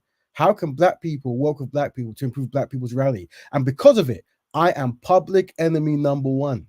And I'm hoping to use that analogy and that realism to demonstrate that we are collectively inadequate. And by accepting this truth, the double dilemma, it will force you to practice black betterment, or you'll have trauma outbreaks like we are seeing. Thank you, bro. I don't think you could force me to do anything. But what I would say is, I understand that you're trying to be powerful. I understand you're trying. I'm trying to show you what power looks like. But what it is, you want a power struggle with someone who's not struggling with you. All I'm doing is asking questions. Now, brother, respectfully, you ain't answered the question. Now, I get that, bro. I get that you're sticking to the script. And I get that. Let me answer this. You're welcome to go. If you was a footballer, bro, you're interrupting me. I didn't interrupt you once. Please wait. Just pause. Just wait, bro. Respectfully, you said this to me. Self-control. You're supposed to be the black man with the black woman, right? Where's your self-control, black man who's supposed to be the betterer? Where is it? Let's bring it here to the forefront. Please wait till I'm finished. Please don't. Please just wait till I'm finished, bro. Just wait until I'm finished. Black man with all this self-control and all this power who thinks he's representing the community the best. Please allow me to finish my sentence. Like I was saying, at the end of the day, bro, you see, if you was a footballer, it would be fantastic. Only issue you'd have is you'd be another Michael Owen. Fantastic at dribbling, but don't produce enough goals. Now, what I'm saying to you is, my brother, like, you're sitting here dribbling on the microphone when I've asked you a specific question. Now, you can't tell me, let me finish. You cannot tell me why you're allowing people who are 1/8 into your ranks, when you see them as expendable because you know you fucked up. Now, I don't want to argue with you no more because it's pointless. We're not even supposed to be arguing. We're supposed to be coming up with solutions. Every constructive thing I do, you have permission. But how can we come up with solutions, though, Shifa, if you can't get past this first hurdle? No, he can't get past it now. Why can't he answer the question? Sister, he can't get past it. Exactly. You can't tell me I can't. Big up to Buddha. Big up to Buddha. But sister, it doesn't matter what. Remember, these conversations I've had for now a decade, right? And I see these patterns. Nothing we say will be acceptable. So that's why we have to practice open door elitism, and we have to give Money Green permission to go out and sabotage everything we do that's constructive, and but not be angry to him. We have to let him know that we know, because we're collectively inadequate, that's what he has to do. You see? But what will happen is when the open elite get more organized, we come together and we change the paradigm. Brothers like this will no longer benefit from such behavior. You saying that your mindset is inadequate then, bro? Because if your mindset was adequate and the rhetoric that you bring forth is adequate, it shouldn't matter what I say. It's like when someone wants to challenge the Bible, I don't care, bro. Do you know why I don't care, bro? Do you know why I don't care? Because I know anyone who wants to challenge the Bible, all you got to do is really read it. That's simple, bro. If you're going to be clinical like that, then Shifa, if we're going to be fair, right? If you're going to be clinical like that, he done told you from the first conversation that you're really not relevant to him, really and truly, because your politics is not his politics. No, so but people who are 1/8 black are relevant to him. One second. Yeah. So he done showed you that. He done showed you that. And that's why I was saying, well, how are you being programmed? Because the only way that you can take programming. I'm not being programmed. I agree. Sister, remember, listen, Shifa. Thank you. You're making me right now, Nifa. But people who are 1/8 black are his problem. They are something to him. He made it clear. What we doing? One second. But this is important. The thing is, it will help the conversation. yeah, 1 second, man. All right. Please, This is the solution. One, I'll get you, baby, and I'll give you a thing. But why is we're joining static? And I'm saying here's a solution, right, sister? I know you as someone who loves black people, and I know you that you take time to demonstrate that, and you give time and platform to uplift when you can, and we love and respect you for this, right? But what I'm saying is, when you engage with me on a personal level, outside of this, do you get the sense I'm someone who's trying to sabotage black progress, or unify to find solutions? What sense do you get? This is to you, sister. Of course not, that Raven. That doesn't even deserve an answer. No. But the reason I say this is because he's diverting, because I pointed out his deception of his own people, and he don't want to deal with the deception. He wants to divert somewhere else. I will give you time to destroy black progress. Now, what I'm saying is, Schiffer, you're moving mad, bro. Oh, sister, no, I'm giving this. He said deception himself. Look, Nanifa, rewind back your show. His words were deception. You know, I never said that. Hold on, wait a second. Am I lying, Rat Raven? Did you say deception, Raven? Did you say that you have to employ? Did you say that certain people employ tactics of deception? Then did I say to you, hold on, by you saying that you're going to have 8 people in your group, but then you're going to treat them as expendable? Is that not deceptive unless you're telling them from day one?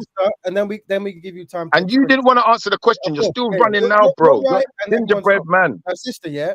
What I'm saying is, run as fast as you can.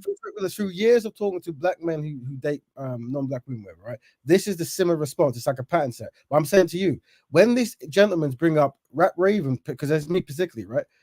Interacting with, say, biracial or non-black, they'll have to bring forth that person who practiced black Betterment and say, you know what? Yeah, you're right, man. He comes and he slaps black people around the face. He throws turkey in their head or whatever it might be. But what I'm demonstrating is the reason why these people can have these narratives is because they're never usually in any vicinity where black people are doing constructive work, right? So they can have all this fantasy kind of way. But someone like you, sister, who's dedicated time to do something, and because you've dedicated time to do something, we've crossed paths, you see? And when we cross paths, your testimony is important. Now, I come to that path with a consistency knowing that I will be judged upon how I interact with my people. Yeah, that's all right, Mr. Blackity Black. Come on, man. This monologue long. Why do you want to remain in an integrated society? Destroy black people anytime you like, but let me just try to help. Well, black people, why do you want to remain in an integrated society if blackness is so important? There you go. Okay, once again, these concepts. Right? Yo, Schiffer, you're gonna have to try and control yourself, because I know you're starting to spaz out. Yeah. I'm not spazzing out, but it's like Nanifa. This guy, this Nanifa, every single time I talk, he interrupts me within 10 seconds of me talking. But when he talks for about 4 minutes per sentence. It's crazy. This is your program, and Money Green will never be in any kind of program I run, right? Because we're doing different strategies and different. Even the language you're using, Schiffer, like you're just. But sister, what it is the language I'm using. What did I say that's disrespectful? What? Because he talked for 4 minutes and I get 10. Words like creepy, man. Like sister, how? Huh? Sister. I never said creepy. Like creepy. I never said creepy. Sister. I said when he's talking, he goes on long monologues for like 5 minutes, and I have to be silent. Every time I talk, within 10 seconds of me speaking, he's talking. I'm gonna have to jump off in a bit, but I'll say this, sister, right? What's important about no self-control, but it's like everyone points the finger at Schiffer. Sister, the goal of these exercises is to demonstrate where, unfortunately, many black men go when they date outside the race, right? And the idea is they come through. And one of my goals is to use this as a case study. So sisters like yourself and other brown sisters who have your shows can then have a way of having certain segments where this segment is about black people being constructive, and we could say tactics, and this segment is about black people going through their trauma. Yeah, so that way, rather than having a whole load of podcasts in the world that just tackles on the trauma, we want to tackle on the tactics. But when someone's in a traumatic state, they won't be able to articulate tactics. You see, so what I'm saying is, do not get angry at these brothers and sisters who seem to consistently always talk against black progress. Right? Just be okay, brother. These are cool people. We love and respect them. Brother, your camera's on, by the way. I don't know if you want to turn it off. Yeah, but these are the things. These are the things that we have to do in it, right? And I'm saying that, notice that whenever someone is constantly trying to be solution based, constantly trying to be nice, constantly trying to be inclusive, that inclusivity then is used against them. What? Let's go to the edge of inclusion. So what about biracial? Oh, but what if they can they be included? So you're constantly looking for a chink in the armor, right? What people want to be is they want to be mean spirited, but when you use toughness to draw lines, they then become very sensitive to the toughness, even though their very existence is mean spirited, right? And what I'm saying is we have to acknowledge this. We have to have a diagram. Now, what also happens is because I'm the one here personally articulating this, I then become the problem. So the ideology is no longer relevant. It's me, you see. And that's why I say I'm beneath everyone. I'm beneath everyone. The idea is finished now? I'm finished, bro, because I'm talking to the sister. But sister, I'm talking to the sister, aren't I? You Are understand? you gonna talk for 5 minutes then? I gotta go as well. I got things to do. But I was gonna say, bro, when you're a politician, you should expect. Listen, when you're a politician like yourself, you should expect people to question your rhetoric and to question your ideas. It should be expected. You shouldn't be upset, bro. You shouldn't be you shouldn't be here upset, dribbling down the microphone, talking about people are derailing our movement. They want to do this. No one shouldn't be able to derail nothing that's certified, bro. That just shows you ain't certified. That just shows you're weak. You're fragile. Yeah, and that means you're broken. So listen, go to your trauma group, and have fun. Make sure your counselor teaches you how to deal with your trauma. Because listen, brother, nobody knows the trauma but you. I'm gonna relax and go drink and be like, know you're loved, Money Green. And when you get through this trauma, there's a space for you, right? Know you're loved. Bro, when you get through your trauma and you realize that you're delusional and you're projecting your trauma onto other people, you'll realize that you're some kind of you're under some kind of psychosis. I don't know if you've got split personality. I don't know if you've got dementia. I don't know if you've got some kind of what's that thing called again? What's that thing called when they spaz out again? Is it schizophrenia? Is it schizophrenia? I have all those things. You got bipolar. I don't know what it is, but bro, listen, you can't listen. You can't project onto me. You can't project onto me. To go to your trauma group with your traumatized brothers and sisters, and wanna just talk about your pain. Talk about your pain, because that's gonna change something. I hope you're doing. Now, brother Green, I'm gonna say you're on. I'm gonna go on mute now because I want you to be heard. You didn't want me to be heard though, because I'm too powerful for you. You are too powerful. Money Green is very powerful. He's in a better state than us, as well as myself more so. He's doing great, and because he's in a better position than myself. Brother Money Green, would you be willing to dedicate time to make me in a better place? Would that be something that you're willing to do? Bro, I'm trying to dedicate time to put you in a better place, but it's like you're just arguing with me rather than just answering my question so I can understand where you're at and tell you where I'm at and see how best we can work together. Well, I'm hoping that by the way you're talking, we can see where you're at, you see? And I hope the brothers and sisters listening, just so you know, I respect Black women in the sense of I understand what you've gone through. Because anytime you talk to Black men about interracial dating and the importance of being with Black women, this is what will always happen. That's why I say it is best to let Black men speak to other Black men about this concept, because it's a high trauma concept. Yeah. And I say it should be reserved for Black men to try to find solutions to it. Now, what we've done, because we're currently why would I be traumatized by my own decision? Make sense of that, bro. You're free from all this. Brother, you're Israelite and you're free from all this kind of Black stuff. So that's fine. Where is the trauma, bro? You're free from this. You're free from this because you're in a different place. Obviously, you're traumatized. Like I said, I'm not traumatized. You're traumatized. My behavior pattern demonstrates this. So what it is, family, what I'm recommending is we have Black men lead on this conversation, right? Because there is a history of outbursts when it comes up. And what I'm trying to do is demonstrate it. But remember, the trilogy of triumph: Black families, Black health, and Black economics. These are the 3 important points. And whenever we talk about them, you might see some kind of outburst because of what's expected and required.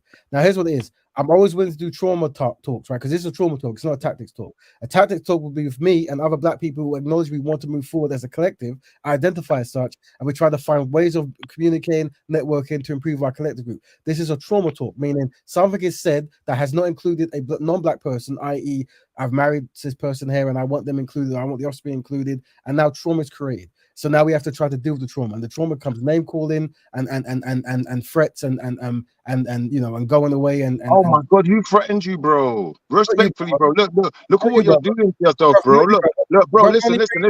You're talking about trauma, bro. But listen, when I asked you about the mixed race, when I asked you about the mixed race people in your group and what level of mixed race they could be, Then you were traumatized, bro. Then all the attacks started coming. Then all of the snarky comments started coming, bro. All I've done this whole time, bro, I've not attacked you once, bro. I've not attacked you once. I said, bro, I said that you've got a message that that you set out to brainwash people with. You agreed, bro. Everything I've said, you agreed, because you know I'm not trying to lie on your name. But you're trying to now what you're trying to do is you're trying to divert, because I asked you a critical question. Why would you be allowing people who are an 8th black into your group if you have no loyalty or no love lost with these? You ain't got no like they're expendable. Bottom line. And I asked you categorically, would you see them as expendable? You said yes. It's deception, but sister, if you're still there, other black people. It is deception. Thank you. And he's admitted it though. Now, Nifa, did you hear it for yourself now before you start telling me I don't know what I'm talking about? I'm happy. Just said it again. I'm happy to exist in a world where Brother Money Green can exist in his own world and we don't interact, right?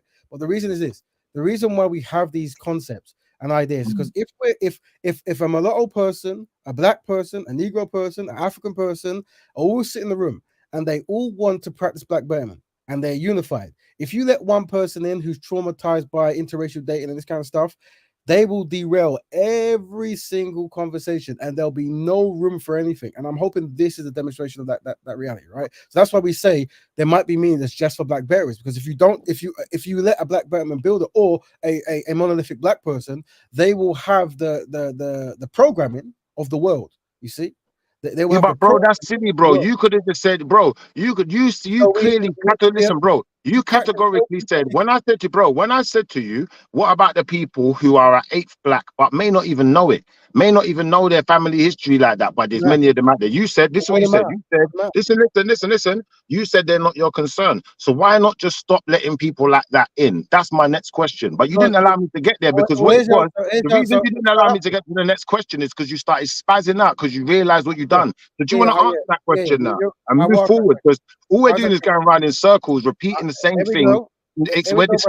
We're displaying levels of anger and anxiety that right now, bro, I'll be honest with you. Look, I'm listening to you and I hear the levels of anxiety that you're dealing with, and I'm trying to get you to realize you don't need to be anxious, bro. No one's trying to catch you out. You said it yourself. I didn't tell you to say what you said. Okay, what's the problem? You're right. Everything you need to be right, you're right. So what we were saying. Well, you're right, because you said what you said. You're right. I'm following. Right. Money Green, you've said a good point, and we can give you round of points. Now, here's what it is. I'm gonna give you some points, bro, because I'm the one who gives out the points.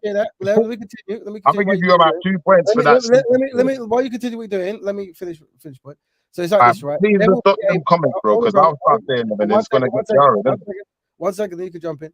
So we will have a mixed race person, a Nigerian person, a Jamaican person, and a dark skinned person, and a light skinned person, right? And we say that as long as they are black synchronized and practicing black betterment, and they're now defined as black betterers, we no need to worry about anything else. Now that means that the mixed race person, who is synchronized, or the Nigerian person is synchronized, and the Jamaican person synchronized, are all on the same boat. You see?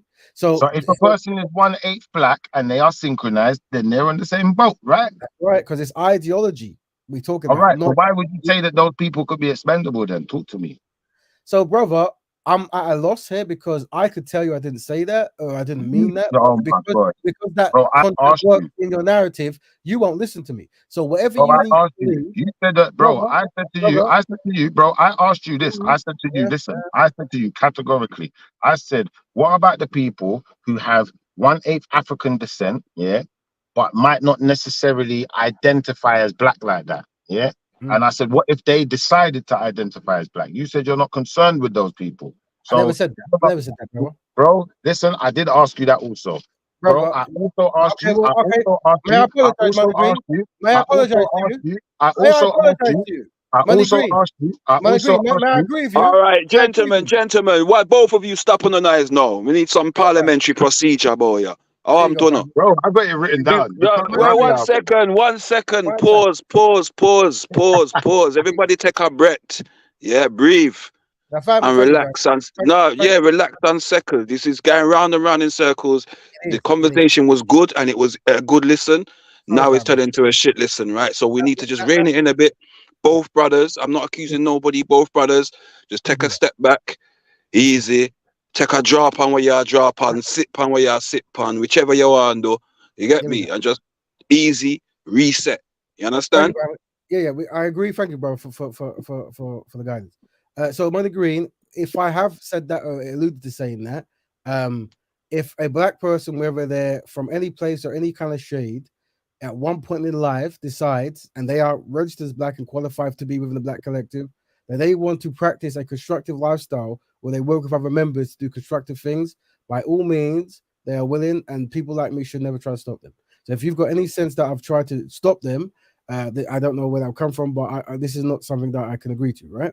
All right, so can we clarify something then? Because it's like I was trying to get us somewhere, and you was just refusing to go there with me. So just to clarify, someone who is 1/8 black, if they choose to recognize their blackness, recognize black people's struggle, and recognize their black heritage, which is obviously African because it's going to be Afro descent, right? They only have to have 1/8 to be a black veteran, right?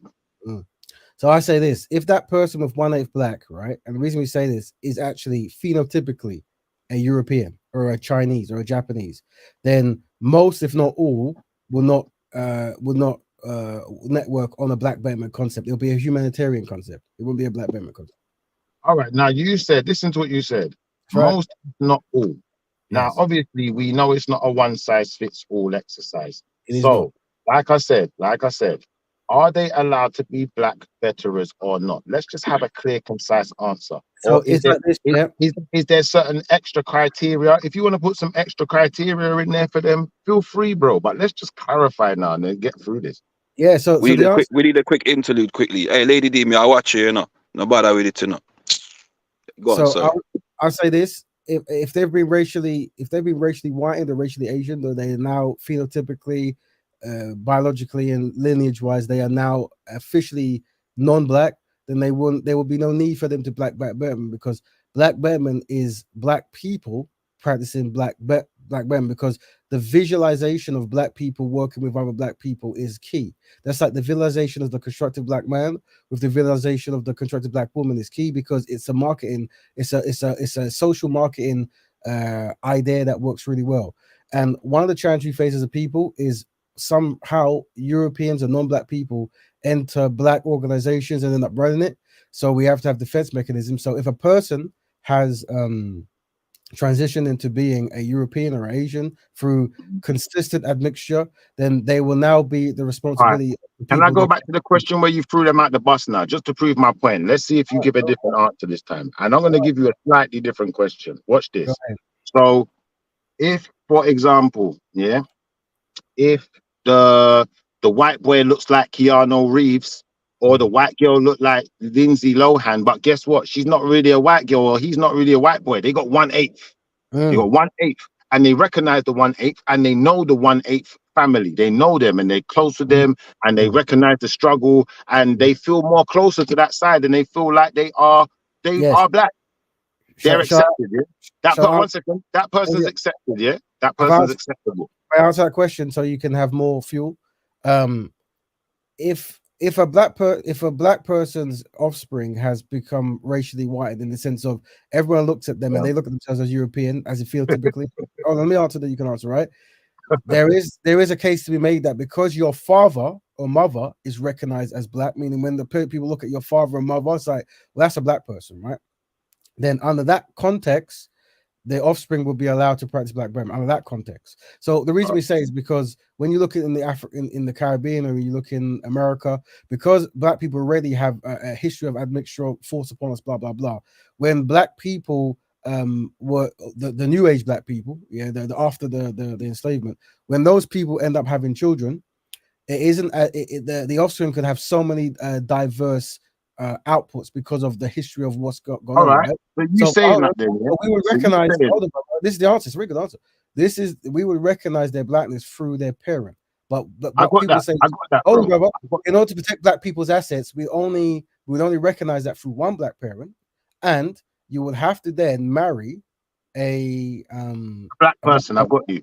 Yeah, thank you. We got you, bro. But I'm saying to you now, obviously, on those pretenses, and we agree then that a person could not look black, but be black. What the term I use is they are a black member. They're a member in the black community.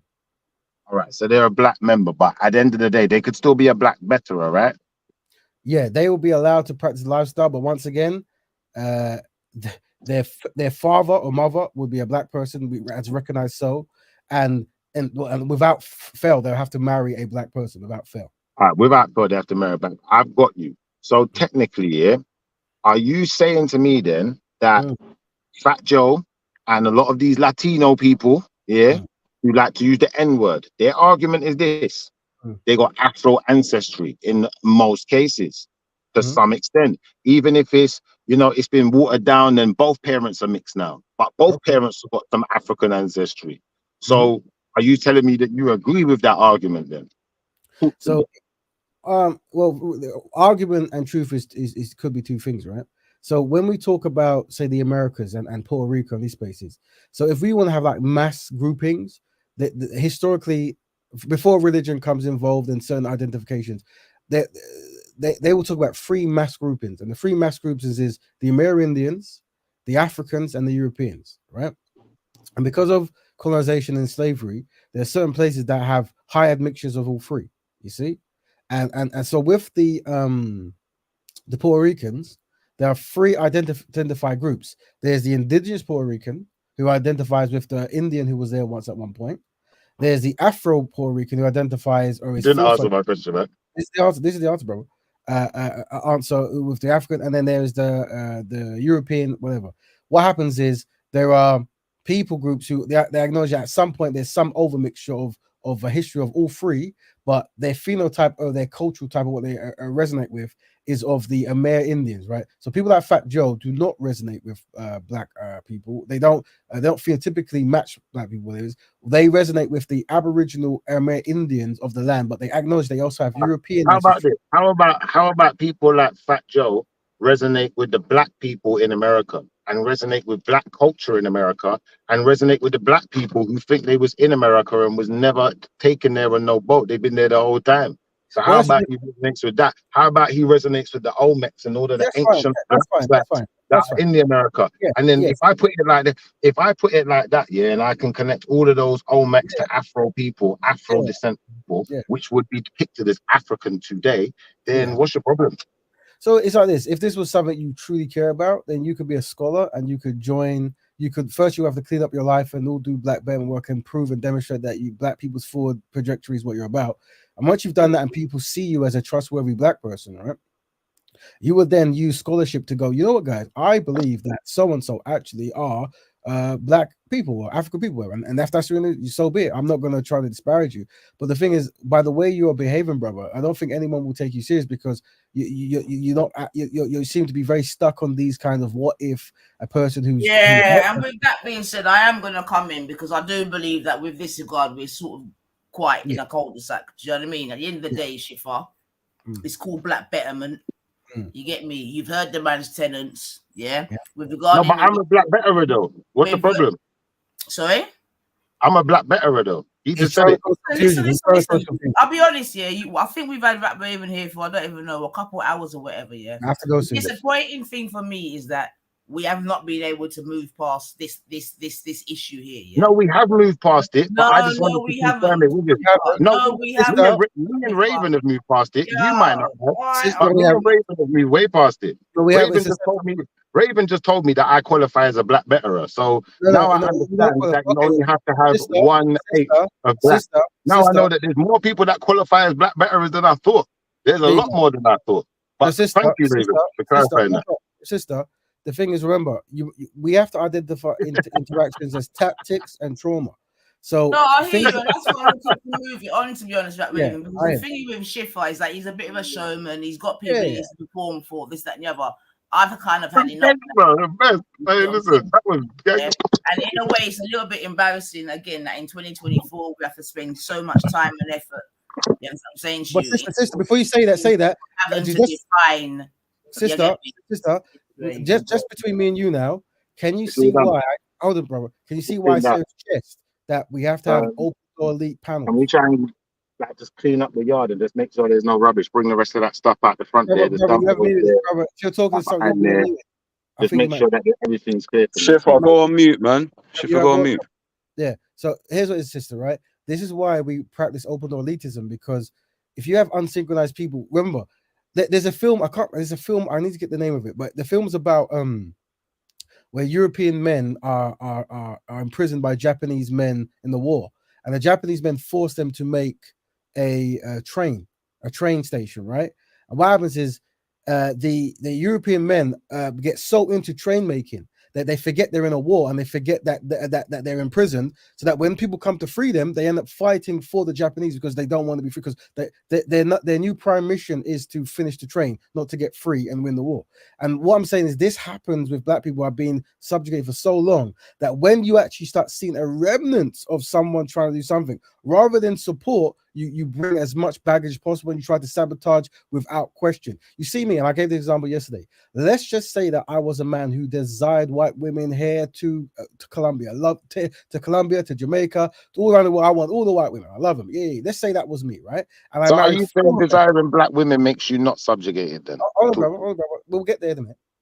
And I married 4 black women. Yeah, but you just inferred that, bro. No, this is very important. Shiffer, let him finish. Let him finish what he's saying. Then you can dismantle. Yeah. What happened if let's say I married 4 European women, right?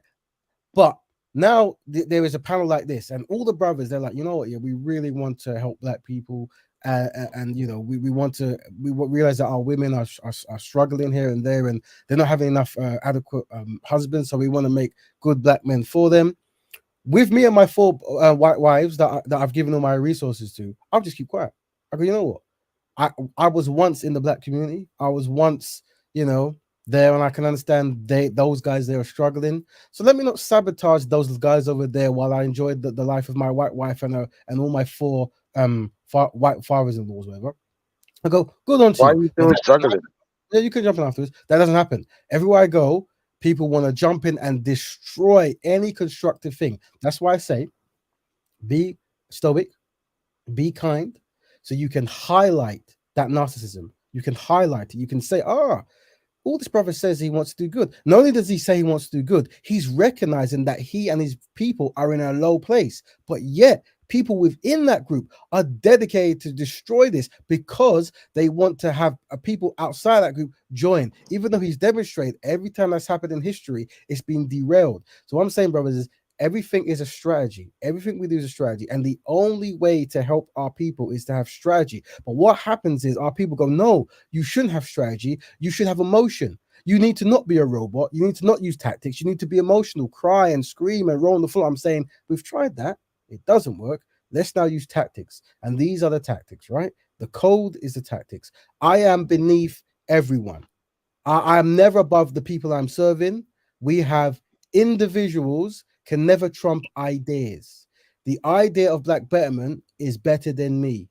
Yeah. The idea is, can we constructively find a way to improve Black people? Because collectively, Black people are inadequate, and collectively, Black people have no friends. And we have to give thanks to the panel, and especially those who are the way they are, because they are demonstrating this. Because the double dilemma is a solution for Black people. Meaning, when you want to marry your Black woman, when you want to have a Black business, when you want to try to fix Africa or the Caribbean, you need a tool set. You need something to draw from. You can draw to the double dilemma, because the double dilemma gives you rights and permissions to practice Black Betterment. You see, you are practicing Black Betterment because our people are collectively inadequate and collectively have no friends. You see, this is the framework, and if you accept that, bro, you're going off on something on a tangent about something else now, bro. Please stop, bro. Can we just Shipper and Raven? Sorry, let me just, because there's parts of the conversation. I know you said you got a goal, and there were some elements of the conversation more about language. To be fair, I wanted to ask you about and have a conversation with you about. So I'm kind of eager before you go for this kind of conversation to kind of get wrapped up and see that actually, you know what, we don't all agree on everything, you know, and let's move on from it, because I do feel like it's going round and round in circles. Do you know what I'm saying? And I don't really think there's going to be an answer you're going to give to Shiffer that's going to be accepted. No, I I've guess. accepted Motion. That's not fair. I've accepted all of his answers. Raven, which answer have you given me that I've not accepted? And Money when Green, you've is not it given me an okay if answer, I I've build pointed with it out. Moshe Don? Is it, brother Money Green, As in is it okay if I build accepted. with Moshe So Don? when I Is it say okay? accepted, Can I speak to you, when I my say, friend? go on, brother. Sorry, go on. May me and you have a back and forth, because Money Green, we can put another time aside for, because we've given enough for our two back and forth. Is it okay before I go if I just Well, have bro, I wouldn't actually finish my questions, but if you just want to just cut me out of the conversation, then I understand that. But I don't you have really want permission. to be cut out of the Brother, I give conversation. you It's all right. permission to do that. Raven, brother. You I know, want finish to the convo. Finish the convo. Moshe There's no Don, doubt we will catch up Moshe another Don, time, brother. no, There's Moshe no Don, doubt. I got patience, bro. There's no doubt we can catch up another time. It's no big thing. let me speak to you, then you can jump in. For me personally, because I can make choices, I would prefer for Black people's collective benefit to talk to you, but I do give Money Green permission to go away and slander anything we Mission, nah, Motion. Don't let him do that, Go ahead. Motion. He don't want me to speak. No, brother, I give you permission. He I'm just saying, directly wants to stop me from speaking because no, you he can. You knows have permission. that You there's have permission. holes. There's Go ahead, clearly holes in his operation, isn't it? And yeah, me, by me asking and questions, Money Green has I'm a solution. discovering the holes, and he don't like it, so he don't want me Thank to you, ask him brother. more Thank you, questions. brother. We will have Is a that the trauma. truth? We will have Is a that the trauma truth? Are you conversation. traumatized by the questions I'm asking Brother, you? Because we I will got more dedicate time questions. for trauma in another time, but right now, Motion, is can you very ask him important. to explain Hold on, struggling? no. Motion, can you ask him to also explain how who you date stops you from struggling? Can you also ask him, do Black men with white women work harder than Black men with Black women? Because it seems that the Black men with Black women seem to still be struggling by his own depiction in what he just said. I'd also like to know, the Black people with Black partners do more for Black people in general than Black people without Black partners. I want to know the answers to those questions. I'm going on mute. Thank you. It won't stop. Schiffer, listen, yeah. I'll be real, yeah. You know the answer, bro. There you go. Yeah, he's gone. The thing is called Black. It's called Black Schiffer. Sister, You know what it is, bro.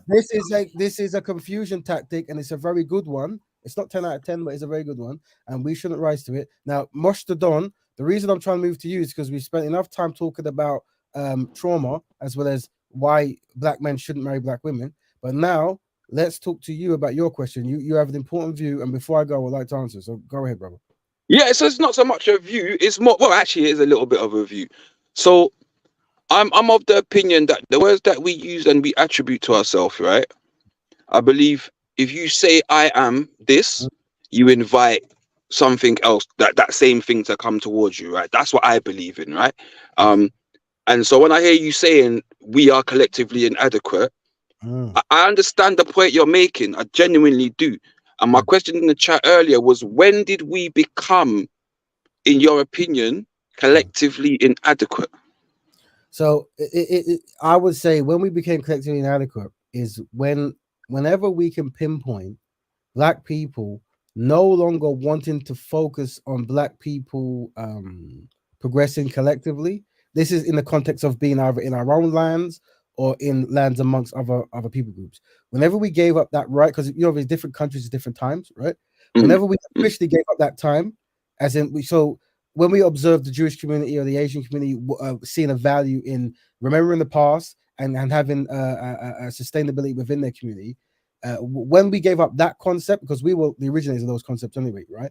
That's when those particular individual Black ethnic groups or people groups became collectively inadequate. Now, the reason we say it isn't to cause stress, is because we know that in the mindset of the conquering class, right? When the conquering class are aware of a problem, the first thing the conquering class does is rise to the problem and fix it. But we know that not everybody in a community can be a conquering class. Some are the conquered class, right? So this conversation is for the conquering class. But whenever I talk to the conquered class, it isn't a tactics conversation. It's a trauma conversation. And that's why I'm willing to this to any brother who wants to complain and say how much they love European women and, Black women are bad. And I'll hear their trauma in it. And I'll try to educate them with the inaccuracy in what they're saying. But we want to hear their pain because ultimately it's coming from a place of pain. So that's a strategy that we use, brother. Right. So yo, big up. Can you man hear me? Big up yourself, brother. Big up. Yo, I've been quiet all this time, yeah.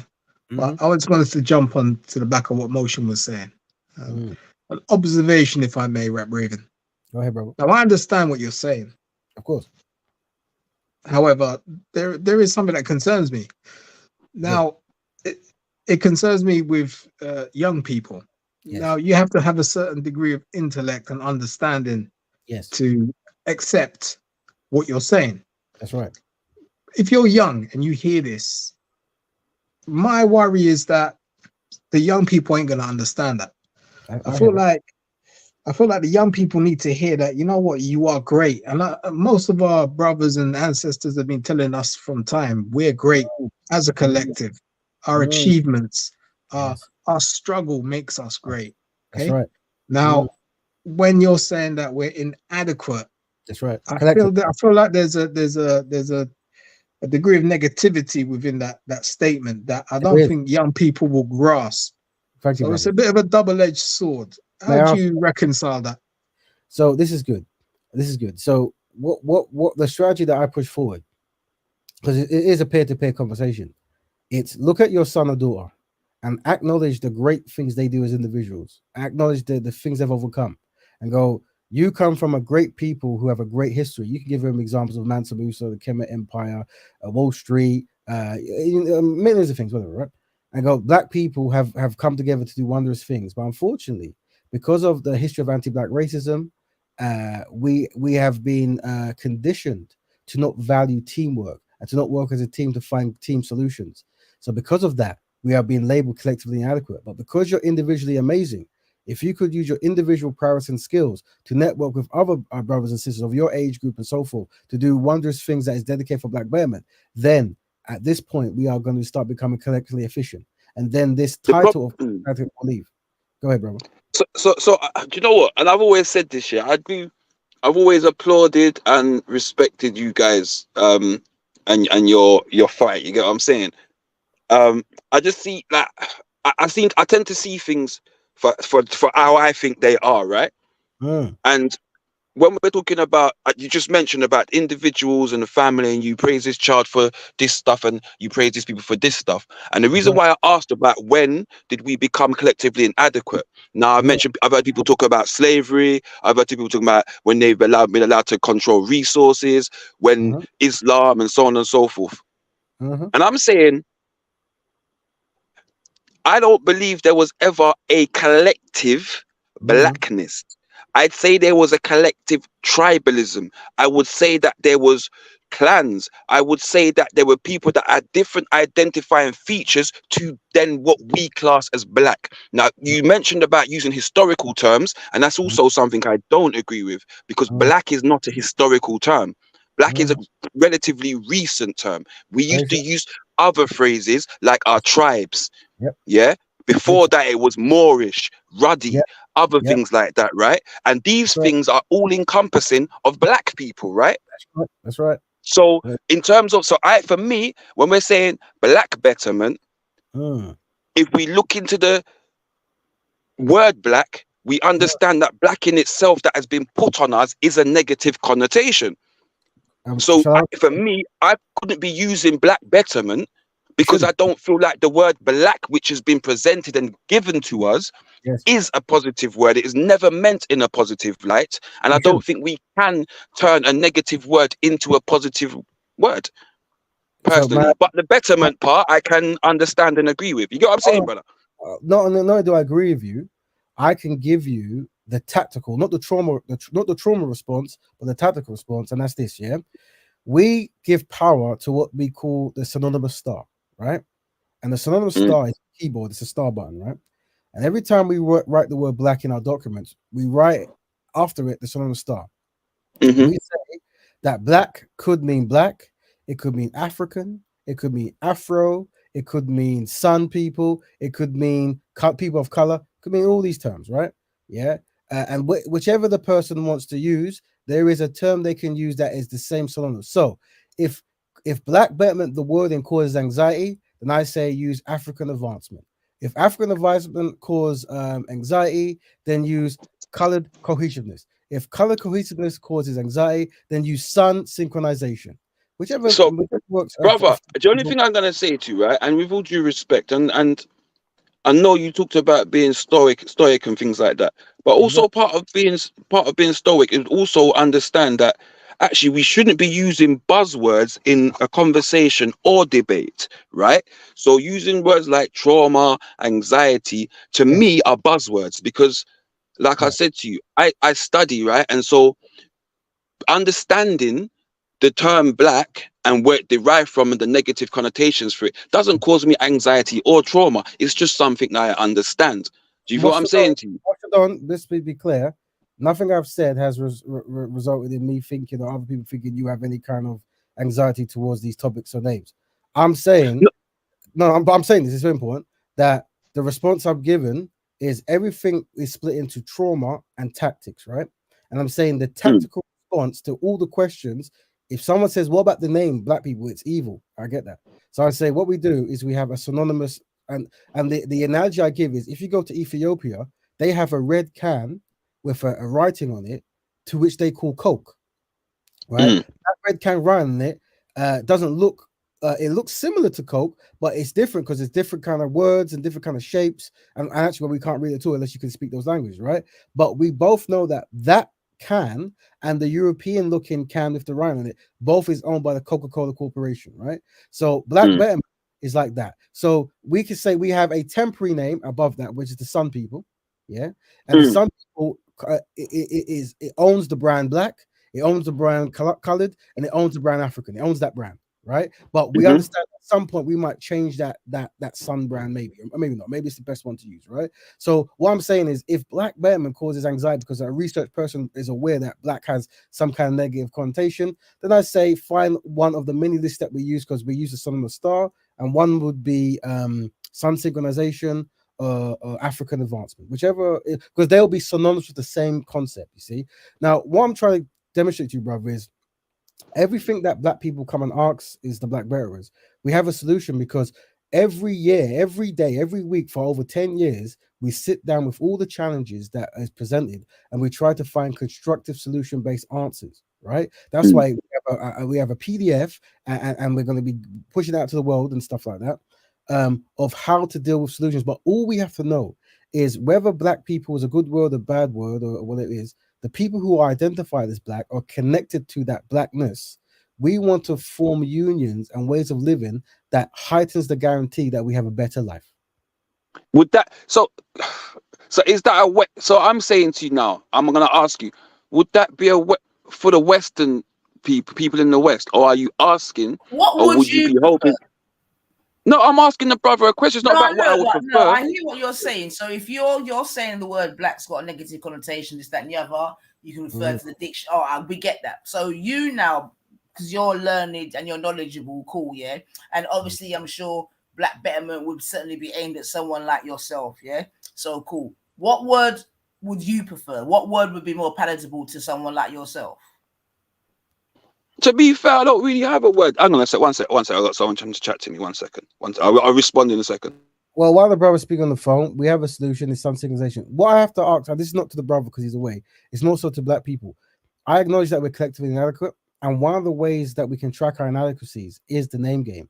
So the idea is whenever because usually what people want to do, not this brother, but in general, they want to present a challenge and have the challenge be a full stop, meaning, well, man, because of this thing, you got to stop everything.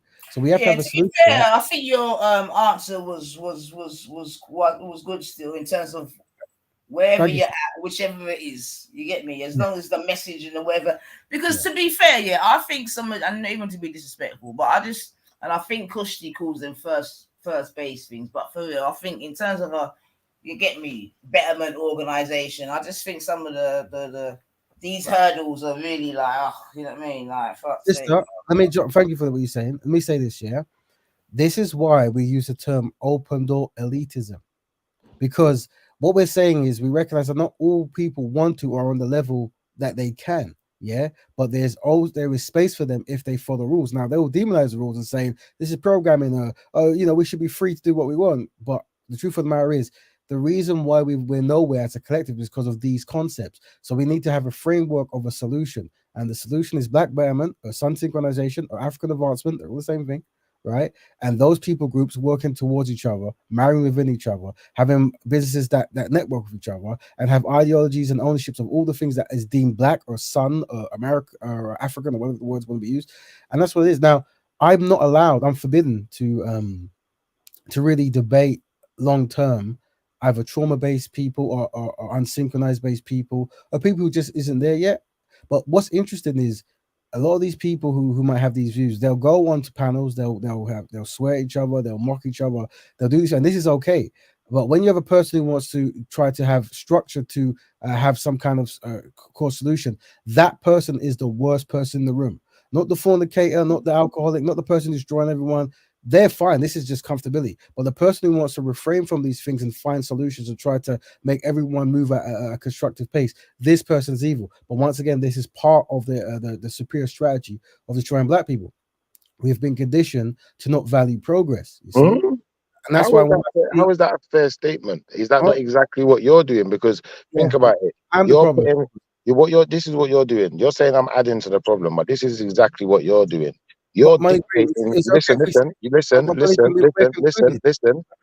Hang on, Shifra. Can I respond? Can I just draw back to the conversation I was in before you go on? Because it has been the Shifra and Raven show, yeah. And no disrespect to Ono, but it's your time. Go ahead.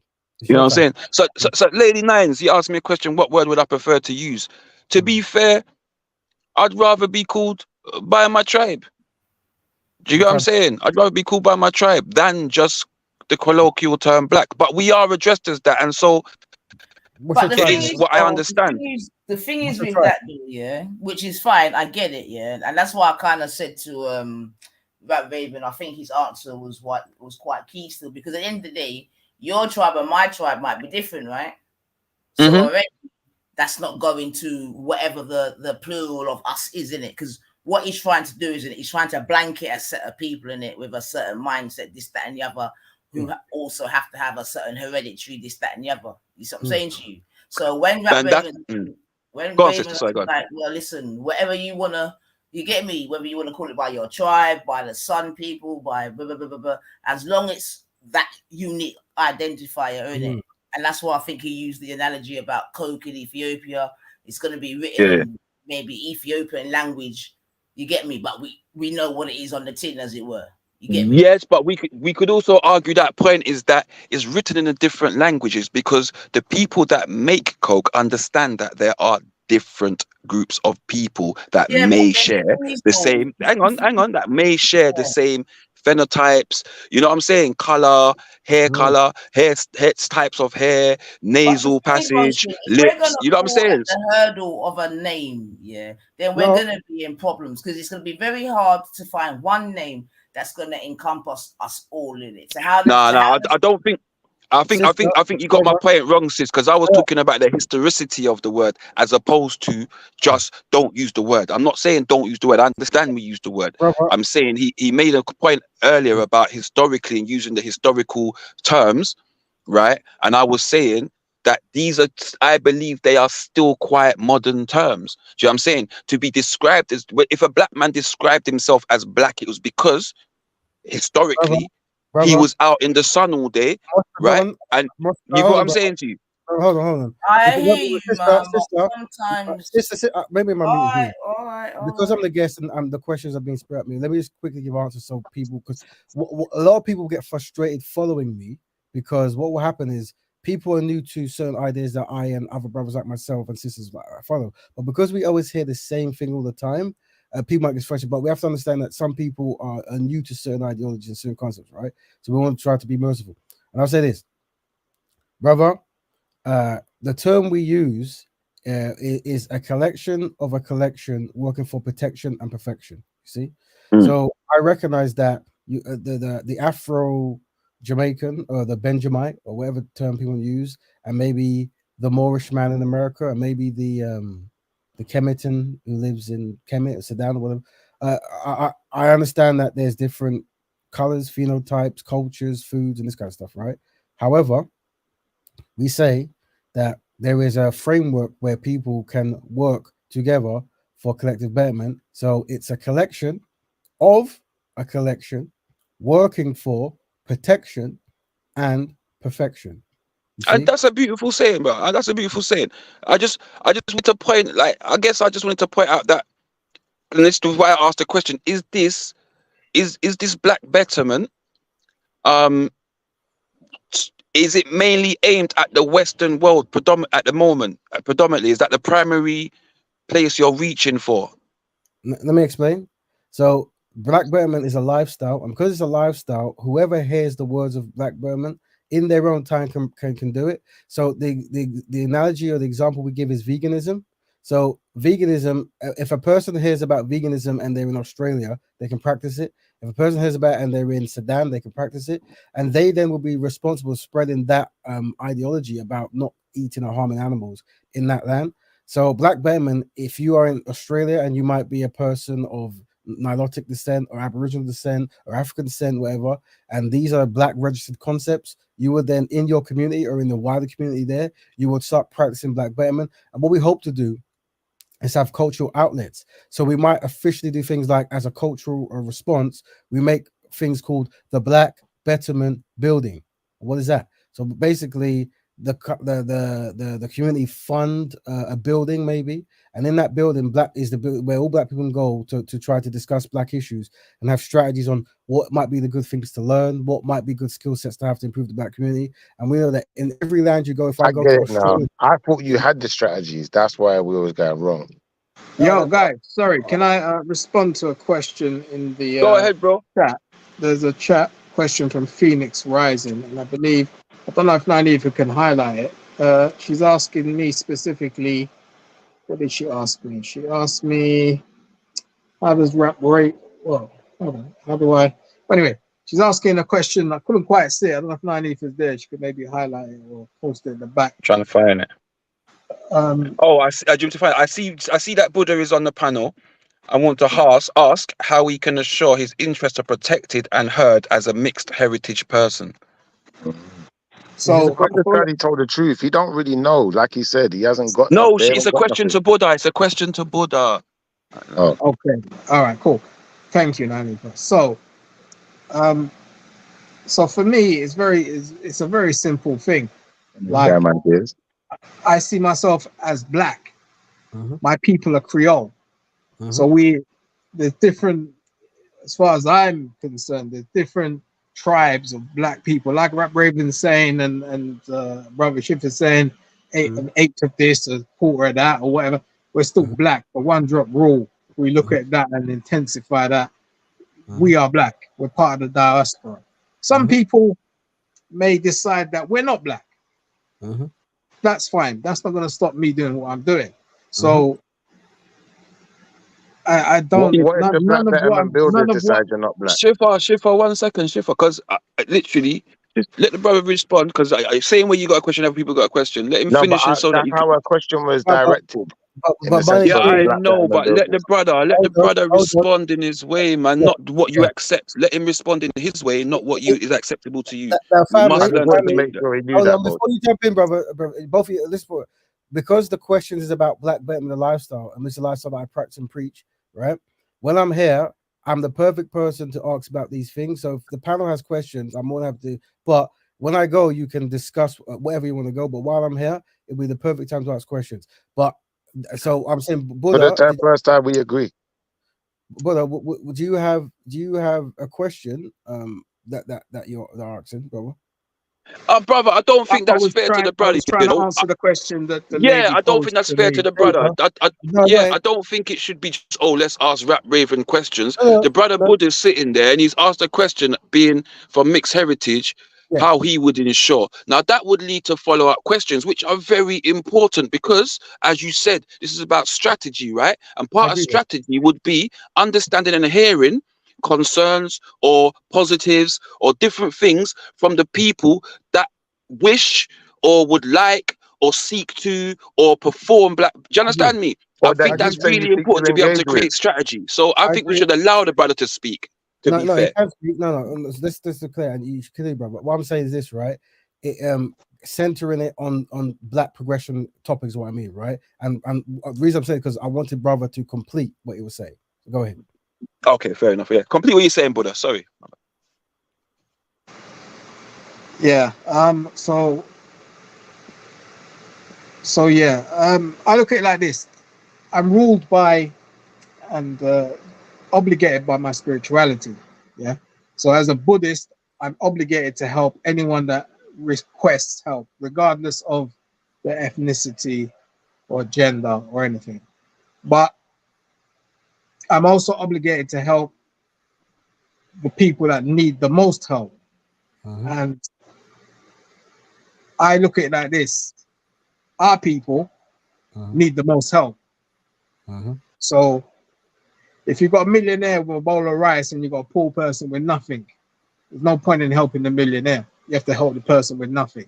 And I don't know, that's a metaphor, by the way. It's a good metaphor. It's a very good metaphor, bro. Right. And so I help the people that need the most help. That's my people, our people. Okay.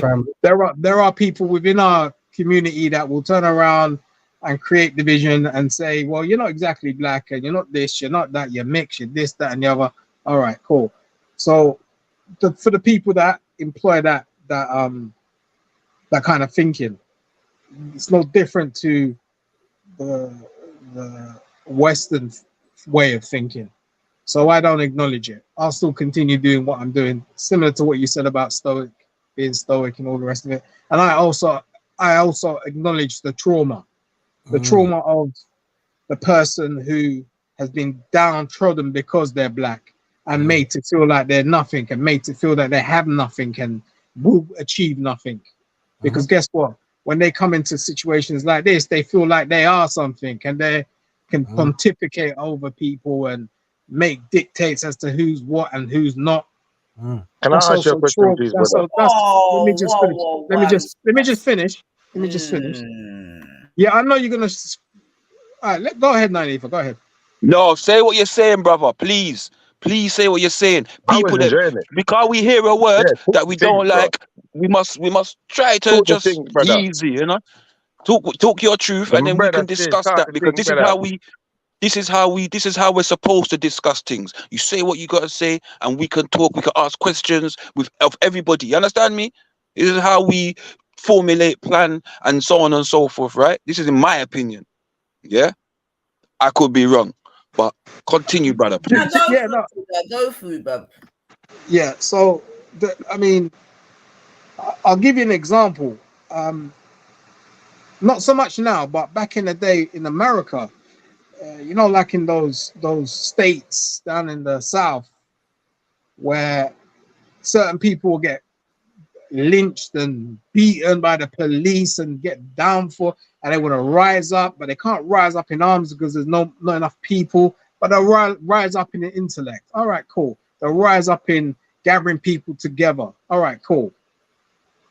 When they get that position of authority within their own sections, you know what they say about power and how power can corrupt. This is true, especially for people who've never had fucking power. You understand?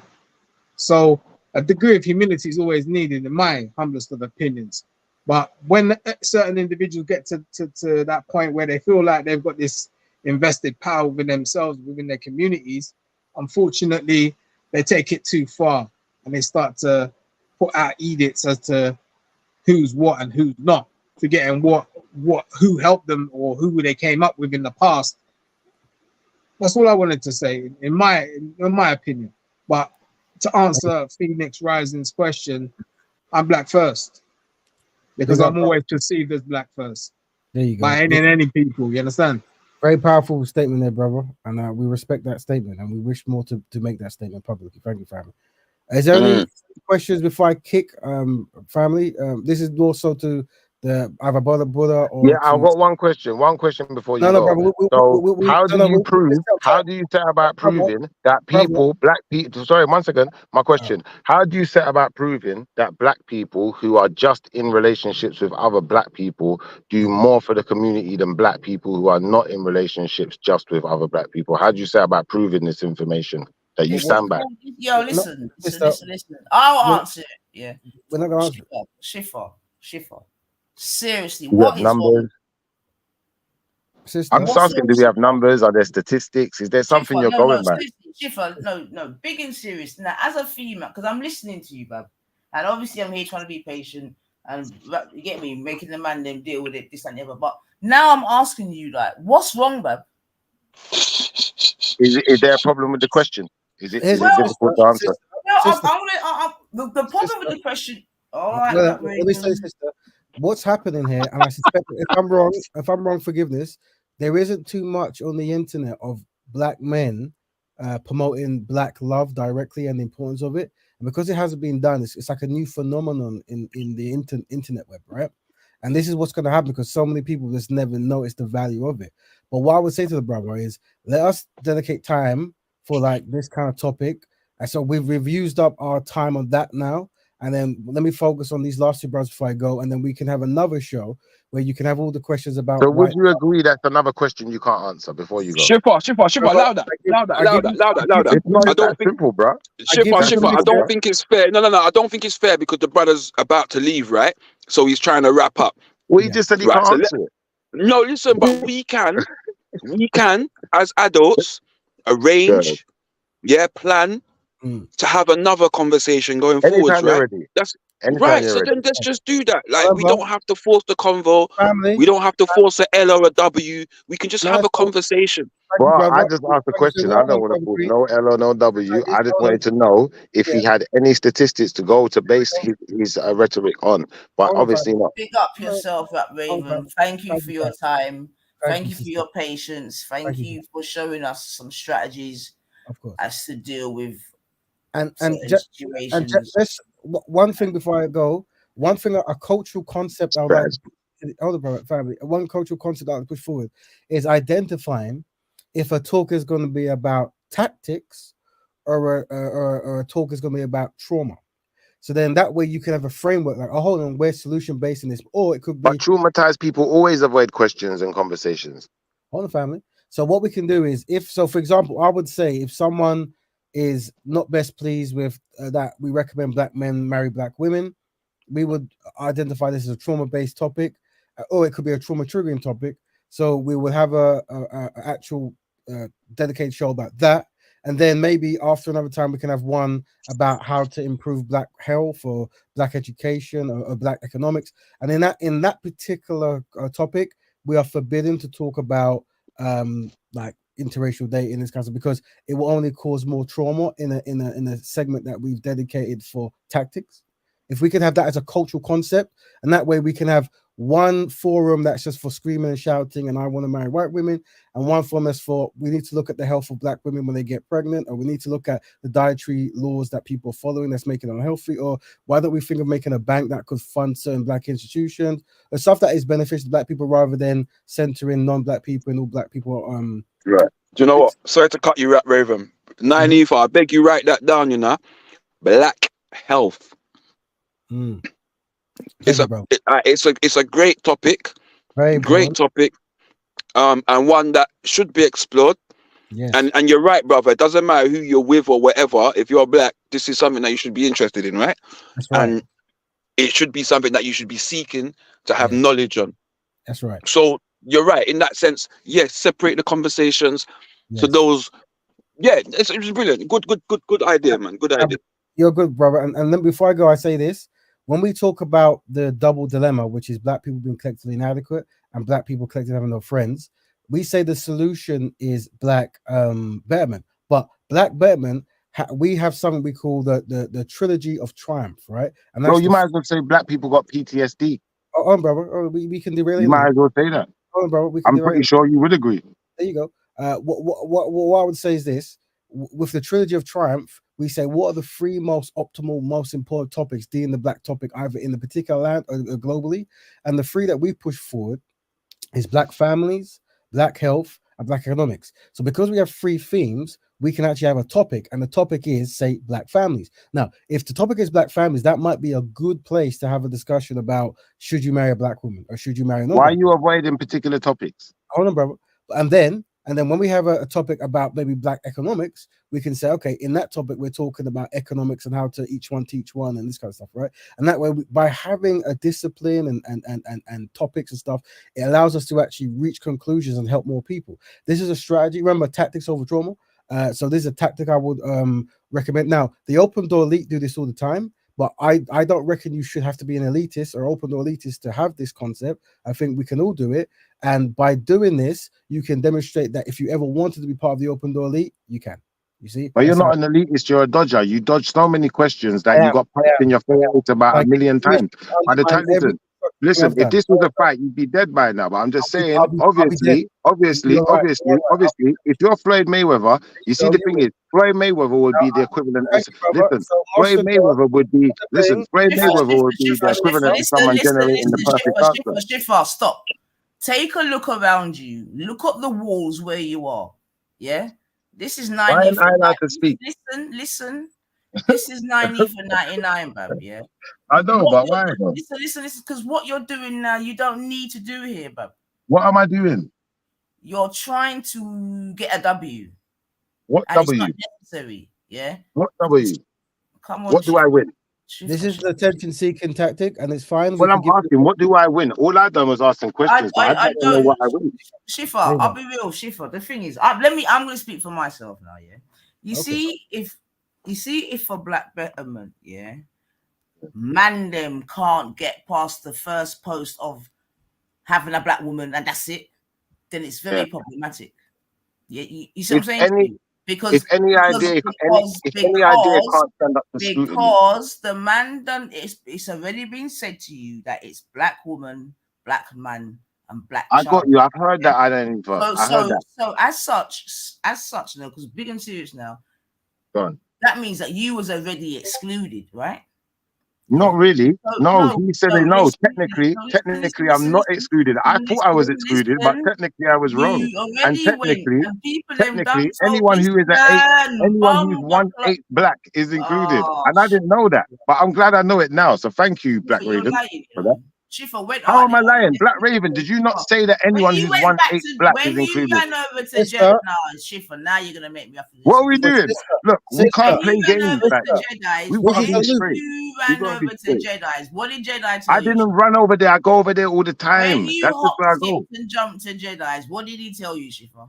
Listen, at the end of the day, I go to Jedi's all the time. I don't listen to nobody. It doesn't matter. It doesn't matter. I don't absorb people. Listen, I don't absorb people that listen.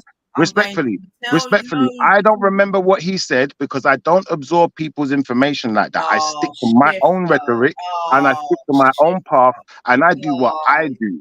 Now, at the end of the day, obviously.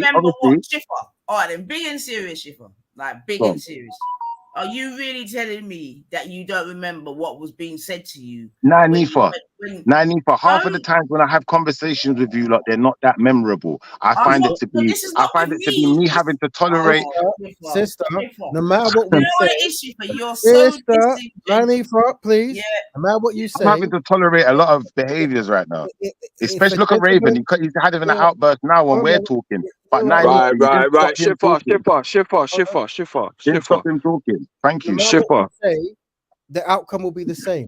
If a person isn't best pleased with the concept of black love, they will run to every single panel and say the most unsynchronized or untruthful statement to undermine a idea that promotes black men with black women. It's been done and it will continue to be done, right? I'm saying you don't know what love is. Of course, you're right. Now, what I would say this is we can dedicate time for trauma where people just talk about their feelings, isn't it? But what is love? But here's what don't hurt me. We give you thanks. We give you thanks for the show you're doing. But one recommendation I would is in certain times you can have dedicated times for certain type of things. Where because you have certain rules, if people don't follow those rules, then you can put them on timeout because there's a rule set. And I'm saying that if we uphold rules, regulations on important topics, then we will find more conclusions and we'll give more value to black people who are trying to find solutions. You see, but once if we disagree with you, then maybe you'll get your way. I got you. But ultimately, what's love got to do? I want to give thanks to Mosh Don and Buddha Bling. And remember, if you need me, just let me know. I'll jump on the panel in the future. No one needs you though, bro. You need us. Big up yourself. Brother, big up No yourself. one Big needs up you, yourself, man. man. Thank you, And just, brother. Big up yourself. thank you, Thank you for family. your time.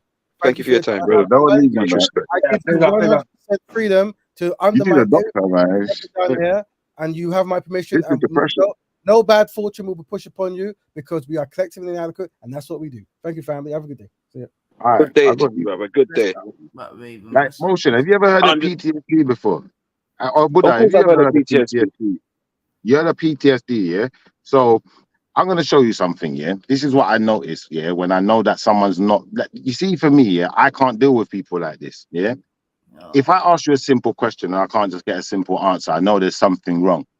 That's the first thing that alerts me. Yeah, Secondly, brother. Not secondly, when every you start talking question. about, Not every hold on question one has a second. simple answer. You know that, right? I got you, but some of them do. Now, I'm just saying, the bottom line is this. When you're directly trying to avoid particular questions and avoid particular conversations, yeah, the reason why I refer to PTSD is because some might say it's the avoidance and emotional numbing, yeah. It's trying to avoid being reminded of your traumatic event, your traumatic experience, yeah. It's another key symptom to PTSD anyway, yeah. So it usually means you're avoiding certain people, certain places, or certain types of conversations that remind What you the fuck of are who you you talking really about, are. Shifa? No, That's what I'm seriously, what are you saying. talking about? I'm talking about this brother is clearly depressed, Who's got and a lot of PTSD? people, Who who are has taking got? this in. Shifa, listen to me, man. Go on. Who's got PTSD out of you and Rat Raven? Listen, that brother's clearly got PTSD. He's Okay, clearly so all depressed. right then, all right. So Listen, why has he's all clearly right, Shifa? suffering. Let's do it your Clearly way, Shifa. suffering.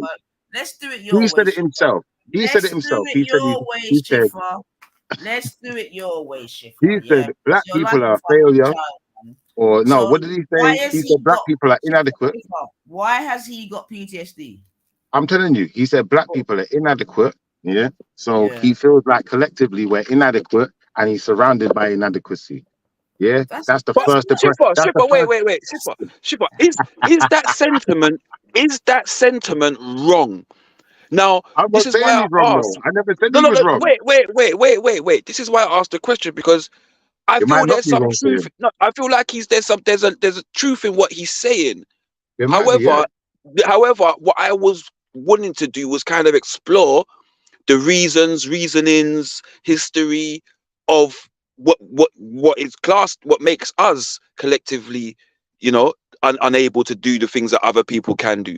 And that's the interesting conversation because I don't feel like, yeah, we can have all the solutions, but part of the solutions, like as a physiotherapist and someone that's a first aider, I know if you went into shock because you broke your leg and your leg was bleeding out because you pierced the skin, I know that I couldn't get rid of that shock unless I treated the broken leg, right? Or the bleed at least. So my thing would be, yes, it's great to have solutions and to have the conversations, but there's also an element of repair that needs to be done, right? And that repair may have been before our times. And this is why I asked, is it a Western based thing? Would this be spread out towards the many tribes within Africa? This is why I ask these questions. The brother mentioned Aborigines. Many Aborigines don't see themselves as African or from the continent of Africa. But Many of them believe they surely you dance a yard before we dance abroad, didn't it? So personally, yeah, you would start in your locality, innit? So for me, it's gonna start in your yard, innit? And then it's gonna ripple out. It's gonna ripple outside of that, isn't it? Yeah. Hopefully, you'd hope it would. Yeah. Well, absolutely. But to me, like, if the yard is set a certain way, then the ripple effects, it could be argued, happen naturally. Do you know what I mean? And then the other things happen naturally. It could be argued, yeah. But all I'm saying is that, sometimes you need to just kiss, man. Just keep it simple, man. Do you know what I mean? Just keep it simple. We don't need to be talking about fucking Australia, this, that, and the other. Right now, we need to be just talking about maybe England or London, whatever. You get me? Right. And that's why I asked the question. That's why I asked the. But doing all that other stuff, it's just word salad and all that, man. It's just fucking telling people that you can fucking speak the English language. You get me? It's quite obvious to me. This is what I'm trying to say. To me, it's quite obvious. Yeah. So when I start hearing like fucking what if you're 1/8 and all that, I'm like, what is that? That's Are what you he said. asking those questions to be fucking That's just what he said. deliberately obtuse? You get me? Because this is what the thing is here. Shiva thinks it's funny, and he It is funny because that's what he said. Did I in say a it? real life, Are you blaming me for it? in a real, well, you know what it is here. It's more. I don't even want to say it, but it's really more a reflection on man them. You know. You see what I'm saying, Shiva? Nah, we need to stop doing You're that. going through a black So I get the betterment. blame for what he said. I only asked him the question. He could have said half. He could have said only if And you're one half, of you your know. But he went to primary, 8. one What of am I your supposed to do with primary, it? one of your primary talking points is about non-black people. It's retarded. So mixed race people are non-black people now. You get me? It's retarded. So mixed race people are non-black people. I'm not saying that. We know that. Well, then how is my question about non-black people then? Explain. But he's already told you that the youth can come. He told you the youth can come in, the girl can't come I in. never listen. I never said that. I didn't ask you that. That's not what I asked you. I said to you. This is the question. I said, how is my question like what you're saying it is? All I asked the man is, are mixed race people allowed in, and to what level of mixed race are you allowed to be? He then had a decision to make. It's not on me. I don't think, personally, that's not the sort of thing that I want to be wasting 2-3 hours speaking about. So you don't want to waste time on mixed race people then? You know, it's not about are mixed race people a waste of time then? Shiv, that's why I asked you, do you know any of the other tenements of Black Betterment, you know? You get me? I asked him for his tenants. Listen, I asked him for his tenants, and then I wrote them down. I can tell you what I wrote down. Listen, I can tell you exactly what I got written down here. Yeah, I can tell you what I wrote down from what he said. This shit is causing me anxiety. I can't even lie. It is because they don't want to hear the truth. The truth is frightening. You know? The truth is frightening. I asked him what the tenets of his philosophy were, and he said to me, this is his words. Yeah, he said that recognizing that we are collectively inadequate. Yeah, raising self-esteem. Yeah, and my obviously observation of that is when you say raising self-esteem, but at the same time you're putting people down. I find that a bit controversial, but I understood that he said raising self-esteem. So if you think I didn't listen to Brother Raven, I've just proven I did listen to him. And then he went on to say that you have different layers in his organization, i.e. Black Betterment and Black Betterment Builders, but he didn't want to tell me what the categories were. So I asked him to tell me what are the categories called, just to confirm them with him. So then we got a Black Betterer and a Black Builder. So I said, okay, what encompasses a Black builder? And I got him to dictate it to me. And I said, anything outside of that it won't fit in. I even asked him, are there nuances to it where you might fit in by a default? And he said, no. So we went through all of it. It's not really fair to say that I didn't listen. And where are we going with this, Nanifa? It's like, that's just dismissive. And it's not really being articulate enough to really deal with the conversation. I just felt that we were just stuck at temps and apes and all of this type of you understand me? Where I thought that there could have been a far more productive argument or conversation whilst the dude's here. You see what I'm saying to you? But obviously, that is your talking point. That is what is important to you. So it is what it is, man. So when I asked him about Black people's welfare and how his philosophy protects the welfare of Black people, like how is that not constructive? I don't understand. What was the problem with that question? How would his what? Sorry. How does his strategy protect the welfare of Black people? And did he answer you? He didn't answer. No, categorically. He didn't answer. No. Do you want to rewind it back and play it when I say that, and then you can hear him not answer? I'm sure. I gave him even references. I said, for example, social services, police, politicians, NHS. You've got all of these things in society that protect the welfare of people. Now, with your ideology, how do you protect their welfare? That's why I asked him. He didn't. He just keeps repeating the same thing. Do you know what it is? Yeah. Do you know what it is? Yeah. Yeah, it is what it is, man. Motion. He kept repeating the same thing, though. He did. Because you know what it is? Sometimes, Shifa, you can have a conversation to look, you know what I mean? When you start bringing in them other parameters, to me, that doesn't make sense. You get me? Like, you're talking about one man or a few people trying to deliver a strategy, this, that, and the other. You're then going to try to compare it to the NHL system, this, that, and the other. To me, that is foolishness. But that's let me just tell you categorically what he said. This is what he said. No, I'm He just said, telling you though, this is bro. what he said. This is what he said. The question was, the first question was, how has just dating black people improved the welfare of us? Yeah, I said, how has it improved the welfare? His categoric answer was, he says that we've never improved our welfare. We haven't improved our welfare.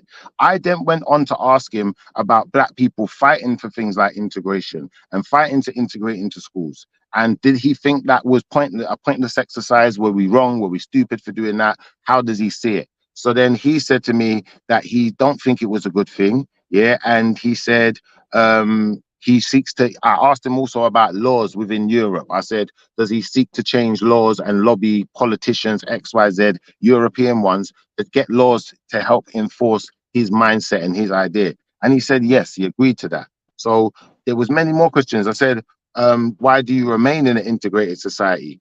I did not get an answer to that one in totality, to being fair. The other one, I did kind of get an answer, but that one, I didn't get an answer. I said, how would you approach that idea? And I didn't get an answer, full stop. You just moved on. I said, how much, obviously, does a black person, how much DNA does a person have to have? How much black DNA do you need to have to be part of the black betterers? And he said 1/8. Sorry, I've got to deal with something. I'm at work as well. Sorry.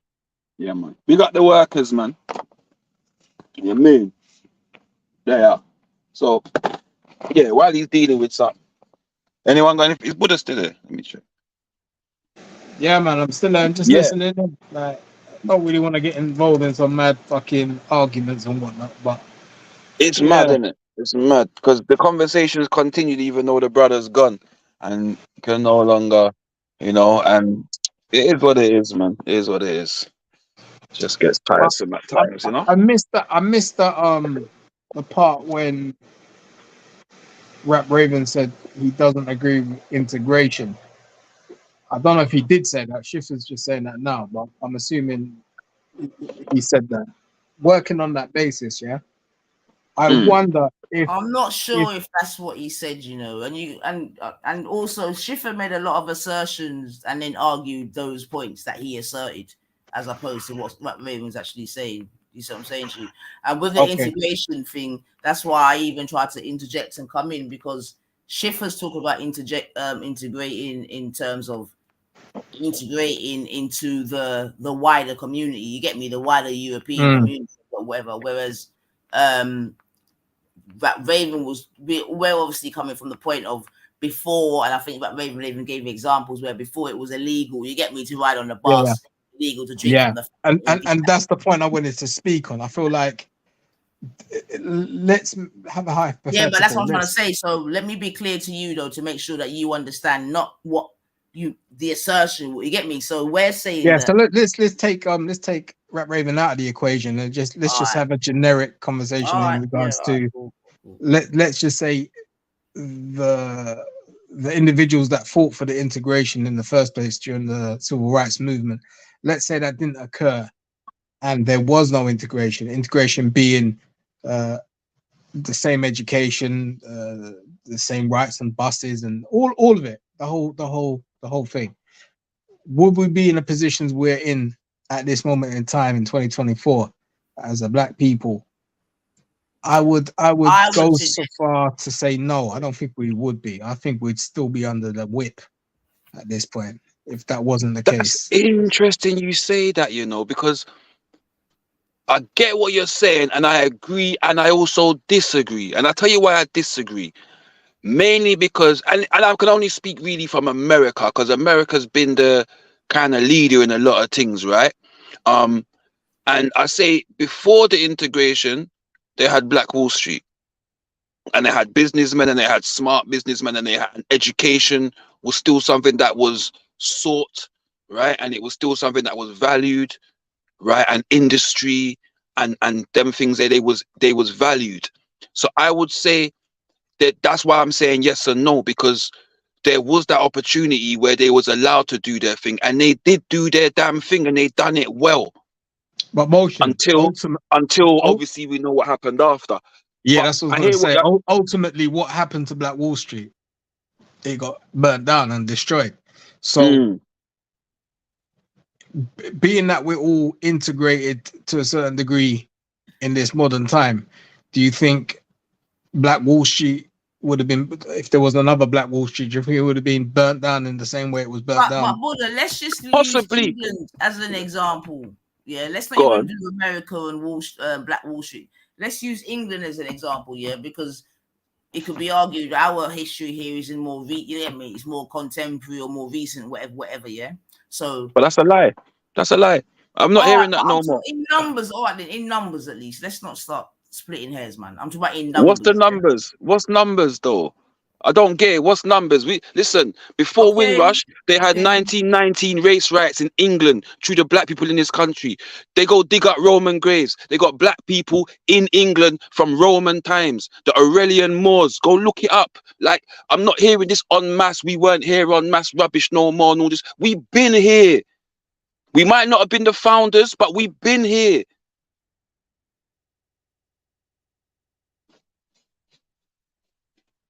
Yeah, I hear that still, and I'm not disputing that. Yeah, I'm just talking about in terms of the sort of conversation. All right, then, okay. Yeah, all right. For the benefit of the conversation, go on. For the benefit of the conversation, go on. Do you know what I mean? Because What? So I was just making All right. All right, no, go on, sis. My bad. No, go on. I'm coming back still. I'm coming back. Sorry. My apologies. Yeah. No. So obviously now, I think, is it your parents or your grandparents are the first here motion? It's your grandparents, I think, right? Is that right? Or is it your parents? Great grandparents. Right. So you've got great grandparents in England, yeah? That were in England, yeah. All right, then, excellent, cool. Yeah.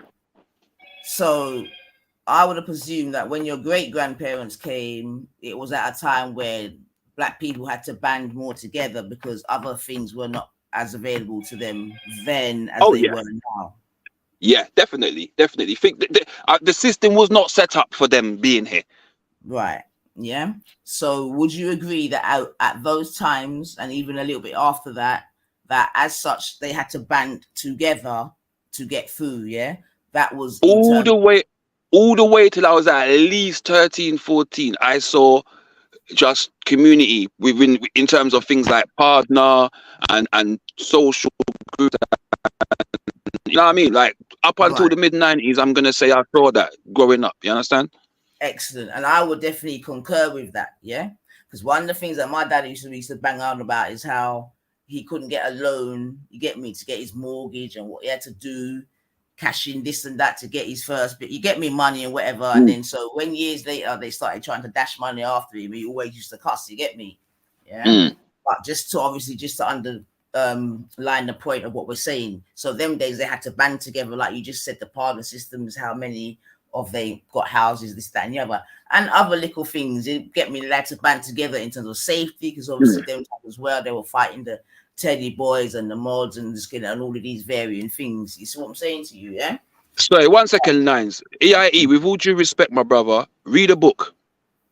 Just read a damn book, bro. That's what I'm gonna say to you. Don't tell me nothing pseudo till you read a book. Yeah? That's it, bro. Don't tell me nothing pseudo. It's all good sitting in the chat, bro. It's all good. But I'm telling you, yeah, read a book and read what they say.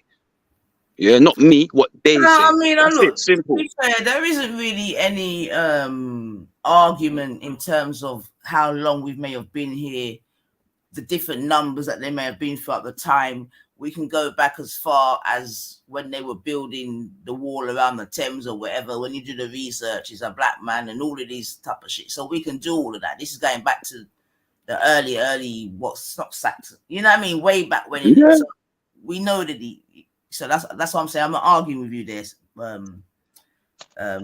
motion. And maybe I wasn't even addressing you, sis. I wasn't even addressing you, but I know, but still I'm making the point still. You get me? And maybe one day we can do a show where we can show the history of, you get me, the settings as to how long and this and that, because there's gonna be enough things that they because we have to remember that enough people don't know enough things, you know. But anyway, that's a different story. Let me not digress. Because my point, listen, let me just get to my point. I'm just saying that I think, yeah, and in my little lifetime that I've been on this earth, I think we do better when our back's against the wall. You get me? and we have to rely upon each other. Yeah, and I think that we can see that factually and practically. You see what I'm saying to you? Even in England here, like I said, and that's why I'm glad that you was even able to give your great grandparents as an example. Do you know what I mean? Because I feel and because you know what I mean, you know it already. When you get too comfortable, you let down you get me, and then you get me where it could be all good. And remember, you know, and even if you wanted to do a compare and comparison, right? Remember we probably were the first, right, in terms of the Windrush, we were probably the first to really integrate. You get me? The Indians and the Asians and that, they didn't integrate. Yeah, then probably their men maybe integrated a little bit more because they went out to work, this, that, and the other. You see what I'm saying to you?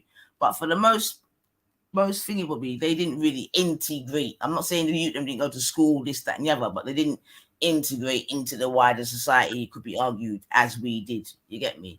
So, and we can see that there is strength in that for them. Yeah, so we don't even need to have a debate about that. Do you know what I mean? And it's only maybe now that, you get me, some of them are sort of poking their head out and seeing what I want outside of, as it were, their four proverbial walls. You know what I mean? So I'm definitely saying that when the back's against the wall, you get me, this, that, and the other, we perform better 100% because, yeah, one thing, you know, so when we're ready, we're off the party and yeah. Yeah, but remember, Indians have got a caste system as well, you know, and they date their cousins. Yeah, but that's no. But you see, again, we don't need to do that because we're already showing that this is something that we have already done. Do you know what I mean? We did that. We done that to 3 families in a yard, and we've done all of them things to move up the thing. The original people showed us how to do that. You know what I mean? But then it could be argued, if we're going to use as an example, the next set of people, they didn't want to do that. They were able maybe to get a little 1-2 council, and then the rest is history. You know what I mean? Because then it becomes Lord. Sorry, 1 second, sister. EIE. Comprehension is key, you know. We can all feign intelligence, but when you can't comprehend what's being said, I just said we've been here. It means historically we've been in this country. You know what? One second. Let me just finish my point. Let me just finish my point. Historically, we've been in England for a very long time. Yeah. If I can tell you that there were black people in this country before the Saxons invaded, right? I didn't say. I also said I don't think we were the originators. You're talking about Cheddar Man. I didn't say we was Cheddar Man. I've talked about Moors that was under the rules of Rome. You don't know these things, but you're gonna sit down and talk about pseudo, bro. Man, read a book, man. That's what I'm gonna say to you. Read a book and learn to comprehend what people are saying to you. Motion. Do you know what I've come to realize? You see, EIE, he's got this occupier type mindset. You know, like when he starts saying classifications and tribalism, that's what the occupier's done. The mulattoes and all of this kind of different types of. That's the mindset he's got. He's got the mindset. He doesn't think as an individual. He thinks as he's been taught. Can I say I agree? EIE, let me give you EIE. Let me give you some time frames. I just gave you one. Yeah, Aurelian Moors that were guarding Hadrian's wall. Yeah, that's one. Then read up John Blank and the Black Tudors. Yeah, then you can read up about the Black Victorians. Yeah, bruv, please. As said by the English themselves, you know, not by us, by the English. Not by us. Not by us. Allow it, man. Allow it. Now you're right though. Let's not engage with nonsense, man. Because it don't even make sense. But at the end of the day, he does come across ignorant sometimes, and this is the thing that I don't like. I don't like where people want to be ignorant to particular conversations and types of information, but they want to push certain other ones. Okay, I get that, but then that makes you no different to the colonizer. And I get that they want to be conquering. I get that. So sorry, can you drop the link on him? He wants to come on. He's grown a set. Let him come on. Yeah, they want to be colonizers, innit? Like when I listen to Brother Raven, that's what he's saying to me. He's saying I'm a conqueror, but really you're the same as the colonizer. Then that's what they started off as, ain't it? They started off as conqueror, then became colonizer. That's what you want. That I don't know. All it is, do you know what? All it is. What are you talking about, Schiffer, man? Stop that, Schiffer. All it is for me. Listen to me, Schiffer, because I've already see you do a thing like you went in a completely different zone and misrepresented the whole thing. Are you telling me that conquerors have not become colonizers historically? I've not finished, yeah. Yeah, because for real now, Shifa, and to be honest, I was disappointed. You get me? Because you went elsewhere and you misrepresented the whole thing, and you didn't need to do that. Yeah, you didn't need to do that. And then what you allowed to happen is that there's people that weren't even there. Yeah, listen to your misrepresentation and pulling you up. Yeah. Okay. Sometimes you can just keep it simple and keep it real, bro. You get me? Like everything doesn't have to be a circus and a performing Black Seal thing, fam. Like seriously, to God, man. Especially when it comes to. But you see, when you take it to the extreme of making it a circus, then tell me that it's not a circus. It's like that's not fair. If you want to create a circus where we're going to use diversionary tactics, we're going to particularly avoid certain conversations. We're not going to answer particular questions. Hold on. We're not going to. Greetings, I'm not talking about you. I'm talking about Brother Raven. I'm talking about Brother Raven. So I don't know why you took it first. To what I just said, because I said that you went elsewhere and you misrepresented the whole conversation. And for that, I'm very disappointed. That's what I'm saying to you, Shifa. Greetings, Nainita. Greetings. Yeah, yes, Mr. EIE. Big up yourself. Bumbossy. Your motion, you lose the motion in your ocean, brethren. Brethren, no motion. Who you think? There's no blood clot. You is not related to the Moors, my youth. My youth, you're not related to the Moors. So who's related to the Moors? What does the Moors mean? What does the Moors mean? Where the Moors come from? Where the blood clot Arab them get the Moors them from? Where did they come from? Where did they get the Moors from? You tell me. No, East Africa. Sure no, East Africa, most of the Arab slaves them come from, brethren. All right, cool. Okay, cool. So, like East Africa, most of the Arab slaves them come from. West Africa. Bro, may I ask you a question? Bro, wait. So then you're asking the question. Yeah. What did Arabs enslave a lot of Africa? Was it only East Africa they enslaved, bro? What part of Africa majority of the slaves and where the Arabs have come from, brother? What? Where? East or West? Bro, they took slaves from North Africa, South Africa, East Africa, West Africa. What are you talking about? Brethren, hear me. Let me tell you something. If you ever go to the Moors, yes, there was Moors in Africa. But if you ever claim them, you're being sued. Bro, you're being sued. Them is not your people, road boy. That is not the right time period. You fuck up the time period. What does more mean, bro? What does more mean? I don't want to go into that, road boy. You sued or try to claim Moorish heritage, road boy. You sued. Bro, how you sued or try? But let me deal with Buddha, Mr. Creole Buddha. Let me deal with the Creole Buddha. Let me deal with the Creole, the Creole race. EIE. Let's have a conversation as two big men. About what? Moors? Brethren, this conversation had over 100 times. You is not Moorish, my youth. You haven't had it with me. I gave you one example. You want Shifa sued us for claiming Moorish and Hebrew lineage.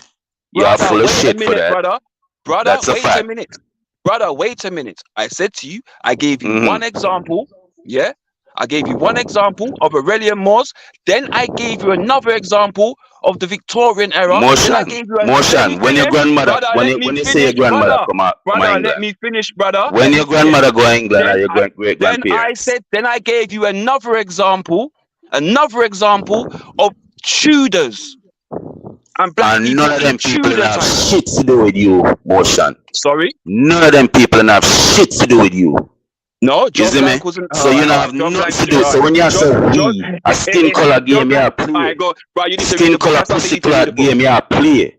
And the whole on a bumbuckler idiot cause I play skin color game on a play. So me say, so let me deal with the Creole bumbo. Let me deal with the Creole pussy. Yo Buddha. Let me tell you something, Buddha. You sit up there talk about Creole and I got talk about classification game. What the fuck is a Creole, Buddha? Shut your mouth. Buddha, what the fuck is a Creole? How dare you address me in that manner? Pussy, what is a Creole? Respect and put some respect on my name. You don't deserve respect, pussy. You're Creole. You say you're Creole, right? What the fuck is Creole? Low IQ degenerate. Nines, I beg you send me your email. Buddha, tell me what the fuck is a Creole, pussy. Pussy, tell me what is a Creole? You think you look a white blood make you need no special pussy hole? What the fuck is a Creole? There is no Creole race body fish. You understand that? You're pseudo as fuck. It's one way of claiming your whiteness while trying to be black. Fuck yourself. Pick one. Pick one pussy. People like who wear half step the thing Until and fuck you up the can thing. address Are you me a in an black African intellectual man? manner, Are I you a suggest black you African man, mute Buddha? your Buddha, are mic. you a black Wait, hold bumper on, class hold on, African hold How on. man? dare you So speak to wait, me like that? hold on. No, Pussy, are you a black no, hold African on, man? gentlemen. Shut your mouth. Or No, one not? second. Shut your EIE. mouth. Yo, Nines is trying to speak. Nines is trying to speak. Yo, Nines is trying to speak. Yo, Nines is trying to speak. This is this Creole bumble. No, Nines is Pussy trying to world. speak. What Creole? We are talking about Creole. You try claim your little white lineage and I try be black at the same time. And that you try do. You're a half-ass fucking ass nigga. That's what you are. Which one are you? I'm a black man. African. The fuck? Pussy clot. Yo, EIE, don't do this, bro. Don't even have to raise my fucking voice in my yard. Don't do this, man. What the fuck, man? No, just wait, man, because I'll ask you all just to ease off a minute, man. Yeah? Please, man. Don't let me have to come out of my femininity, all that, and then do it 9 No. Excuse me, me like me spliff, lady. Go on. Yeah, like the Zulu. Yeah, man, like your spliff, man. Like your spliff, man.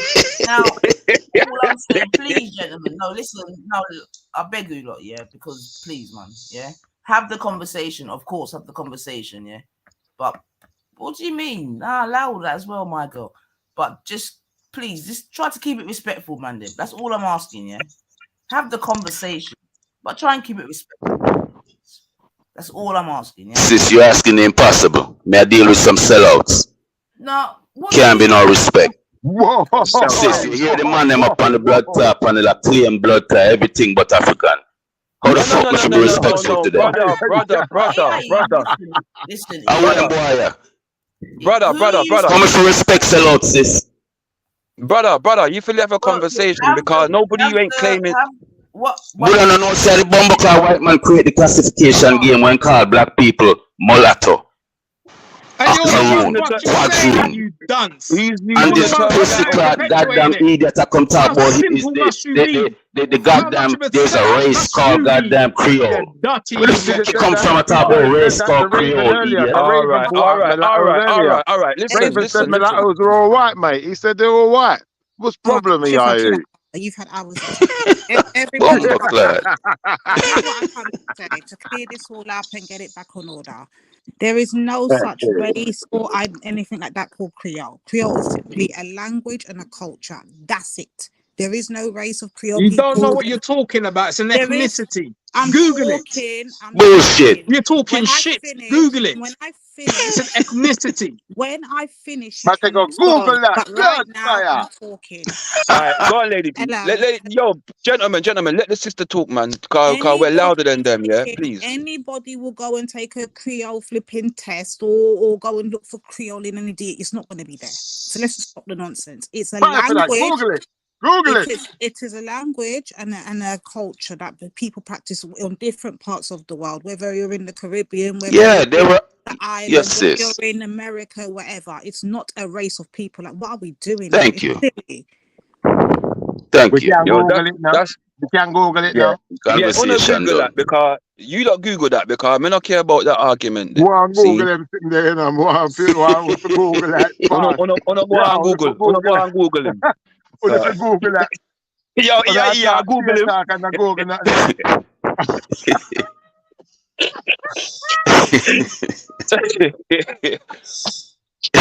Yo, let me tell you something, motion. Me not deny some black people they are England early, is it me?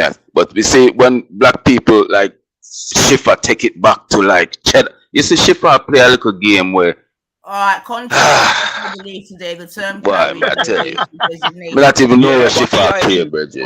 But EIE brother, EIE brother, you must understand say motion a different argumentation. And you know say me not arguing no cheddar man. And the second thing I said when I explained that thing was I don't think we was the first. That's what I said. I did say that. But you see the thing when you see people use the little it's the thing when people use the black skin thing, rude boy. Them a do with community at this service. You see the complication in a fluid thing. If a white man grab a woman, rape her, and the pitney come and the pitney light skin. That the pitney they fight that the white man and fight him almost kill him.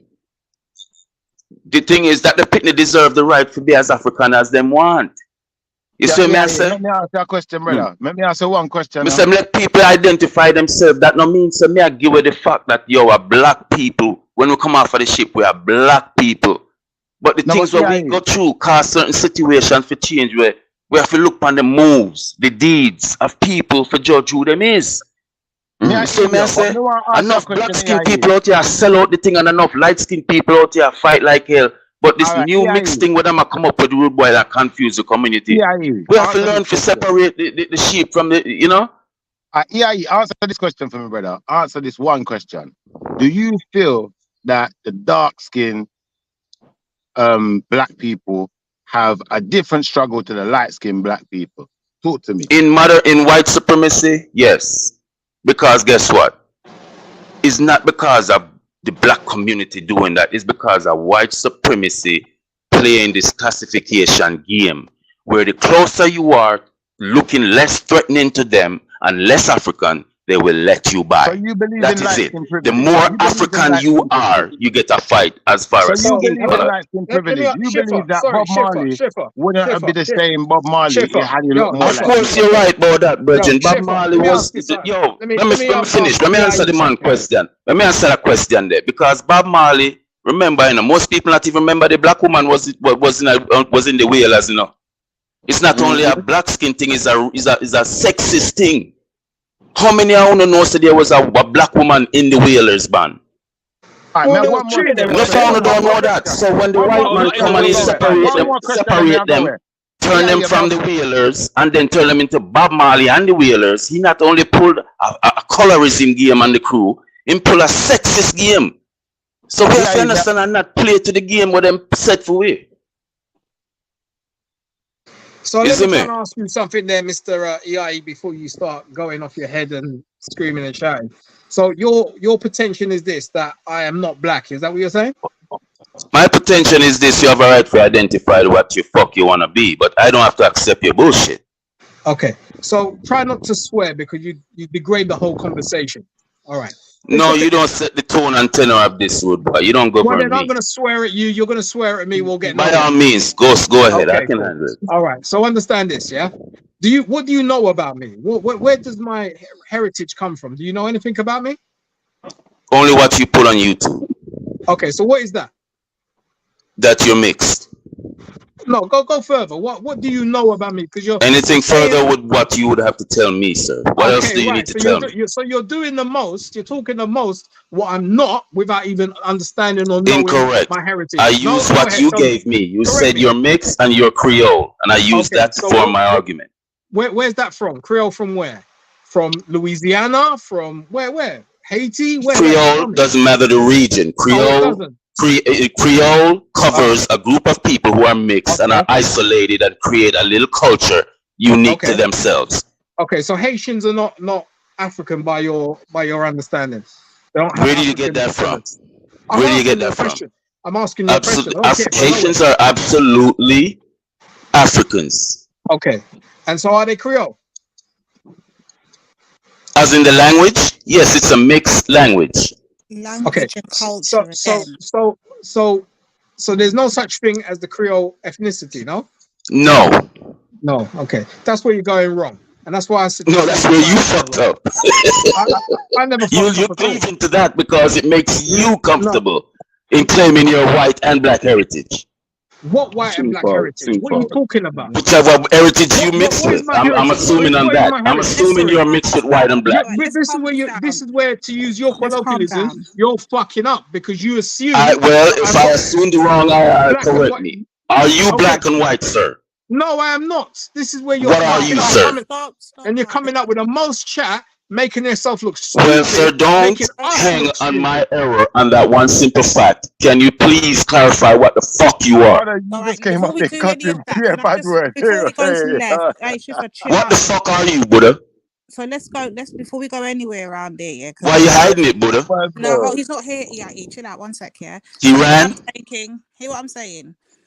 you can have Creole language and Creole culture, and you can be from any part. But what Buddha's doing here, and this is what I noticed, is that he's saying, okay, Haitians, he's giving Haitians, they are Africans, yeah? Yes, they speak Creole language, a different type of Creole language from us, St. Lucians anyway. And What's they the have, problem? Creole culture in Yeah, them, of no, we course. get that. But they're We get that. not by race, and that's the problem here. He's using it as That race is in his the problem. conversation. No. But He he never wants them said. to be Creole by race No. to fit his narrative. One second.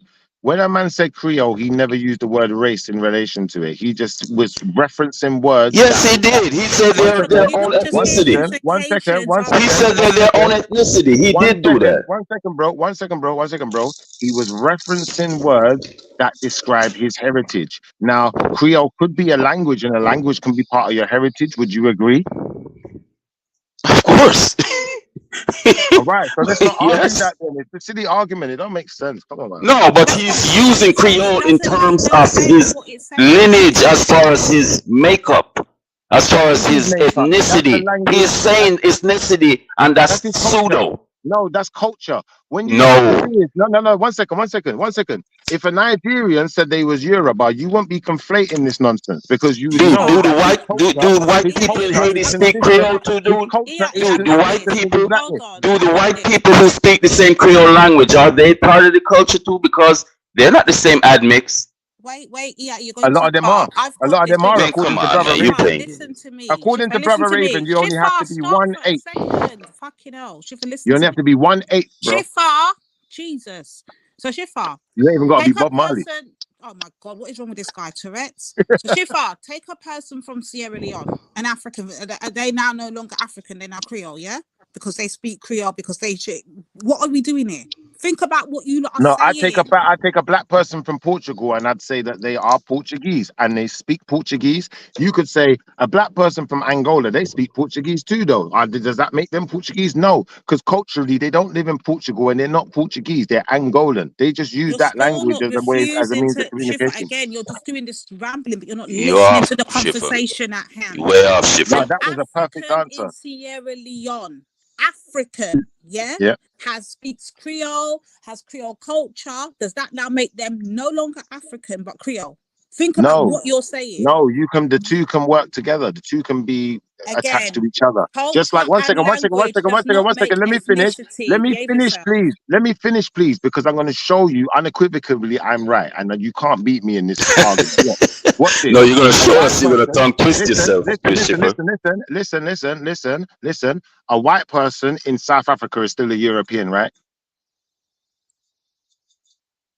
I don't know what he's doing there, guys. A white person in South Africa is still a European, right? My anxiety. What do you think, Shifa? Oh, there you go. What do you think, Shifa? I think so.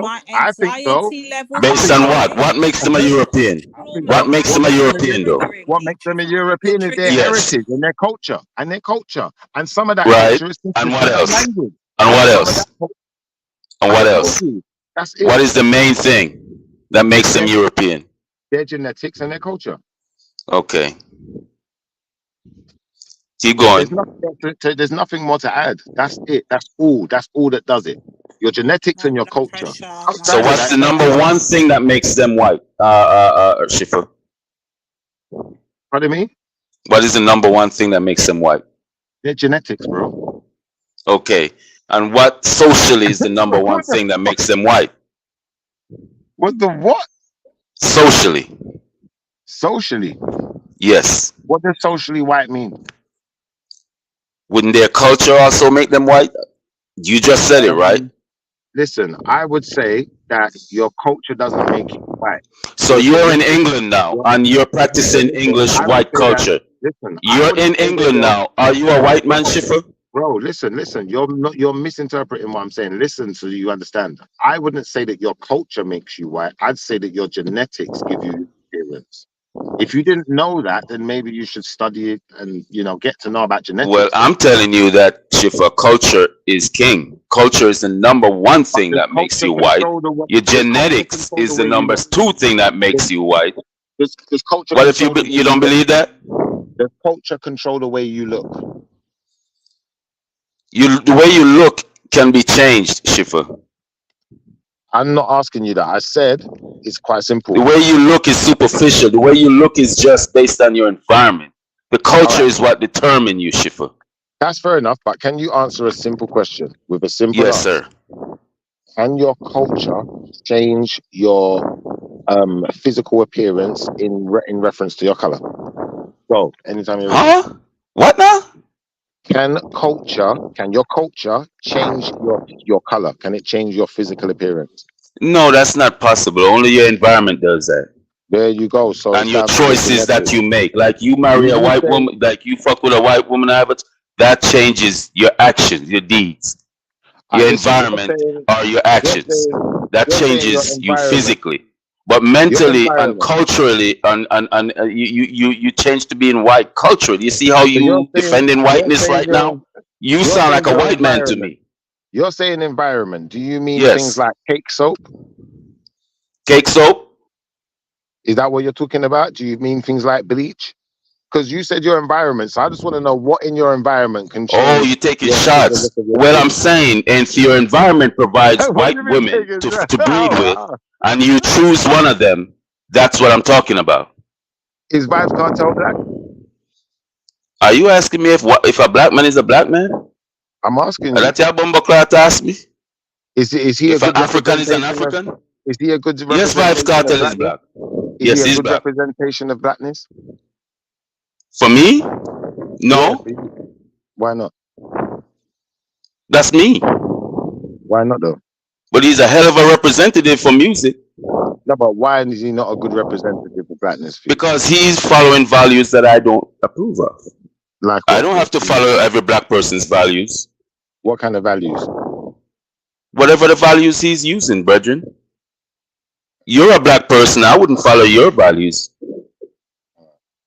So we've established that a person's culture, for one, cannot change the way they look. If a person is black, we haven't established anything. Stop leading the witness, my brother. You could be black. We're just reasoning. You haven't established anything. You're shooting out some random shit, and I'm just trying my best to respond to them. That's all you're doing. You could be black living in Norway. You're still black, right? Depends. And if you stick to your culture and your cultural norms, but if you start fucking with white women and doing all kind of weird shit, I mean, I personally would doubt you, even though you still look black. So we've come to the conclusion that you could look black and have black skin, but you're not black. You know what? That's where I'm gonna be careful, because I'm not the king of being black, my friend. I understand the complications. I'm just saying your choices decides if you're gonna stay black. I'm just saying I'm black now today. I'll be black tomorrow. I'll be black in the future. Hopefully my kids make the right decision. I'm just saying, bro. I follow a black culture and I'm gonna stick to my shit. I know the script that was written for me, and I'm gonna stick to it, Bumbleclad, Bridget. What I'm trying to understand. Are you sticking to the script, Schiffer? Do you feel like you're sticking to the script? Let me ask you this question. Schiffer, do you feel like you're sticking to the script? I don't have a script. I don't have a script. That's why that's your problem, Schiffer. I don't have Schiffer, that's the problem, because the community we come from have a script. When you say the script, when you say yes, sir. The script, when you say yes, sir. The script, that would be conclusive evidence to prove that something was the only one. Because it's no, sir. The script is there was an entity that came among us and tried to destroy us, and in an attempt to keep ourselves from not being destroyed, we make decisions that don't help us destroy ourselves, but help us build ourselves. You going out there creating, like going to the very countries of the people who set out to destroy you. What do you mean? Elaborate more on that. That's the kind of decisions that you're making, going to the very elaborate more on that. I mean, you're saying so you're saying black people immigrating to England is destroying the script? Is that what you say? You're saying to me, I'm not sticking to the script, yeah? Right. But then you're saying that, you know what, black people need to only be around black people and not be around the occupier. No, that's not what I said. Don't speak for me. I said black people, wherever they find them. Let me make you understand this, Schiffer. Yeah, wherever we find ourselves in our attempt to survive, because the cracker went all over the world. And everywhere they went, they united in their own. Listen, the English and the French competed against each other. What about But guess the Arabs? what? When the Indians came to kill them, they both united to fight the Indians. I'm What saying about the wherever Arabs? the fuck we are in the world and find ourselves struggling to make it, we must understand that we have to work together for a common, cause, even if we don't have the same agenda. When shit hit the fence, we need to know when to fucking come together to Yeah, save no, our that's shit. fair. That's fair. And But that's when the word how does controlling collectively who comes people are into dating stop Shifar. us from That's when coming the together? Shifar. That's when Because the word. there's history to that, Hold Super. on, EIE. Because Hold on, brother. historically, when the white man created these half breed, you see, you don't understand. You have to respect the history. It's not that we hate anybody. It's just that when somebody created a weapon that this weapon was created to fuck you up. Every time you see, and that's the thing when the European created this mistrust in our community. You see what I'm saying? We have to have a way of weeding out what's real and not real. We're not saying judge people based on color, brethren. We're saying judge people by deeds. Yeah, you got to explain to him because he's still Well, not getting then the that word doesn't make sense to collectively. just That's date the someone based on problem. their He's color. not You have to thinking date someone based collectively. on their deeds, then, don't you? And if you No, can't find, Shifa. if you haven't Shifa, found hear me. someone, It's if you many haven't black found people who someone, date white people, Shifa. But guess what? oh There's God, white people who date black people who understand. You don't see those white people up in the shit trying to run shit. look, you don't make this too easy because you say contradictory things. Stick to one side. Because Shifa, it's If you pick a side, complicated stick and with you're your trying to side. oversimplify this. You've got to Nah, know the it's not that, bro. nuances. Nah, bro, it's You not have that. to You know see the me, nuances, Shifa. bro. I know the nuances. If you Listen, find listen, yourself in one of those relationships, you have to educate your white listen, woman, bro. and then you You have to see, educate your half-breed kids. I'm gonna show you This is something. how the community is set. If I adopted your mindset first and foremost, My mindset, listen. If I brethren, adopted this is your just my mindset opinion towards you, brethren. and your opinions, I got you. My If I adopted mindset is I wouldn't have to deal with this shit because I date I black. got you. This is not my Cool. issue. I got you. But if I adopted your mindset, then I would only date black. Yeah, I would leave this country. That's what I would do. I wouldn't be No, stuck in some other. no, Listen, you're I'm just telling you what I misrepresenting would do. things, Shifa. Listen, I'm telling you what I would do. I'm not telling you what EIE would do. I'm saying if I shared in your ideology and mindset, that's what it would compel me to do. It would compel me to get out of this place because I need to just be around black people, and I need to prove that black people can do it on their own and not have to sit around other people, Well, Shifa, if that's what shunning the them spirit and do to acting you, like if the spirit moves you to and do acting that, like do you're that. better than them. Bro, I don't need to act like I'm better than anyone, innit? That's what I'm saying. You see, if I'm better than you, I'll just prove it. What it sounds like to Oh, me, well, then Shifa, what? you're I don't need making a to act. case for white All of these pum pum. actors, That's what it all these, sounds like to me. You're bro, making a all of case these, for white listen, pum pum. all of these actors Because and actresses, all these actors and what? actresses, yeah, that sit there and act online all day. They start talking all of this black stuff, blackity black, black is so great, black is so powerful. We're gonna have black families and black babies, and it's all gonna be all right. All right, cool. Prove it then. Stop chatting. You see all this chattity patity business. It just pisses me off. Like, This is why it's people cool. say you're I'll hurt, prove my Shifa. shit. I'll prove This is my why shit. people say you got a lot of inbound, pent up fury. This is why, because you're ranting right now. Shifa, your choices determine the shit you're gonna be.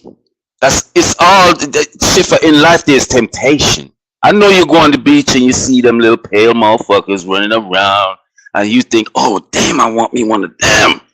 But Shifa, you have to control yourself, brother. He's not here. EIE, he's not actually here, right? But while there's a bit of silence, because he's not actually here, Shifa says, prove it. The fucking thing with all of this joke thing is we prove it every day by just living.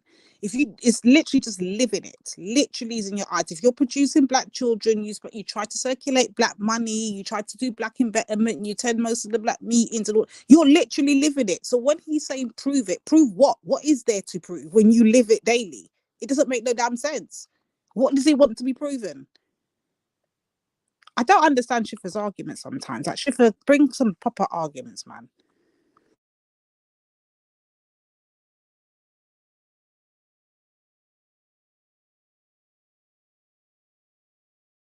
Am I still here? Nines, are you still there? Where's Motion gone?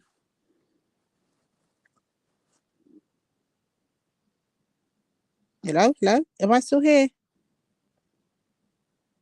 With the backside.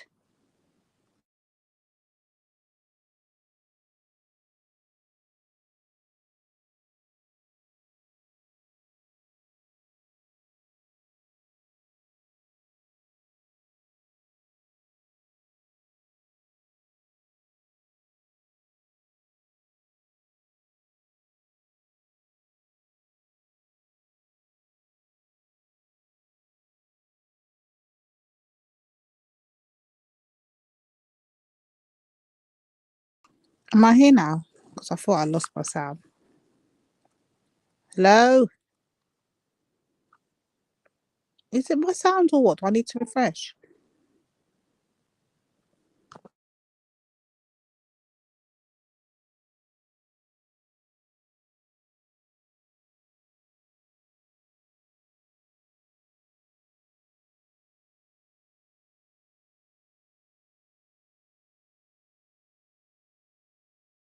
Mic check, mic check.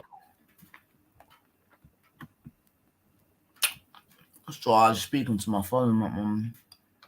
Hello? All right. Let me see. Yeah, so am I here now? Can you not hear me now? I can hear you, Bab. Okay, could you not hear me before when I was talking?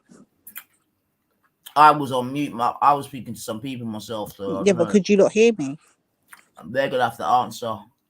I don't know. In the chat. Okay, so I was saying basically, I don't know if you not heard before, but I was saying like Schiffer was asking to prove it, prove this, prove that. And I'm saying, but Schiffer, how could you ask such a dumbass question when if you're living it, you're producing black children, you're attending the black meetings, you're doing up black empowerment, you're doing what you're supposed to do. That's literally it. What is he crying about? What is there else to prove? I don't understand that question. And they see him there. There's a Schiffer, lot what do you want to be proven? What I want to be proven is that your solution actually works. And so far, I don't see that it does. I think that, me personally, yeah, I look at it like this. You see, like government, yeah, when you get like the Tories or the Labour Party or whatever party going in and talking to any particular nation, which would be a particular group, yeah, like they get a certain amount of time to achieve their goals in it. Now, obviously, they still exist, they're still around, and everyone can, fight for position and fight to have their 5-year terms. This is the kind of energy that I get from this rhetoric. That, this is a political movement that seeks to control the hearts and minds of black people. Now, I feel that in itself, to me, sounds oppressive. I just feel that I don't seek to control no one else. No one shouldn't be seeking to control me. So I'm going to do me and let them do them. But no If one's trying to everyone wants, control you, if Schiffer. everyone, They've already everyone told wants you. to, Raven already if told you it's everyone not wants for to, you. I got you, but it's like, you see me, I'm like this, Nanny. I mean, Lady Divine, I'm quite straightforward. So I'll tell you, you see, when I pick up a Bible, I understand that the Most High seeks to control the hearts and minds of people who look like me and people who look like all sorts of things. And I'm not going to deny that. I'm just going to accept it and just say that that's where I will be. And obviously for the black family, I know where Una will be. And obviously, some of you might end up crossing boundaries at some point because you might see the hypocrisy in some of what's being taught. But it is what it is.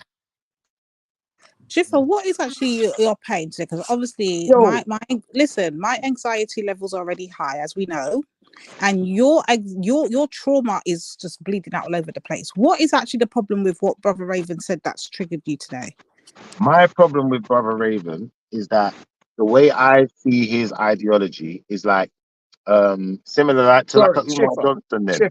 It's some kind of organization that wants to bleed money out of the black community's pocket and talk about black betterment, talk about us all doing better when they won't look in the mirror and take the plank out of their own eye. So for that reason, I'm out and I don't have no gripe with you. Listen, I ain't got no bee in my bonnet. I'm not upset because guess what? It ain't changed my Can you life. stop Ain't changed my life, mate. misrepresenting? Because at no point has anyone asked you for money. What? Money? No point I said black people. I didn't say me. And he did. If you listen back to what you played earlier, What you'll did he hear when he say? said he expects people to pay money to get into his programs. That's what he said. And then they get flipping whatever training and whatever to get them out into the workplace. I listen to everything, I'm very a good listener. You might not think it, but I actually am. So Schiffer, look at it like this. Sorry, This is what before I'm you gonna move on say. to that conversation, can Who I does just this guy address think some he of is? the No, things but that have you been already said? done tried to It's interrupt a when bloody you heard me scam. Have talking you to seen Schiffer that Andrew before, Tate though, brother. bullshit? It's a scam, man. But That's what I mean. you've made some certain things. Well, You've I'm made some dealing certain. with fucking Schiffer right now. So again, can you wait? Schiffer's So leaving, so you're gonna anyway, have to deal with no, me, just mute right? him up, man. I don't know where he's coming with this, and you can hear me clearly talking to Schiffer already. I'm already in a mid And Schiffer said he's conversation. leaving. So before he fucking shut the fuck up. So anyway, Schiffer, What I'm saying to you is this: clearly, you hear the money and the whatever the case may have been, and all of that. All you got to do, Shifa, is simply just don't. If it's not for you, you don't like it. It doesn't think for you. Just don't put your money into it. Problem solved. I don't need to put my money into it. All I need to do is, like I said, I was understanding what it was the brother was dealing with, and I don't think it's something I would want to be a part of. And I think it could be dangerous to the minds of black people. And I also think it could be but you depressing really and can't lead be a people part of it by down a default. destructive So path. why are you I believe even it could. doing that? I'm just telling you my opinion. I'm allowed to have an opinion or something. I'll tell you So why. any I'll tell black you people why. I I'll meet, tell you why. any black I'll tell people you I why. meet, I'll be telling them that I think that that's a destructive path. Yes, sure. For take time. I'll tell you why. Because if you see a title that says Black Betterment, then you'd expect 99% of the audience or 100% of the audience to be black people to turn up. However, if you've got black people that may be turning up with, say, a white friend or a white partner, they may be stopped at the door. So now they want to ask, what's the reason why me as a black man, I can't come into a black Betterment for black people? That's the answer. That's what we're trying to figure out here. What are you asking that question, Natty? Yeah, that's what I'm asking, and I'm basically saying it how I'm seeing it. In terms of the Black Betterment program? Yeah, so I think the name basically needs to change. I don't think it's about Black Betterment. I think it's about hold on, but no, wait. So you think the name needs to change because remember, you can come in, and in fact he can come and speak for himself anyway. All right, welcome back. Before that happens, can I just say a piece? Can I jump off because I feel like let Buddha go, man. This ain't fair, brothers. Because you're light skinned, they're trying to not give you no privilege over here, mate. Well, I don't know about light skin, but look, listen. I feel like I need to do a reality check here. Yeah. So people have said a lot of things, even to EIE's admission. He made assumptions about me. He didn't know shit about me, but he made the assumptions. That's why he was coming with that kind of energy. All right, let me just put some realities out here. I believe most of the people on this panel have mixed heritage. By definition of mixed heritage, you could be classified or called or assumed as Creole. Yeah. So does that mean when people say, "Oh, you're not black, you're Creole"? Don't even try and claim black if you're not Creole. Why am I even out here doing what I'm doing in this thing if I'm not even classified as black by my own alleged people? Yeah. Sorry, mute up, Shifa, mute up. Right. So everyone that sits on this panel with their "I'm black," you neglect to say about your heritage, about having Indian in your blood or Chinese in your blood or even white in your blood. Yeah, I acknowledge my heritage. I don't try and hide and try and do this purification shit. It's exactly what the far right do. I'm not that. And I'm sorry if it offends you, but guess what? I'm black. Thank you, brother. Let me mute this for a bit. Hold on. Tell them already, man. Tell them again. Oh, God. Anyway, back to where that even came from. But back to brother Raven. Yeah. There you go. Thank you, sister. We can unpack what he said another time. It's very important though, at some point. But 92 dread is very important, right? Here's what it is. There are two divisions. You have black betterers and black betterment builders. So black betterment builder meaning that if you do activities that's beneficial to black people, well done. We love that, right?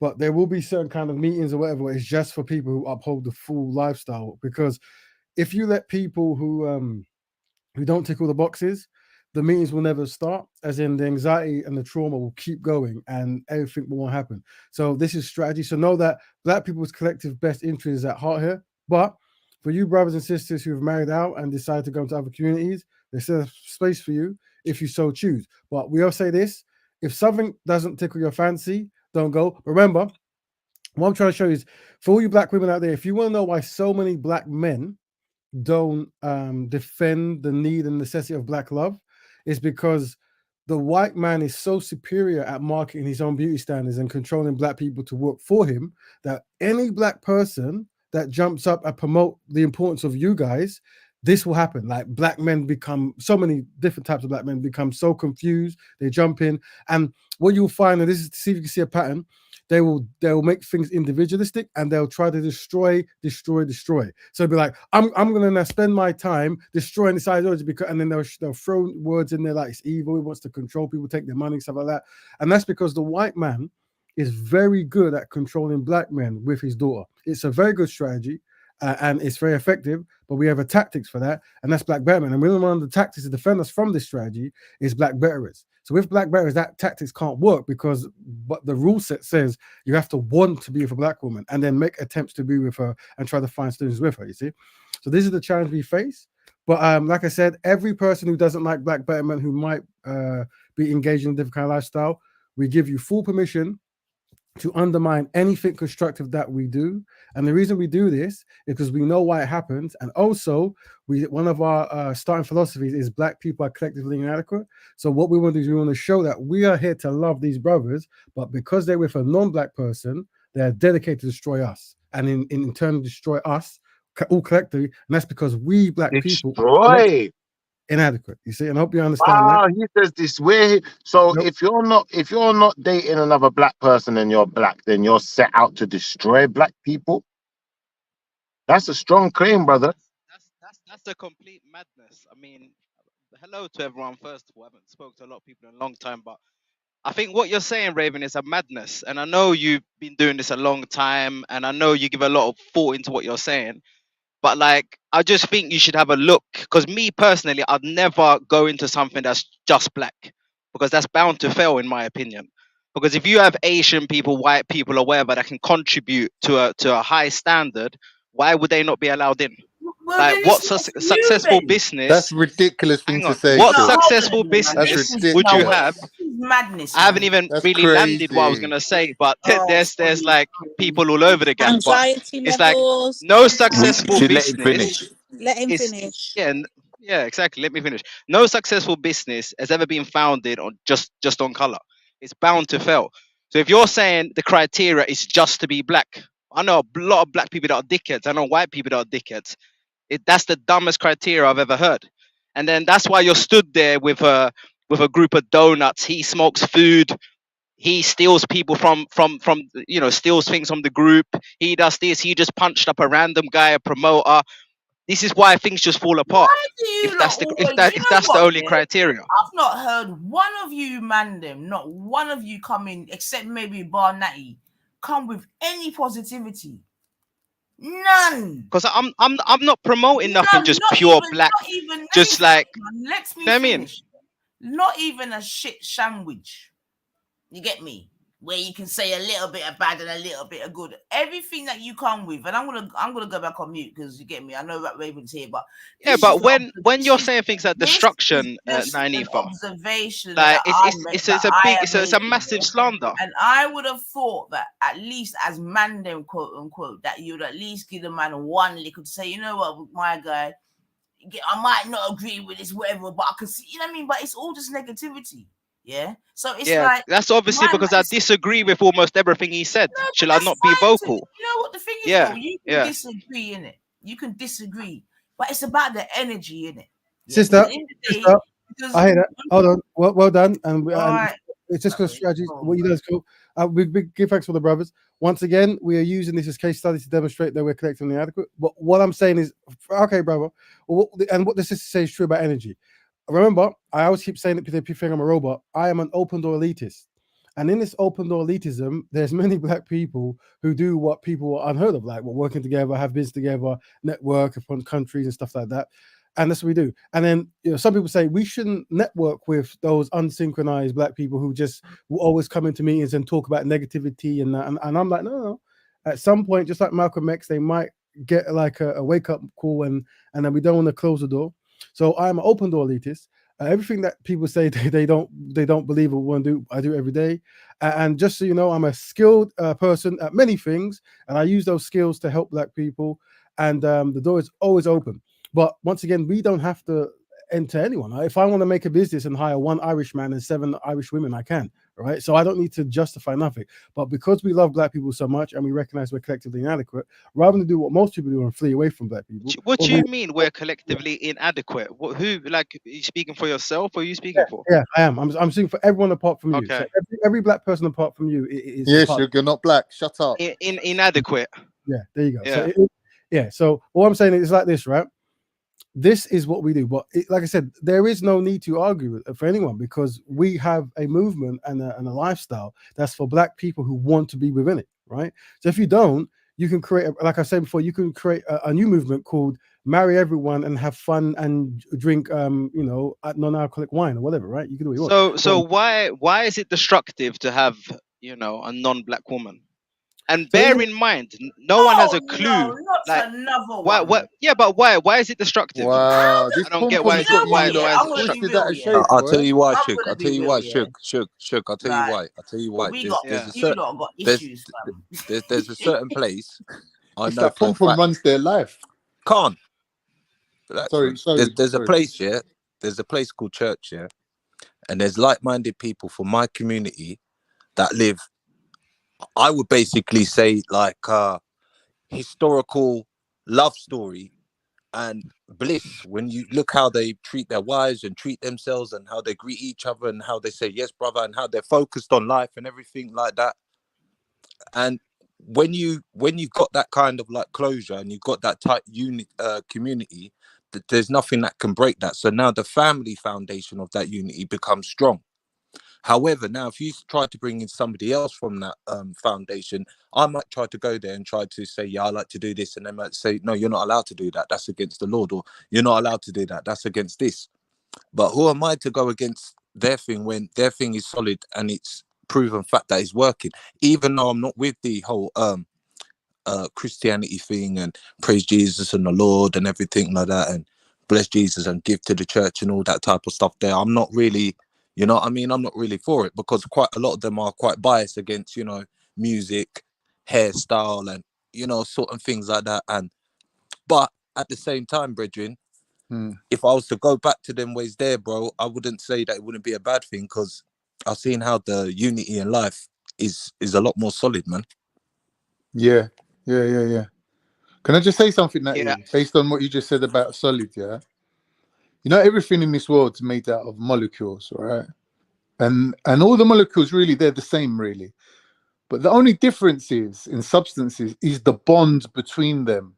So metal, the bonds are tight. Water, not so much. Water's like bipolar. It can bond to anything. If you're trying to create a criteria to condition...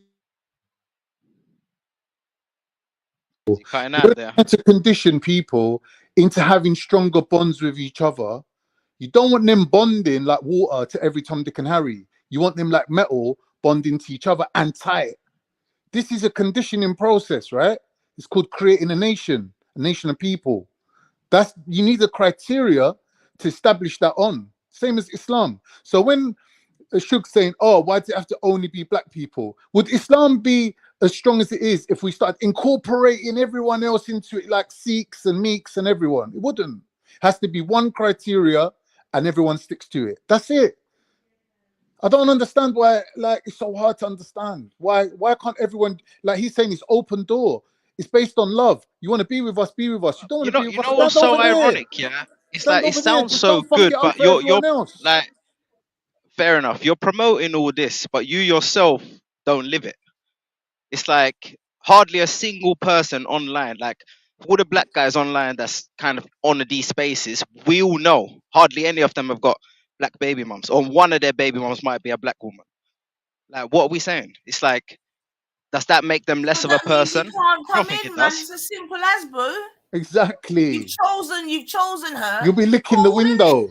Like, why are you coming back to complain? I don't even understand this. No, hold on. Listen, it's like, the Matrix, right? When you see the scene in the Matrix where they tell the person that the world isn't real, this kind of stuff, right? You have to expect there's going to be this crazy outroar. It's a lot to tackle. And what we're saying is, that the black woman is a very important part of the black family. She's 50%, right? And our liberation and salvation and all the rations you can think of comes through constructive black man being constructive black woman. Now, there's certain, because our culture has been completely disrupted, this concept is alien. Because what was alien is look on the TV, whoever gives you the best marketing, go marry them. I'll go marry into the Japanese community. I'll go marry to the white community. Wait, no one really said this. There was no real elders. You know something? Oh, bro, I'll say this. You can jump in. Do you know something? Well, bro, I haven't finished, but let me say about the Matrix moment. So when we say this, that the black woman is important, there is a big outlet. And this is why, sisters, why so many black men might have a fear of actually saying this truth. But just so you know, Brother Rat Raven is here to take all the smoke. And I say that the black woman is an important part of the black family, and we must stay dedicated to her, and we must put her up and always respect her. And because of the family we can create with her, and this is an important part of building a black collective constructive nation. This seems to be common sense, but obviously because we're collective inadequate, this Matrix moment will always have trauma, but we dedicate time for trauma. So anyone that has trauma after that, let me hear so we can try to help. So yeah, so first of all, like there might be people out there that have got a black woman, but they still might hold my opinion. So this is not about, you know, it's not a personal thing where, you know, you're trying to defend what you've done or whatever. No, it could just be a stance where I don't think you're going to progress in the same way as having a more open door policy, as far as having a structure where, you know, you're not being used or leached or whatever words you was using. You're making sure that people are adding. As long as people are adding, you know, it's like tax. It's like they don't discriminate who pays tax. Everyone pays. Yeah. You understand? It's like or like look at it like this trick as well. I mean, you could say. Yeah, I understand. Sorry, go No on, matter what you go say, on, it's about allowing the person with non-black person to join. So here's what it is, right? Judo and these kinds of things, you have a belt system, right? So the black belt represents someone who's an expert, while the white belt represents when you're just starting out and you know you learn, you find your way, right? When judo goes and fights other kind of gyms, they will never let the white belt represent the gym. They'll let the black belt represent the gym, while the white belt is learning and finding their way, right? Well, this is the same with Black Betterment. When it comes to certain talking points and certain ideologies, the black veterans are more dedicated to the cause, right? And we can demonstrate this by the conversation. Because right now, I am centering black people in this conversation, while others are centering non-black people. But notice how I'm constantly saying how important the black woman is, but everyone else, there isn't even a slight mention. Notice how I'm focused on the constructive black man and constructive black woman, while everyone else wants to focus on the destructive black man with a destructive black woman. So the solution is the daughter of the white man. You see? And what I'm saying is, this is the matrix. We have to feel this way when the truth is real. But also, Raven, also. You're right. But before you say this, we have two divisions: the black bearers and the black Betterment builders. If you don't want to do it, if you like, I don't care about helping black people, you know, I want to help black people my own way, and this new way of categorizing is evil and stupid, so be it. But we're going to do it. But I know through experience, and because I've worked in marketing for 20 years, it's effective. Why? Because I'm here today defending it. I'm quite a low-key guy, isn't it? But I think that when we come up with these diagrams and strategies, it's always going to trigger, because that's how algorithms work. You see? But notice that everything I say is constructive and for the betterment of black people. Go ahead, 92 Dread. You wanted to say something. Go ahead. Sorry, Raven, carry on. I just need to get my thoughts back again. Sorry, bro. Oh my God. I just want to put out there in the atmosphere. I saw your comment, brother. Ultra in the comment section, but I'm here to let you know, sadly, unfortunately, you are Black Betterment. You actually are a living example of Black Betterment. So yeah, you're part of the crew. Yeah, respect to you, man. Like, I think we're all out here trying to be better people, because I believe that you can have role models in your life, and I believe just by you being like, let's take for instance a TV show like what was that American TV show with oh my God, man, how can I forget it? Cosby with Show. Raven, with had that girl Raven. Just so Raven, something like that. Yeah, but what was she in? What was it called? The Cosby Show is what it's called, right? That's it, the Cosby Show, right? Now, when you look at that, yeah, you look at role models, yeah. Like we don't need to be like, you know, discussing or searching for something when something's in your face and you're seeing like a family dynamic there, which was nice, isn't it? It looked like absolutely perfect. But I mean, obviously, we know through TV and everything, you know, that's the life that we all try to, you know, want to be. Now, I honestly do believe that's what it's always been like. I honestly do believe. I've even seen that in my family, you know what I mean? With your aunties and your uncles, or your nan and granddad hugging each other up and giving each other little cuddles, kissing, and going away on holidays, little trips, and all the families around and everything. But I think that's what people are gravitated towards. I think if blackness is a fashion or a color or a statement, or if it's a way of life itself, then I can understand why people would want to be gravitated to that. I could understand that if maybe in the 1950s and the 60s that, you know, the majority of the white men were leaving their wives because of war, depression, and depression because of work and being drunk alcoholics. And then they're seeing the black families coming off the boat strong, together, going to church, doing everything what they were taught by the sovereign. So I can understand why people would want to gravitate to that. And I could understand why, you know, like us being the next generation in line, we've been taught to be, you know, good people and to not judge people by stupidness, you know what I mean? Only by the wickedness. So doesn't matter if you come here and say you're a clown, bro. We know what you look like, innit? Just, you know what I mean? It's how you treat one another. It's how someone treats you, I think. So I think it's due respect. Thank you, fam. I would say this. Thank you, fam. I think I've muted it. So I'm muted the wrong thing. Okay, yeah, sorry, fam. Well done to 92 Dread there. So I say this, yeah. What I want us to remember, everything is a case study. So remember, when someone is kind of consistent and is trying to highlight the people, black people who've been mistreated for many years, and trying to find a slow but sure way of improving, but also recognize that we fall short in so many areas. What I want us to notice is the flood of people who jump in who are against this concept.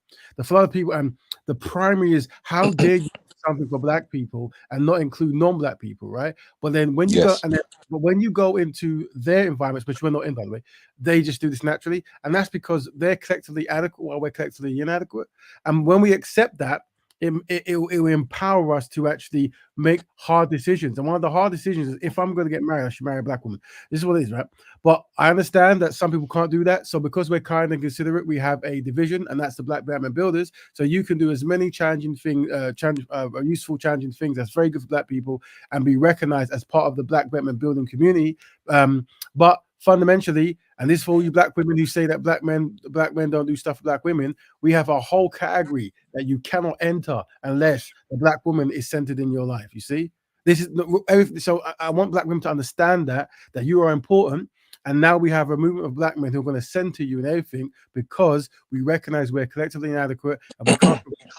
And I hope you understand that, sisters. There you go. Yeah, that's fine. I mean, listen, I would not disagree with that at all, Raven. I'm not going to say I fully support everything you say, but the majority of it all I do support. But there's that bit where you talk about this group that are, you know, so for me, I'm gonna put myself in the group where I'm not with the black woman in a relationship.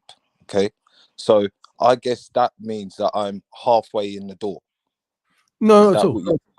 So remember, I think that sometimes we as black people struggle with ideas, and that's why we have to have exercises in actually breaking down what an idea is and how it works, right? So that's why we have to give side analogies. So one of the side analogy is a concept known as veganism. Now, what veganism is, it's not harming animals in any capacity. And as time goes by, we unpack what that means. Don't eat them, don't kill them, don't have them as pets, don't use them as clothing. Try not to kill any animals if you possibly can, right?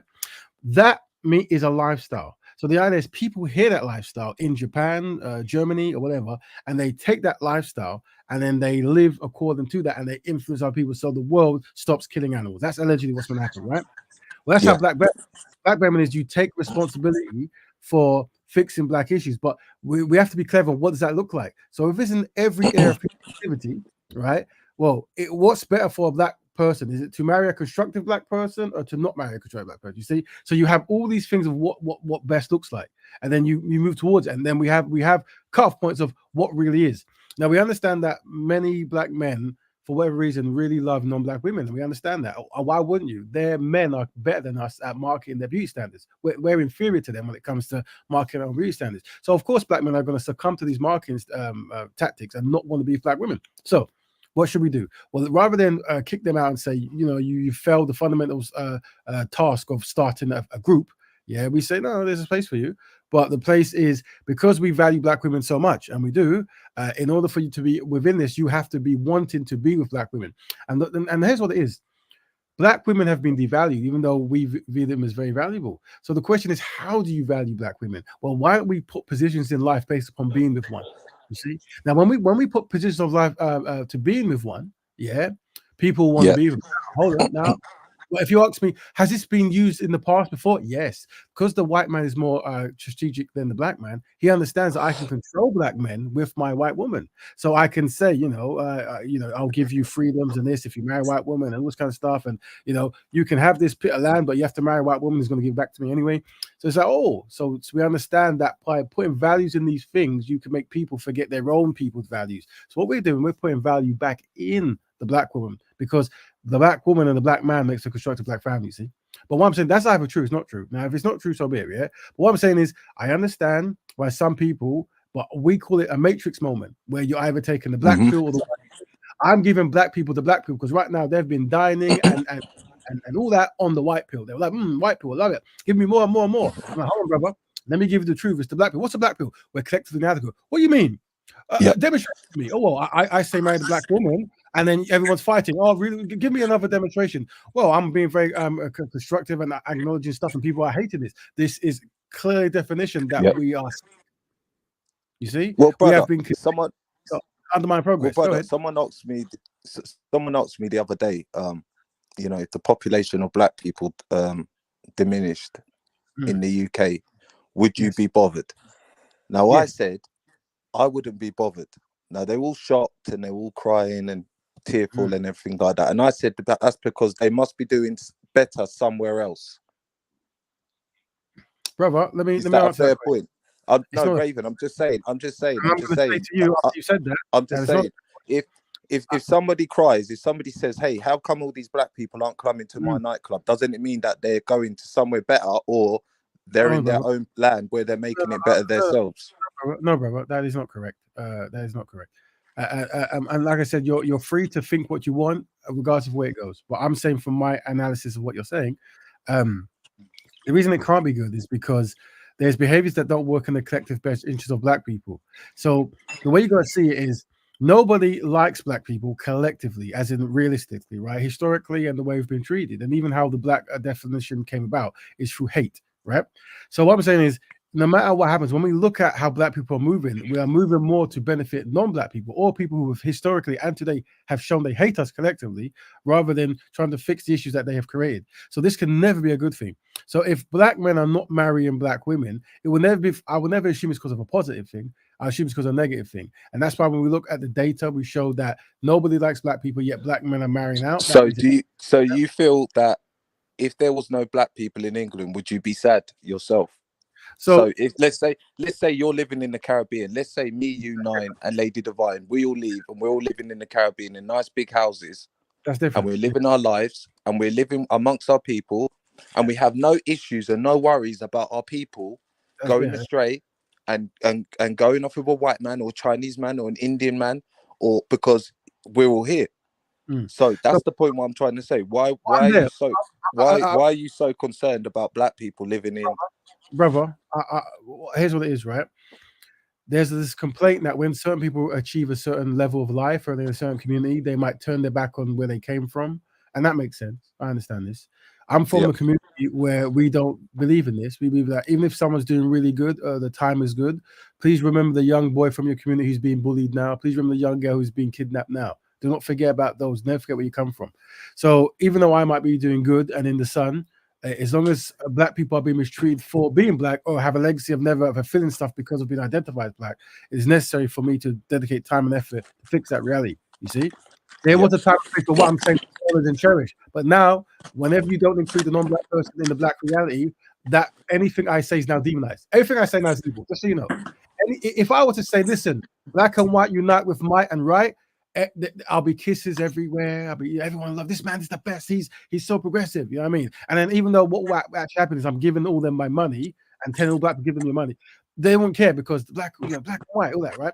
That's because we're collectively inadequate. And what we do is we try to have philosophies that say that. So that is one philosophy, isn't it? Like, well, if we never existed, why would we care? Of course we would care. If we came as a community and through breathing out and not marrying ourselves and not fixing things, this is a bad thing. This is not a problem, brother. But don't forget, this isn't our this is England, like you say. Hold on. One second, brother. One second, brother. One second, brother. The king is called King Charles, and they can make a rule tomorrow that that we would have to accept. Okay, let me jump in. Very important. Remember, we're kept inadequate. So here's how it works, right? Black betterment is global, right, and local. So no matter where a black person is, there is a necessity for that person to practice black betterment. Now, remember that statement you said sounds sexy and good until you realize that Jewish people or Asian people can either be in Jerusalem or Asia and still practice a cohesiveness at a higher rate than black people and see the value of it. But not only that, benefit from black people's subservience to their culture and giving them all of our economic resources and time rather than focusing on their own. This is the truth. But like I said, brother, what we're doing now is merely a case study. It's for me to demonstrate that. Yeah, but the resources, we're just merely living here, brother. What I'm trying to say to you is the resources are there. Okay, brother. The resources are there. I mean, if you go to South Africa right now, we've got the EFF. You've heard of the EFF, yeah? Yes.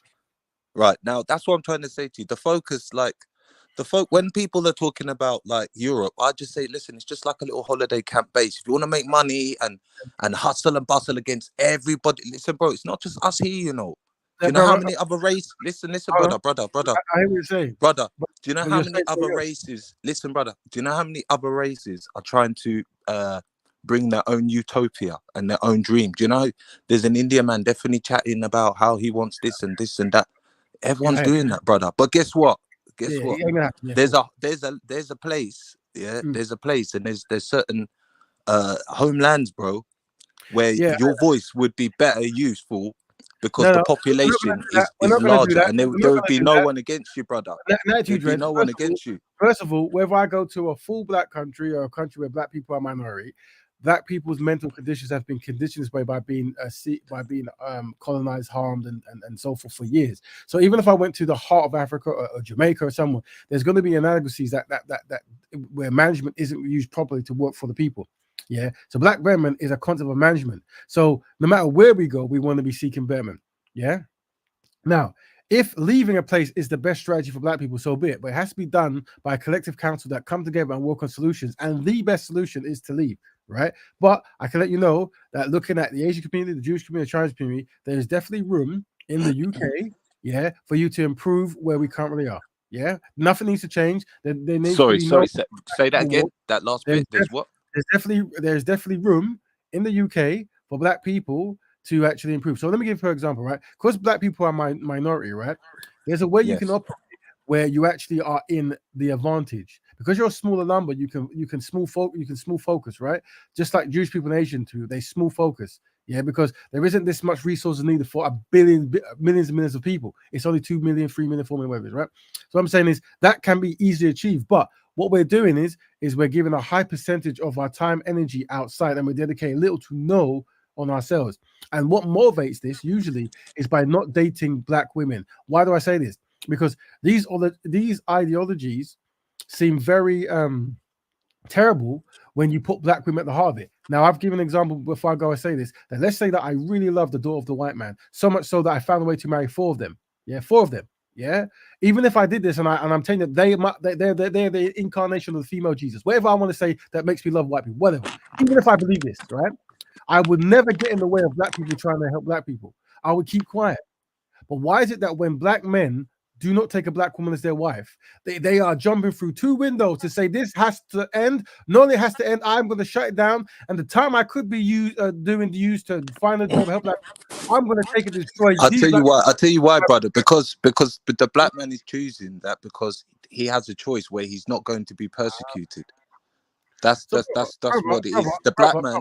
1 second. I've only just spoke, Raven, brother. Respectfully. Go ahead, I'm just saying, Mm. a black man nowadays doesn't expect to be called, certain names and be discriminated nowadays. So the black man thinks, obviously, it is fine to be able to date with and not expect somebody from his opposite color to call him out. But when somebody from his color is calling him out on it, I think now he's getting confused because he's saying, well, I'm getting it from both sides.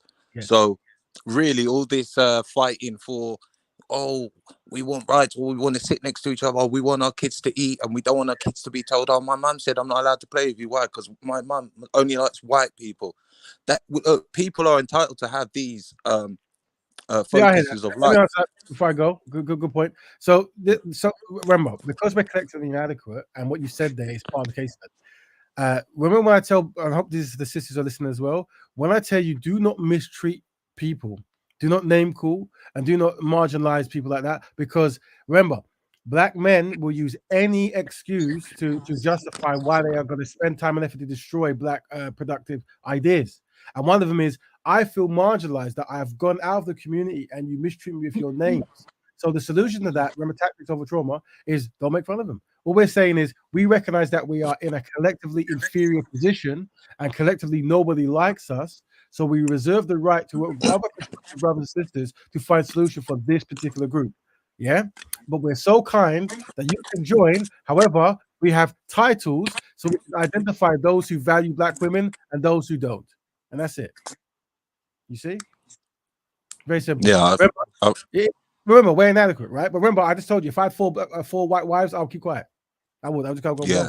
I think. But remember, I'm getting the benefit of the white men and the beautiful women, and I'm getting the benefit of black people working for my behalf while I'm not doing anything.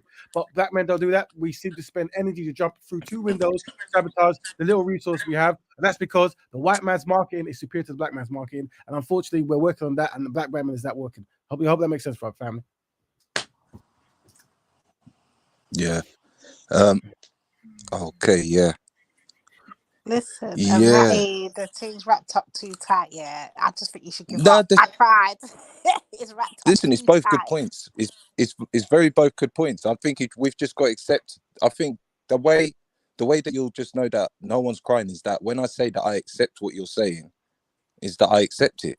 That's it. It doesn't mean that I will follow it. That's as simple as that. No, you shouldn't. You shouldn't follow. That's good. That's you good. shouldn't. Well, what we're saying is we're trying to, and you can help us. We're trying to develop mechanisms where black people with limited resources find something constructive. How do we motivate black men who've not dated black women? I've got the answer for you, Raven. Go ahead. I've got the answer for you. So just like what's happening in Mali and Burkina Faso, where they're chucking away the French language, what we should be doing now is just like what they did with this syringe epidemic we just had, where they locked us down for 2 years to attack the youth into believing all kind of nonsense. We should now be sending our kids to African spirituality schools where they learn languages and learn the culture and be taught, and us to recognize that as what's the word, as our own curriculum. So nobody needs to say, oh well, that's not an MVQ, or that. No, that means something to us, and we need that to then matter to the African diaspora, so that when we now say, look, now you need to go to the army, because why do I need to go to the army? That because you need to go out there and you need to learn, and you need to, that's where you need to protect. Because when shit hits the fan, you need mama to look after you. Mama Africa needs to look after you, brother. Yeah. So when you start sending your children back there to learn here, to bring back and exchange, and to now become and say, yeah, now I understand. Now I understand. And now do you know what I'm saying, brother? But if you're just going to keep them here with the doctoring, that's where we need to start. You know what I mean? Otherwise, just send them to school.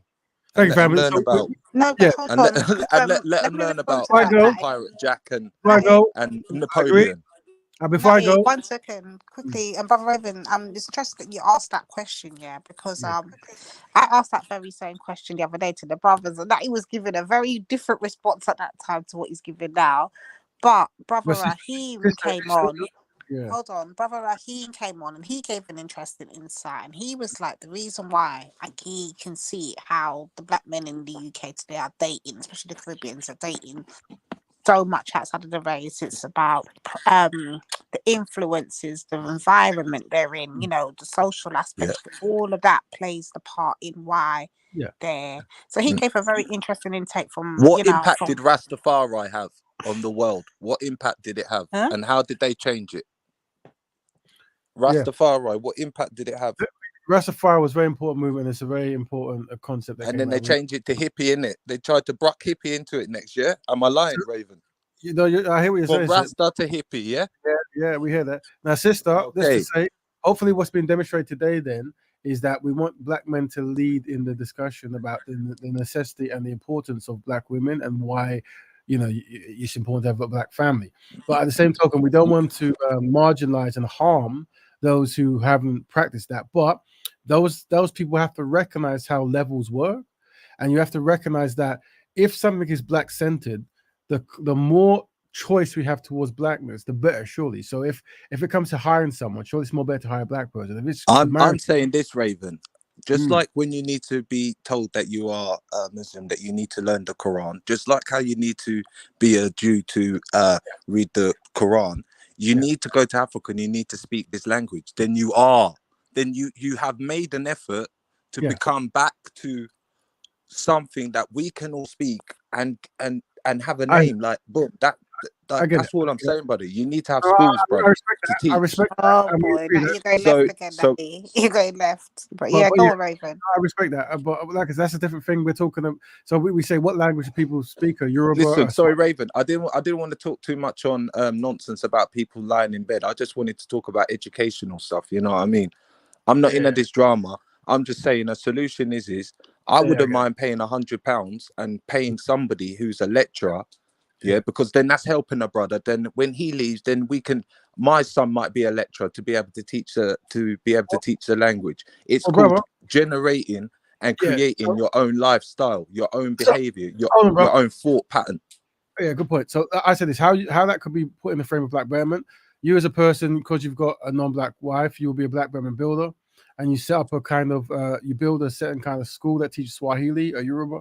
And then basically, you know, you charge or you have a discount, whatever it is, and you train boys and kids. And then what you can say is, even though I don't have a black woman as a wife, I am a black Betterment builder who has done this thing for black people. I have built a school that teaches Swahili, and the goal is we want to have a language that black people in the diaspora can have so we can speak and have a voice, whatever it might be. And that's your contribution to black Betterment. Now, you will be respected for that, and no one should mock you. And just like if you look at this famous Pan-Africans who haven't married black women, we never mock them. But we never change the fact that actually the thing is, brother, we will still always have. I always have the spirit in me. Yeah, I can't look. My missus is Asian. I can't do all that. I'm not interested in that thing there. I've seen it. Look, I'm not biased against it. That's your thing. I like my thing. I like my vibe. I like my culture. Yeah, so I don't need to change. If you want to follow my culture, if you want to be like M. Ardo, if you want to come over, you can come over, bro. Because nobody told you. No, listen to this, because it just goes to show you just how much you love me, and that's it. And then when your friends they're dissing you and saying, they'll think, yo, I'm gonna jump on this man. Yeah, I'm gonna go to his concerts and start talking patois and all that stuff. It's just the way of life, man. Right. Okay. Well, I don't. Yeah. Okay. Well, all I'm saying is we want to have ownership. Just make sure that we're doing things for the collective. Exactly. Yeah. So I got two family. Check this. Yeah, man. Big up Brother Raven for coming through and doing the demonstration still, because you know what it is as well. We've been saying for the longest, like, obviously, you know what it's like. You don't talk about solutions. You just talk about old stuff. That's what it is. Like, I just come up with a solution. There, bam.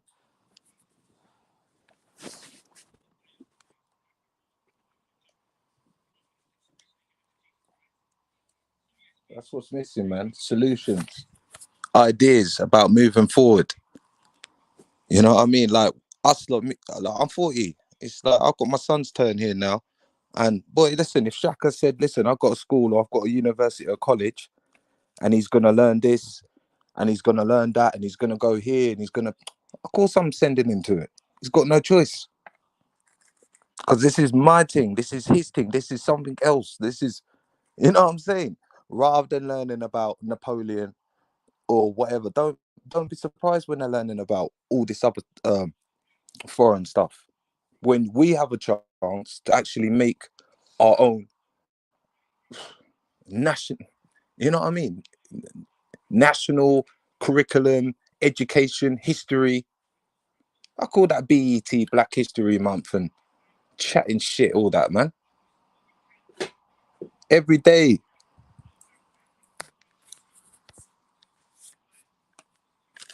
And that's how you see, man, because that's how you'll see when you're talking to a brother and he's talking back to you and you can understand him. That's how you'll know the ones who are interested, or the ones. Look, listen, even if it's a non-white person or whatever, bro, I'm not shunning no one. It's just that this is the thing, and this is how proud you have to be. Whether you believe in this, whether you believe in that God, they got their gods. Yeah, they got their sky daddies. Yeah. So that's what I'm saying, man. You have to wake up and realize sometimes you have to go back to the old ways, man, and teach the old ways.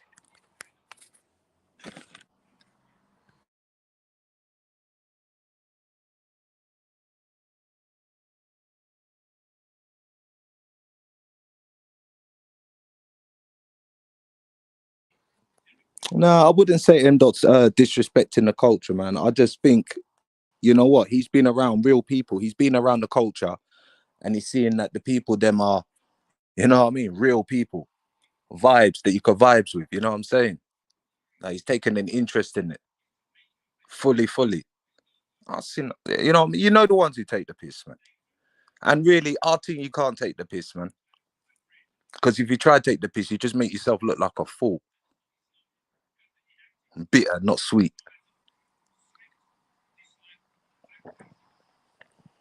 Just open up your eyes, man, and your eyes can see in it.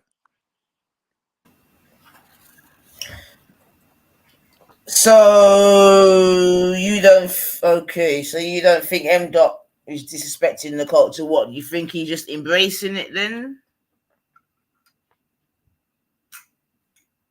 I think as people like us, I think we've done our job, that we can, you know, make people want to be like us or follow our way of life.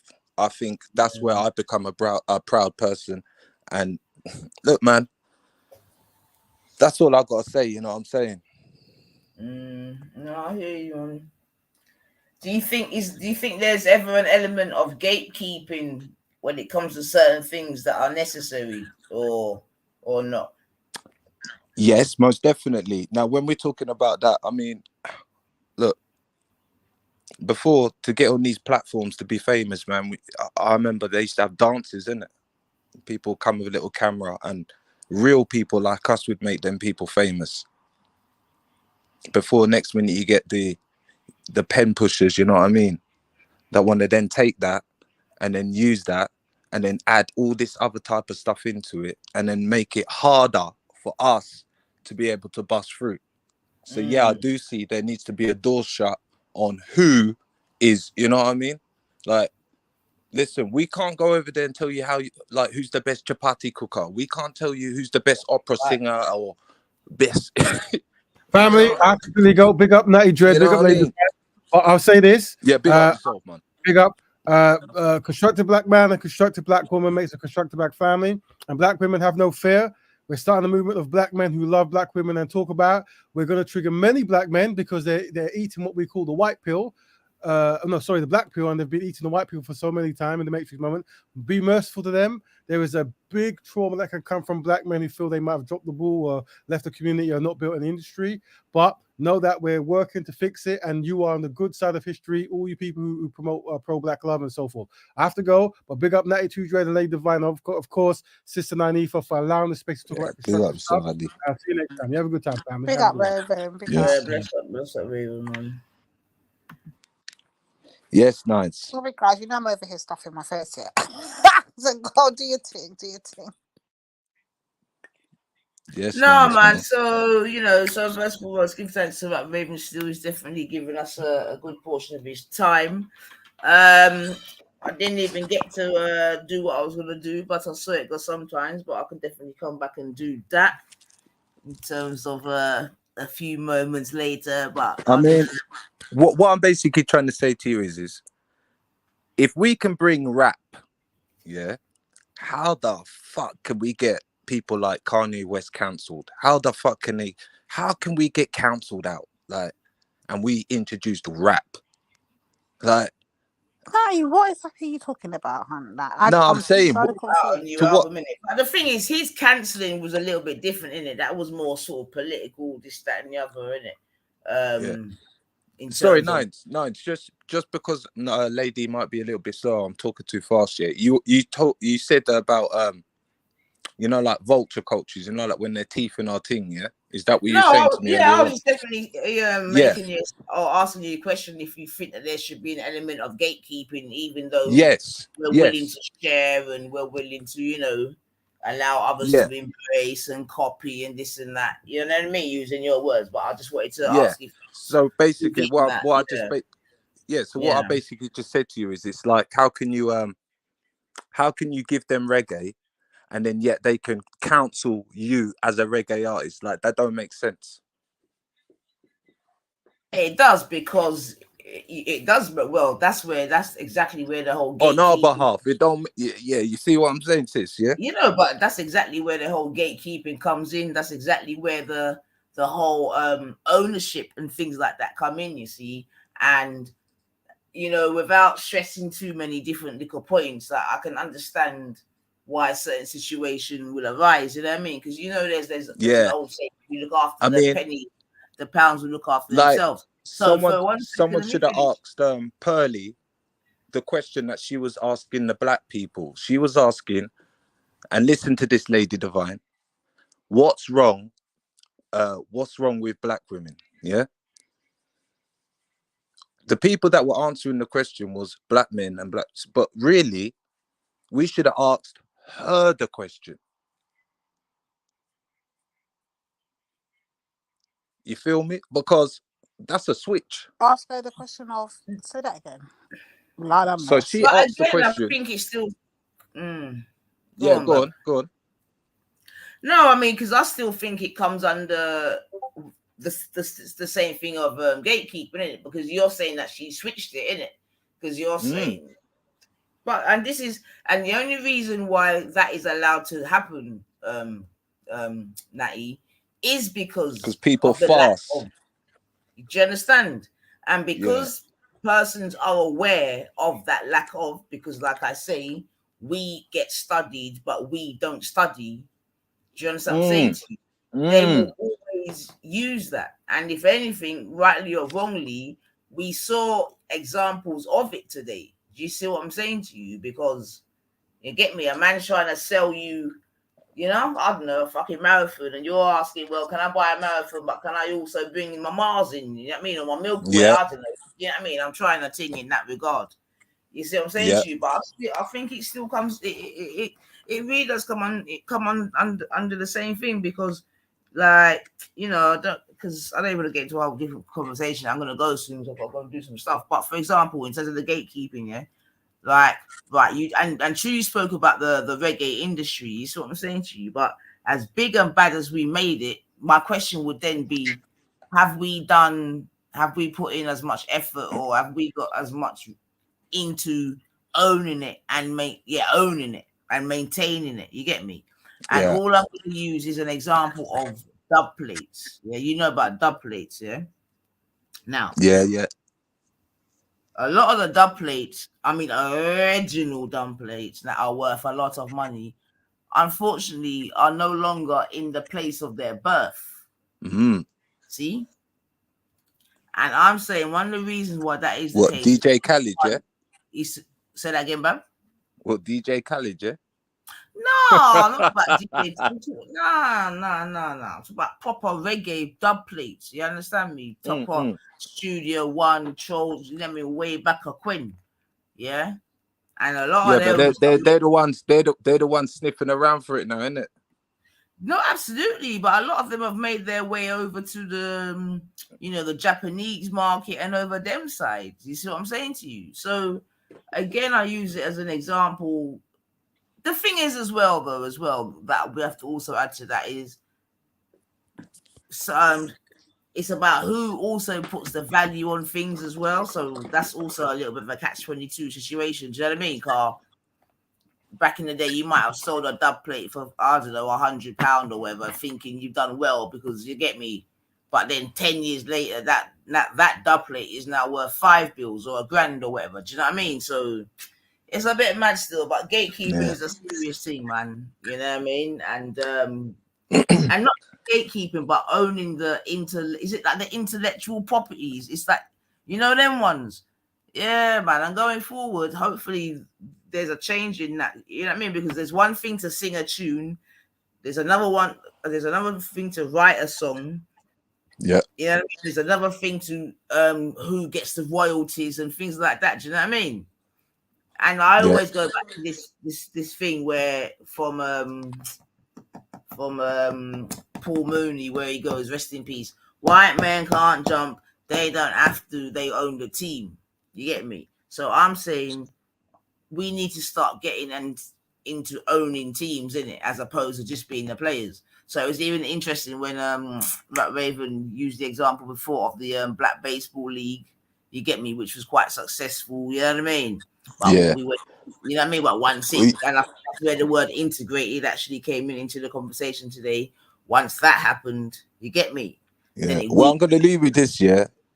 That's what I've been saying for a long time, and I'm dead serious, yeah. I'm dead serious because, like, look, I don't think I'm really equipped to start that. I don't think I could start my own school on my own and find certain people to, you know, teach, children, Swahili and languages like that. You know what I mean? And teach the older times and teach them about Shaka Zulu and Ezekiel, all them type of people. You know what I'm saying? Like, that's what I'm basically trying to get to, is that if that's what you want, that's what you need to be able to give your children, especially when you're talking about over here in Britain and England, because you've got Irish, they've got their thing. You've got Irish pubs, you've got the Scottish, you got the Scottish Legion, you got this, you got Little Italia, you got blah blah blah blah blah. But we're just accepting what's put in front of us because we're not agreeing to actually what is our original stance. You know what I mean? Like Indian, man, they got their language. They know, no confusion. Well, Chinese yeah, man I got their mean, language. these are definitely some of the occupational hazards of our more recent passage, as it were, in terms of that losing that unique language, that unique blah blah blah blah blah. Yeah, so Yeah, and not only that, Nines as well. Right? I know this for a fact. If I go to the Caribbean anywhere, they will ask me where you come from, England. And you know why that is? Because of my voice. So this is what I'm trying to say to people. Like, even for backyard, yeah, even for backyard and certain things there, man. Like, there's a root, yeah, and they talk about the root of all evil, yeah. Now, when you look at the root of evil and where evil come, then you know where you finish now. You know what I mean? Where you've ended up. But before the evil come, there was, you know what I mean? There was tranquility. There was nice. There was you, your folks. There was those nations, and you had, your nation. And now, when you look at when you look at them, the nation now in Africa, they all speak European, and they're fighting against that now. Danny Roscoe, I take my hat off to him. At least he weren't scared to say that about about France. You know what I mean? At least he was honest in saying, listen, if Burkina Faso and these countries, Mali, don't want to speak French because French is like hundreds of miles away, what the fuck's that got to do with Africa speaking French? Like, who's gonna cry about that? Why are we crying about that? Isn't that a start and a focal point of self-love and self-betterment, of going back to your mother tongue?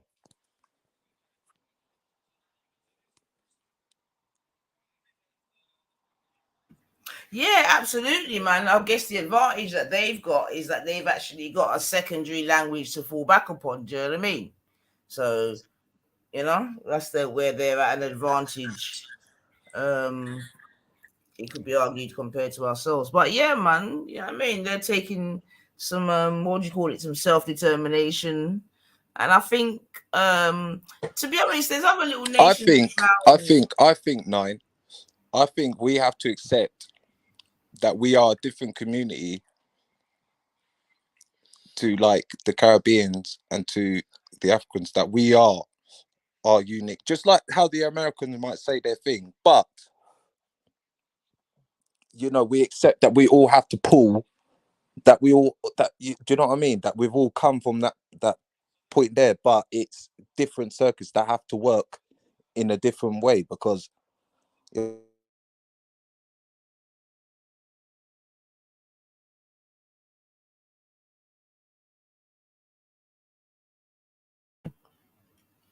What happened? Are you still there? Yeah, what happened? No, it cut out. Oh, okay. Yeah, but sis, it's been an interesting watch and listen for the last 2 shows, watching brothers of all different walks of life, come up on the panel and try to take on Raven. And as a sister, normally, remember, it's normally me and you that's going back and forth with these guys, But as a sister, sis, sitting back and just watching it unfold, like in real time, just unfold in front of you, what's going through your mind as you're hearing it? Like, what's the first thing you're seeing or hearing in your head? Like, I'll just leave it at interesting, sis. I think I'm with you on that. Hi.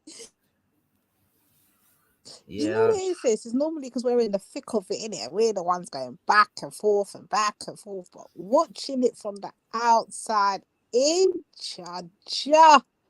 make I tell you though, it now look good, you know.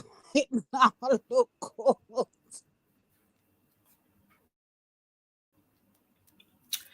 Yeah, but you know what I also acknowledge though, and I think I'll have going forward with other shows, that men are from Mars, women are from Venus, and I think that's a very true word, man. And yeah, big up the man them still, man, because you mean big up the man them still. No, big up the man them, man, because and I'm going to be honest, I swear to God, and this is hand on heart, because I do believe that, and I'm sure I've said this to you before, anyway, I've said it live, that I think that, men and women, or we probably deal with things different in it. We deal with, whether you want to call it trauma or remnants or ripple effect, whatever, living in the West, white supremacy, whatever you want to call it. I've come to the conclusion that maybe we deal with it differently.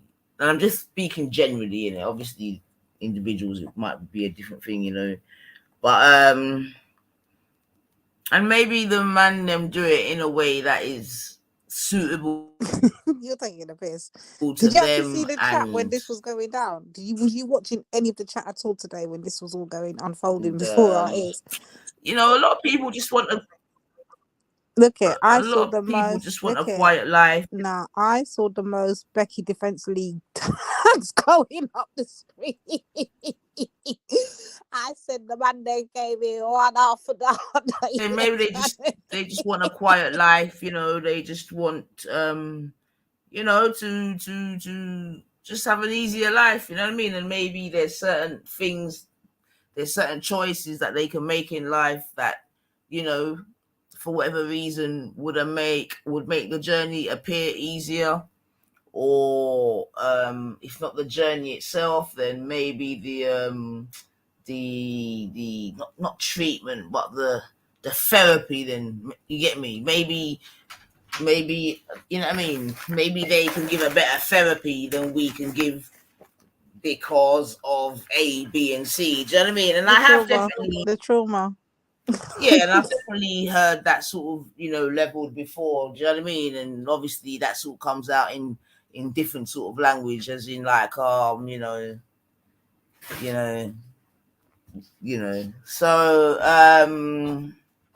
yeah, man, we move. Give thanks, I said, to the man then for giving us a lesson still, man, because I think if we listen in between the lines, I think it's quite clear to hear what needs to be heard, and that And yeah, you can't don't know. So people them there. Hold on, may I come there?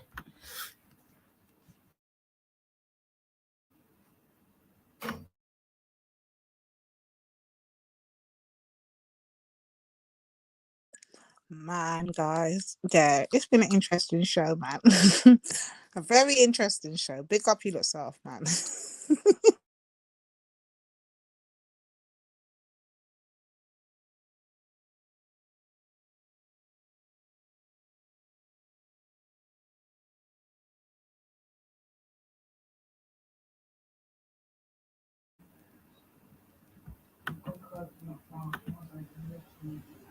Yeah, man. So oh, sorry, 1 second.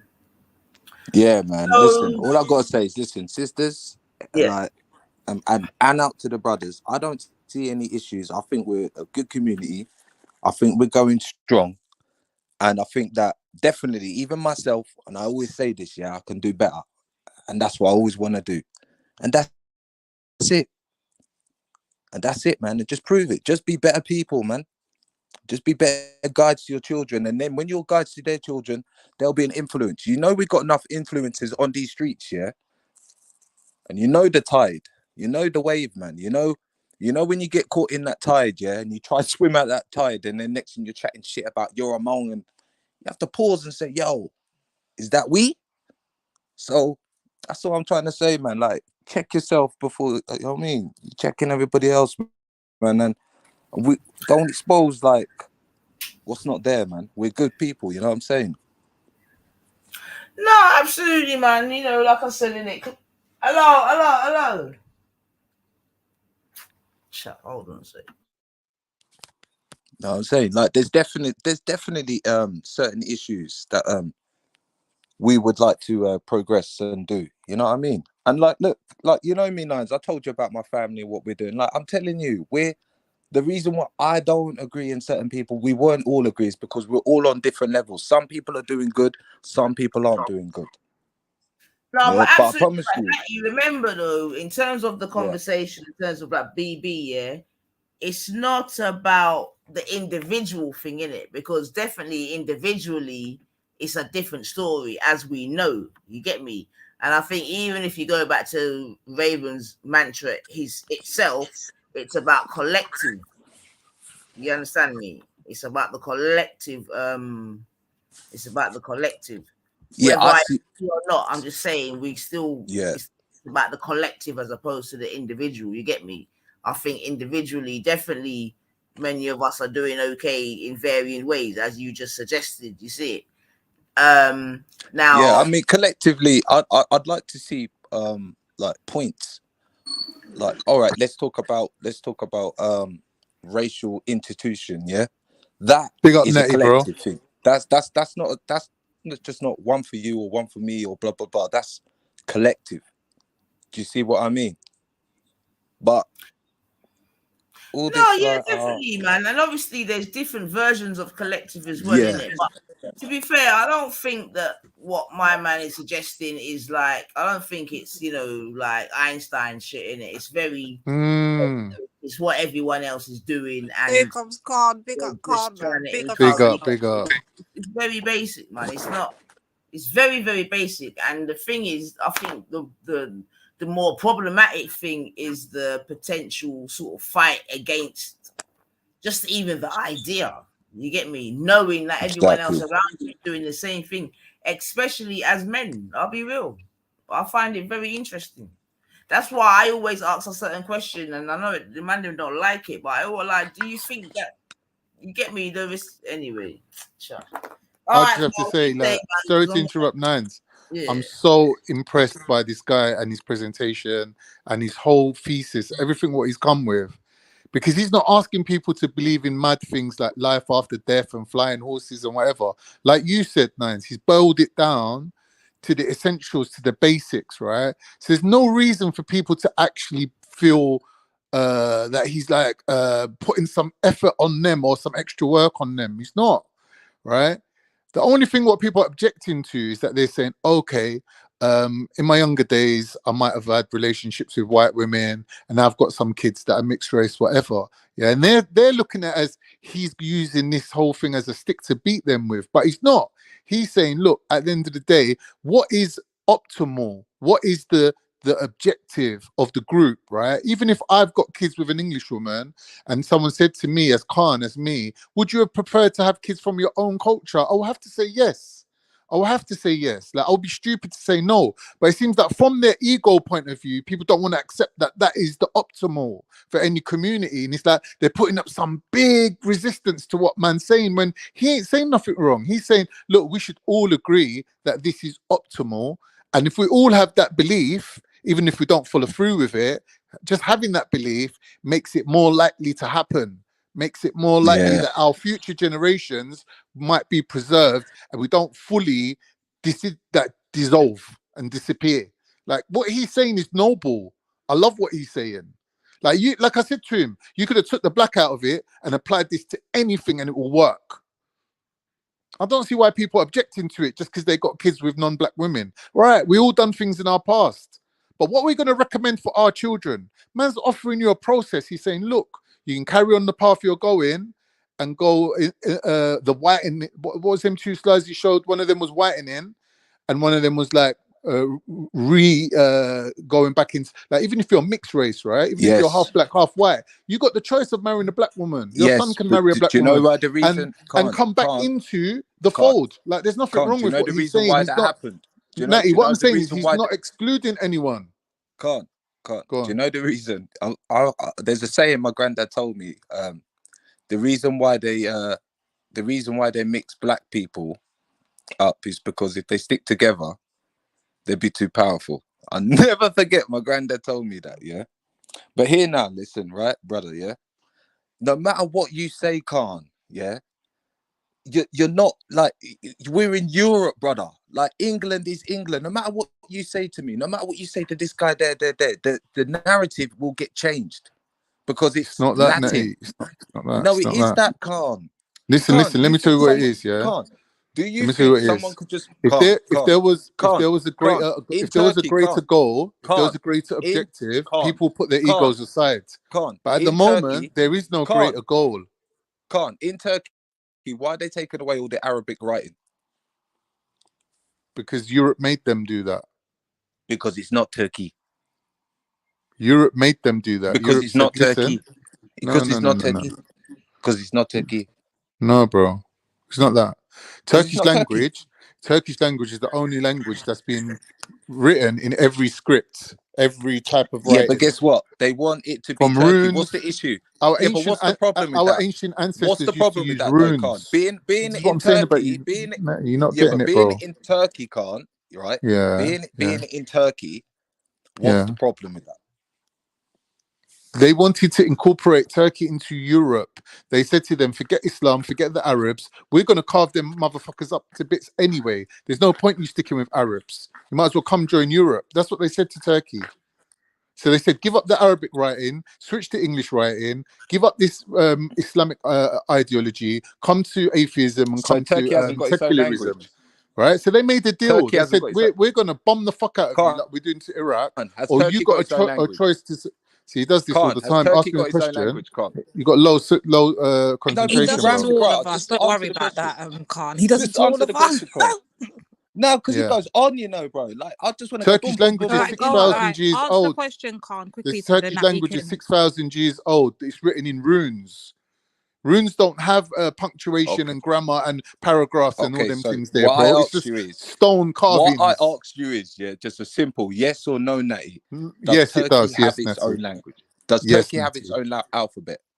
Yes, Natty. So what is wrong with Turkey just having Turkey language all over the place? What's wrong with because it's ancient. Oh my God. Okay. It's ancient. For who? Turkey people or Saudi Arabians or Chinese people? Who's it for?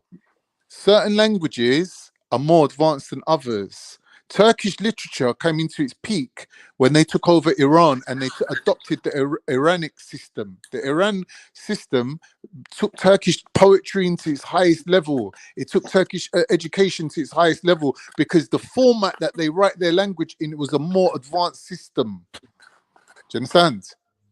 So when you look at English, it's a combination of Sanskrit and Latin, but most of the sophisticated angle of it comes from Iran.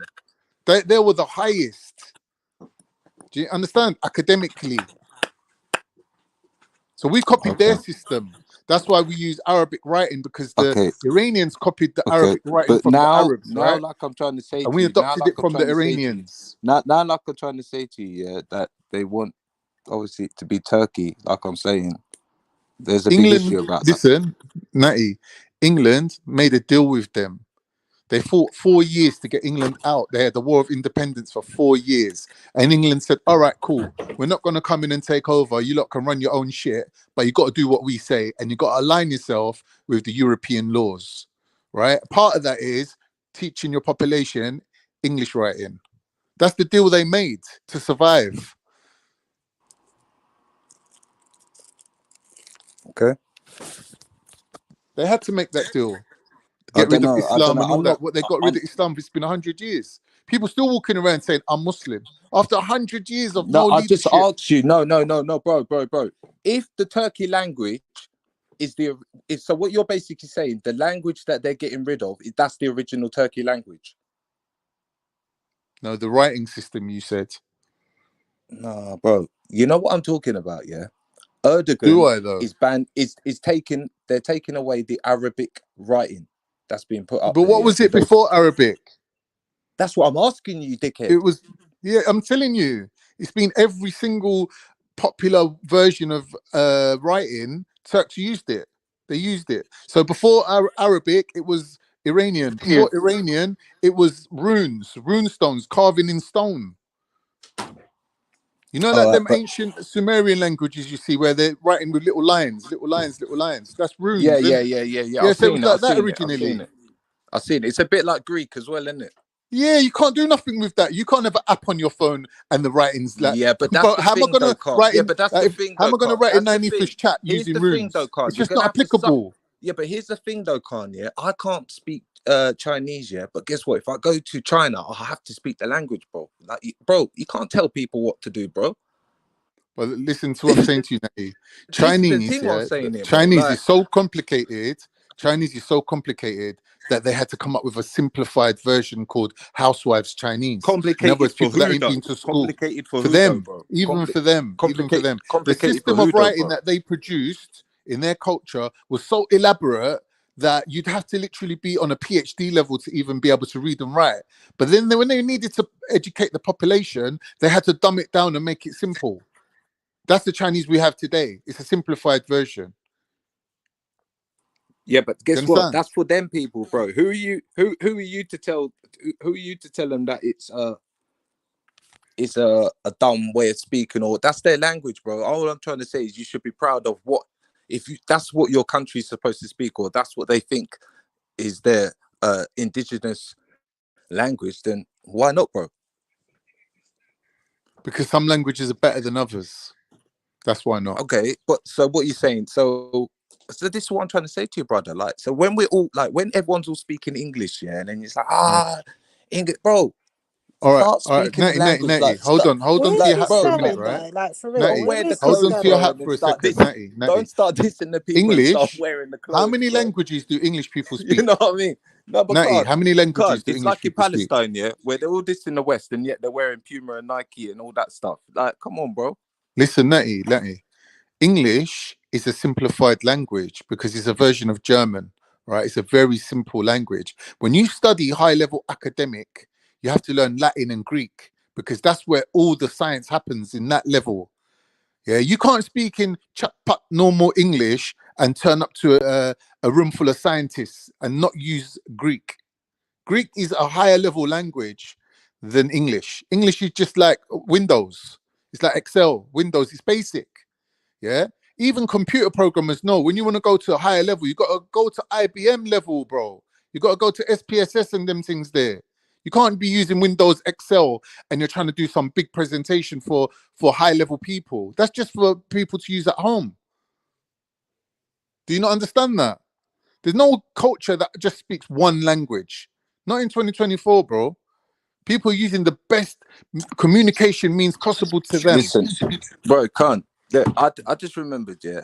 I'm not having a conversation with you about being proud about your culture. You don't even like your own women, bro. You said that proud. Oh my God, Natty, what are we No, doing?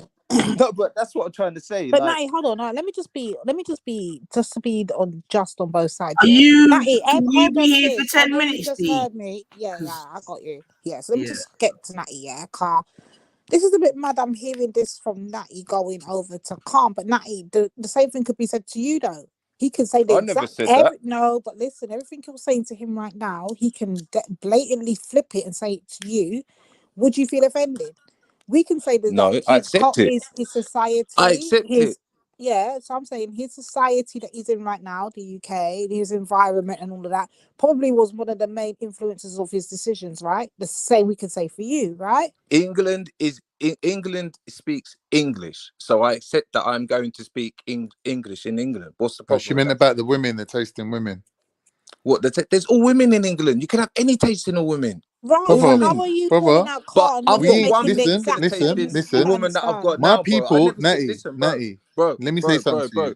Natty, Never said, bro, I never listen, said, like, bro, I've never said any race of women are ugly, bro. I'm not not gay, saying bro. that. No What I'm homo, saying to bro. you is my people, there's none left.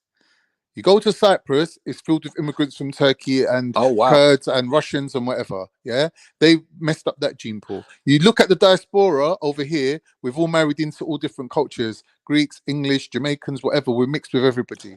Even if I wanted to find a woman You from wouldn't my own expect that in people, your country, numbers though, bro. wise, listen. Yeah, but If I in wanted your to find a country, woman you're from saying my it's a own mix-up, bro. people, That's a sad thing, bro. That's a sad but thing. that's just sad what thing. happened, bro. We was lucky to survive. You'd expect it in They England, ethnically but you cleansed wouldn't us, expect it though. in Turk. So what are you saying? What, they're all like Turkmenstein and Turkiran and I'm talking about Jamaican? Northern Cyprus, my people.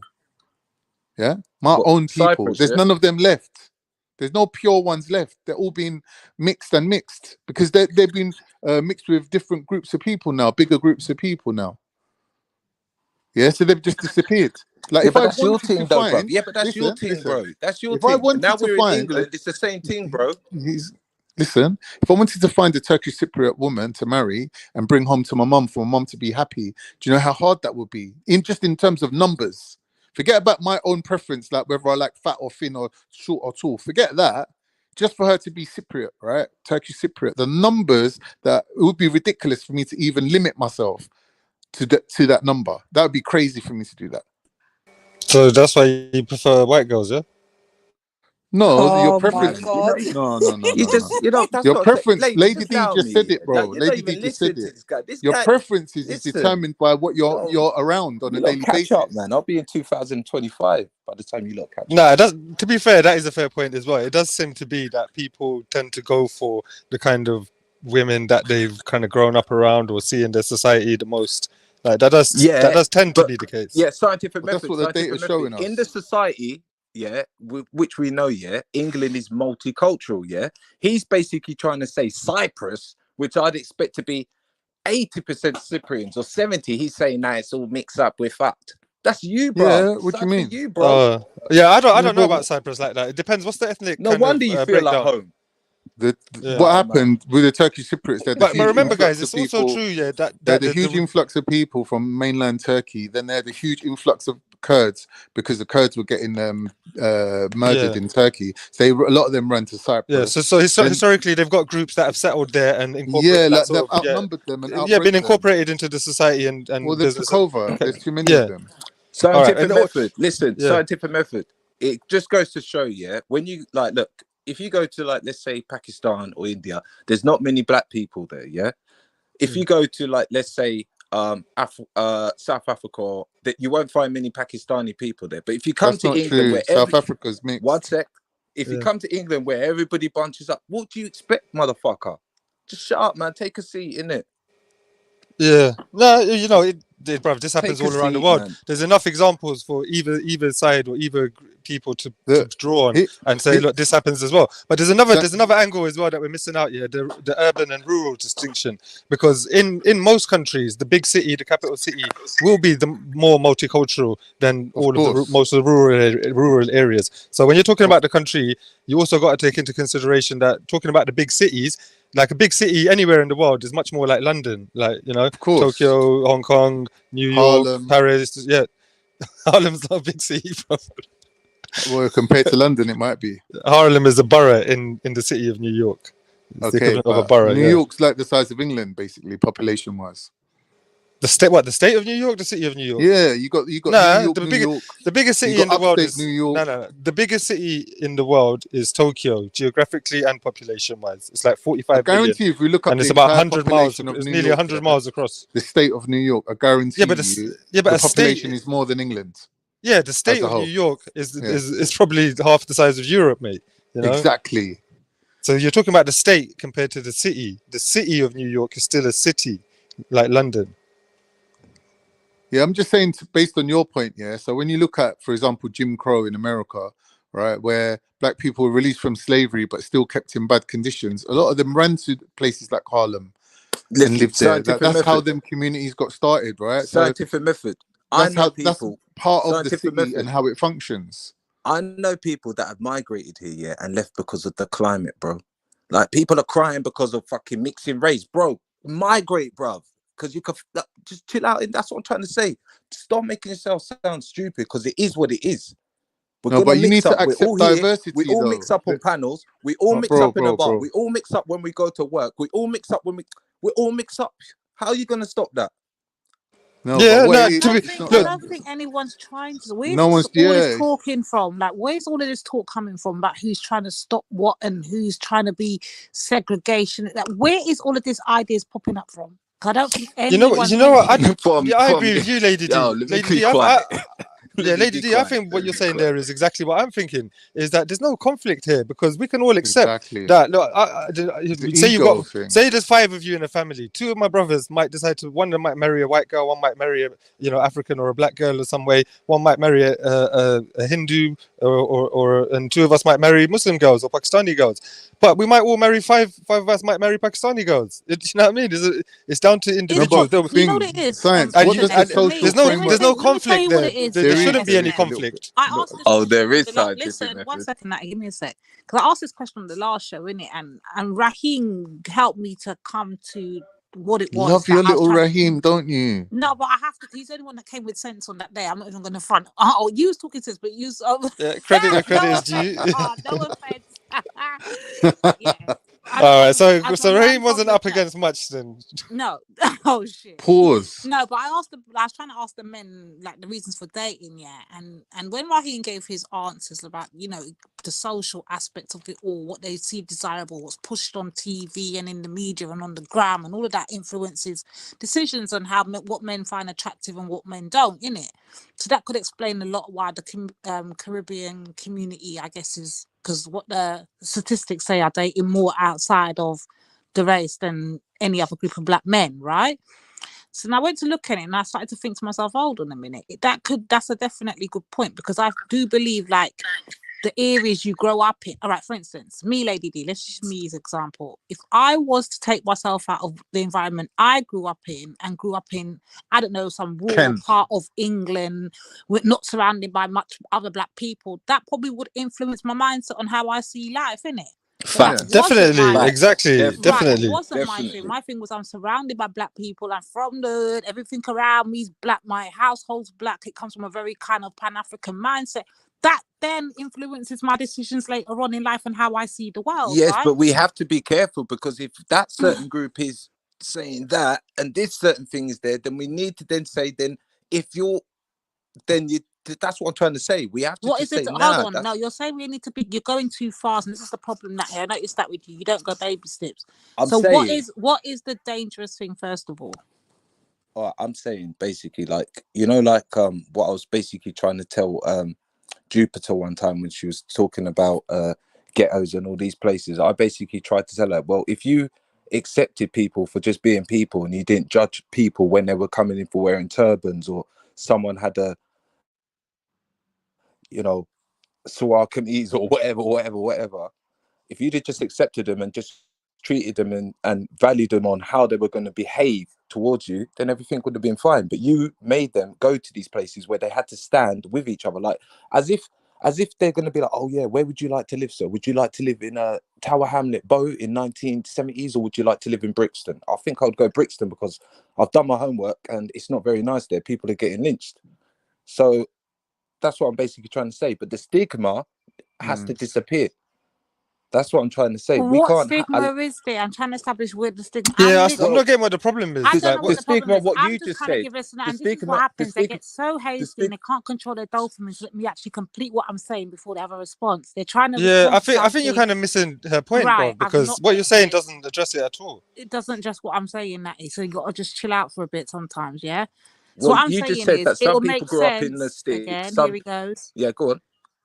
Yeah, I'm saying again that will be literally decisions that anybody has made in their life at any, but no matter what color, culture, whatever it is that they want to. If, for instance, if I was an Asian person, and I grew up in a predominant Asian community, and I had a lot of Asian influences, that probably will formulate myself to just automatically just want to be around Asians or marry Asians or whatever. I just think it's literally an environment aspect that influences the mindsets of many people across the board. That's what I was just about to say to you. The environment where we could be talking about, like I said, where people have talked about Luton. Let's talk about the Asians, for instance. Yeah, the reason why the Asians, there might be a stigma and an attitude, and the Asians might have people might have a problem against the Asians, and the Asians might feel hard done, is because of the history and the stigma about why they ended up in the place where they are there, compared to the ones that ended up somewhere else, maybe like you said,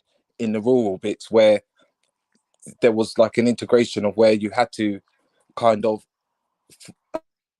follow the system, let's say, yeah, or get a gist of the system and try to Natty, let me ask you a serious question, Natty. Right? Let's say me now, yeah. I couldn't find myself a Turkish wife, so I couldn't get together some money to put a dowry together to get a Muslim wife. So I've ended up with, let's say, the local neighborhood girls, what's on offer, right? But I've had my kids now, and I'm saying to my kids, listen, I want better for you. I want you to have a Muslim wife that's subservient to you and that ain't been run through. Is that bad of me to say that to my kids? To want better for them? Bro, you know what? Yeah, Khan, you know what, bro? I'll show you some respect, yeah, because you're being open and upfront, yeah. But bro, you should never talk to your kids about their mum in such derogatory terms. No, I haven't. But like you're making, but that very question. We're having a hypothetical conversation. I've not said that to my kids. Yeah, but even that concept, the very idea of you want better from them than what their mum is for you, that's disgusting, bro. You shouldn't be saying that to them about their mum. Because without doing it, bro, because they are half her. They are half her. You think the average kid ain't growing up hearing you're dead to waste, man? All right, no, but hold on. Yeah, but bro, do you think that's good for their psychology? No, but women do it. Hey, yeah, but it doesn't make it. You're saying it's bad, and therefore you're doing it to your own kids. Sorry. Hello, yeah. So I'm just saying this. Trying to look at it from this point of view, yeah. Literally, you know, you hear these men complaining all the time about women are always talking like to the kids and saying like, your dad ain't shit. You're literally doing the exact same thing. So if women are like having conversations on phones and they're saying to their friend on the other end of the phone, yeah, he did this and he did that and whatever, and then kids are hearing that, they're internalizing that and just having a negative.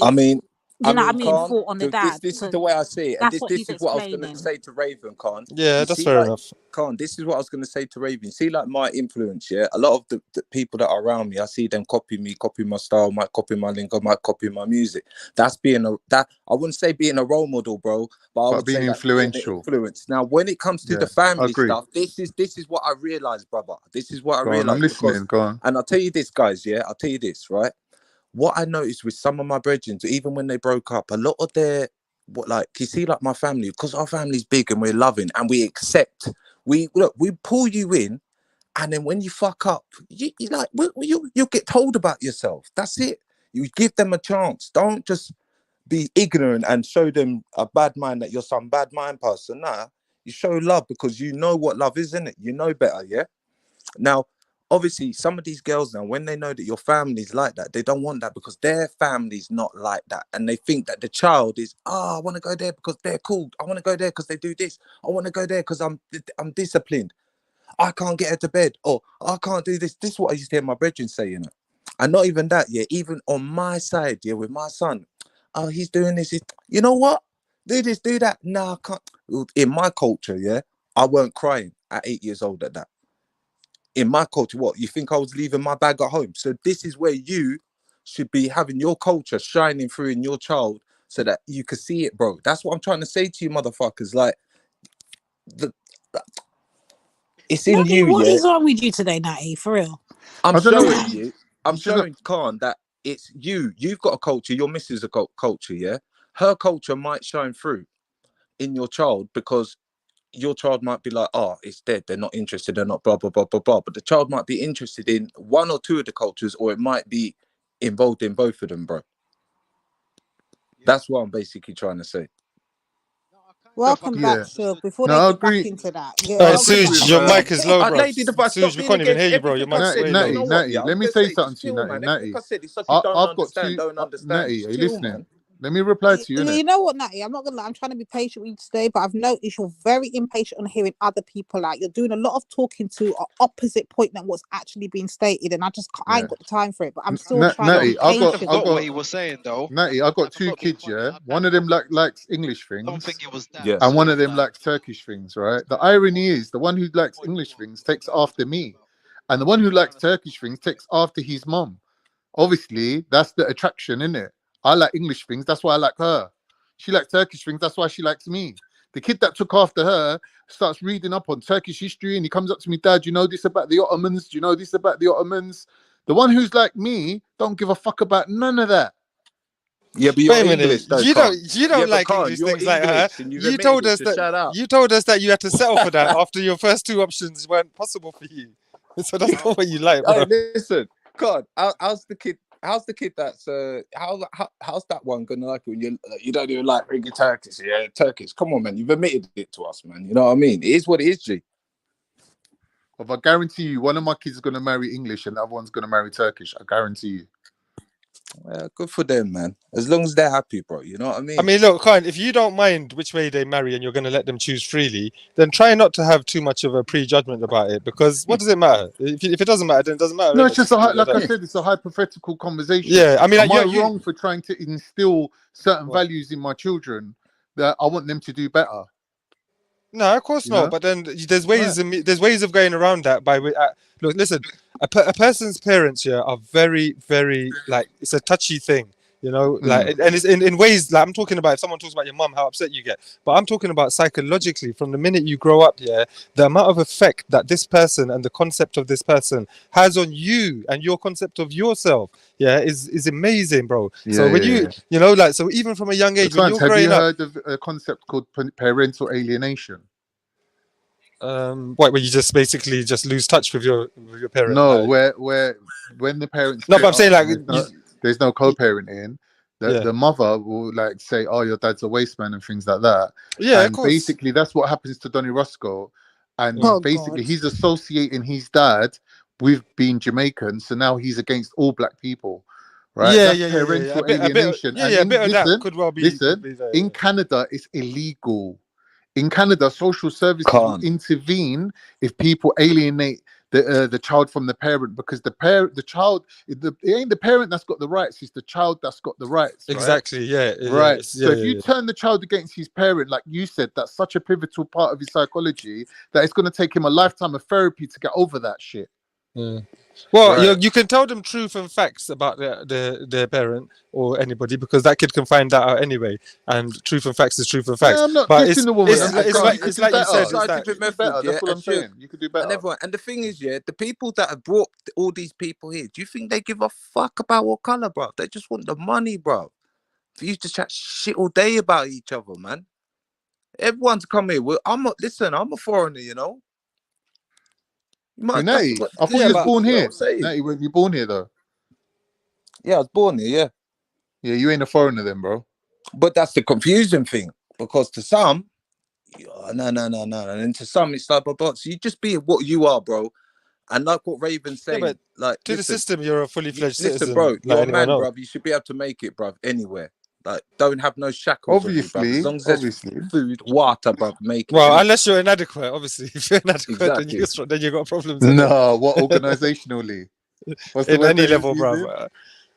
Collectively Right, yeah, let's inadequate. go there. Collectively Let's go. Right, inadequate. I know you've got a problem with the whole black betterment thing. Yeah. What is it that really? Remember, it's not even for you, you know. But I'm gonna Yeah. give you Nah, the honestly, chance. lady, I don't. Wait, You wait, know, wait. I'm I gonna don't. I give you don't the care that chance much. to voice your disgruntledness, and then you're gonna let it go, right? So go on. Yeah. Go No, on. I got no beef whatsoever. I'm just chilling and joking with people. But my position, it really and truly is that I don't really see a problem. Like anybody who wants to align themselves according to a group, all they need is the reciprocation of that group. Like if I decide to do something, me and my brothers and sisters, all we need is each other to all we need is each other to decide we want to do this, we're going to work together, we trust each other, let's do it. And it happens. If I decide that on a wider scale with, say, people all from my street, we could all come together and say, you know what, we want to fucking have lights up this year for Christmas. Who's gonna chip in? Who's gonna do this? Yeah, We'll work together. We'll make it happen. We don't need nothing from nobody else. Yeah, that's it. it's impossible to stop a group of human beings from trusting each other One minute, enough 1 to minute. work together towards a common goal. I've been on Discord, right, and I spoke to communists, for example, who really are deep into their communism, and they even admit that from the way the world is today, for us to switch from how we live into a communist system, it's impossible. They're saying there has to be an intermediary step in between here and there, right? And if you think about it, when the Prophet I'm not disagreeing with that. brought about I'm not Islam, disagreeing with that. there was an intermediary step as well. Why are you shouting over me? I don't get it. Sorry, G. Yeah, sorry. I got excited. Yeah, I'm not disagreeing about with what? that, About what I was saying. Yeah, that's good. That's fair enough, man. That's fair enough. But I'm just saying, like, even China has its rules about migrants that come there when they want to work. England has its laws about migrants when they want to come and work. Certain countries have their visas. You don't get what I'm saying, Natty. I'm saying when you want to bring Bloody about hell, you don't have to change the there's conversation going to back be to a what you degree want to of talk about. pushback, Lady right? D asked me something about something like Yeah, more no, I specific. mean, I don't know and what we're then just talking and I about. tell you, this is literally what's happened. I will put something out there, they will go over their head and they answer Look, something completely. I don't know what they're doing. she gave me a chance, Yeah. to So defend go on. myself about the fact that I'm always kind of like ragging on, Pan-Africans and especially Come on, I let's thought you did go. defend yourself. I thought you said what you said. Yeah, but then you lot just changed the subject. I didn't even get to hear what Sorry. I'll mute up, she had man. to I'm say. gonna mute up. Here's the thing, scientific. Here's the thing, right?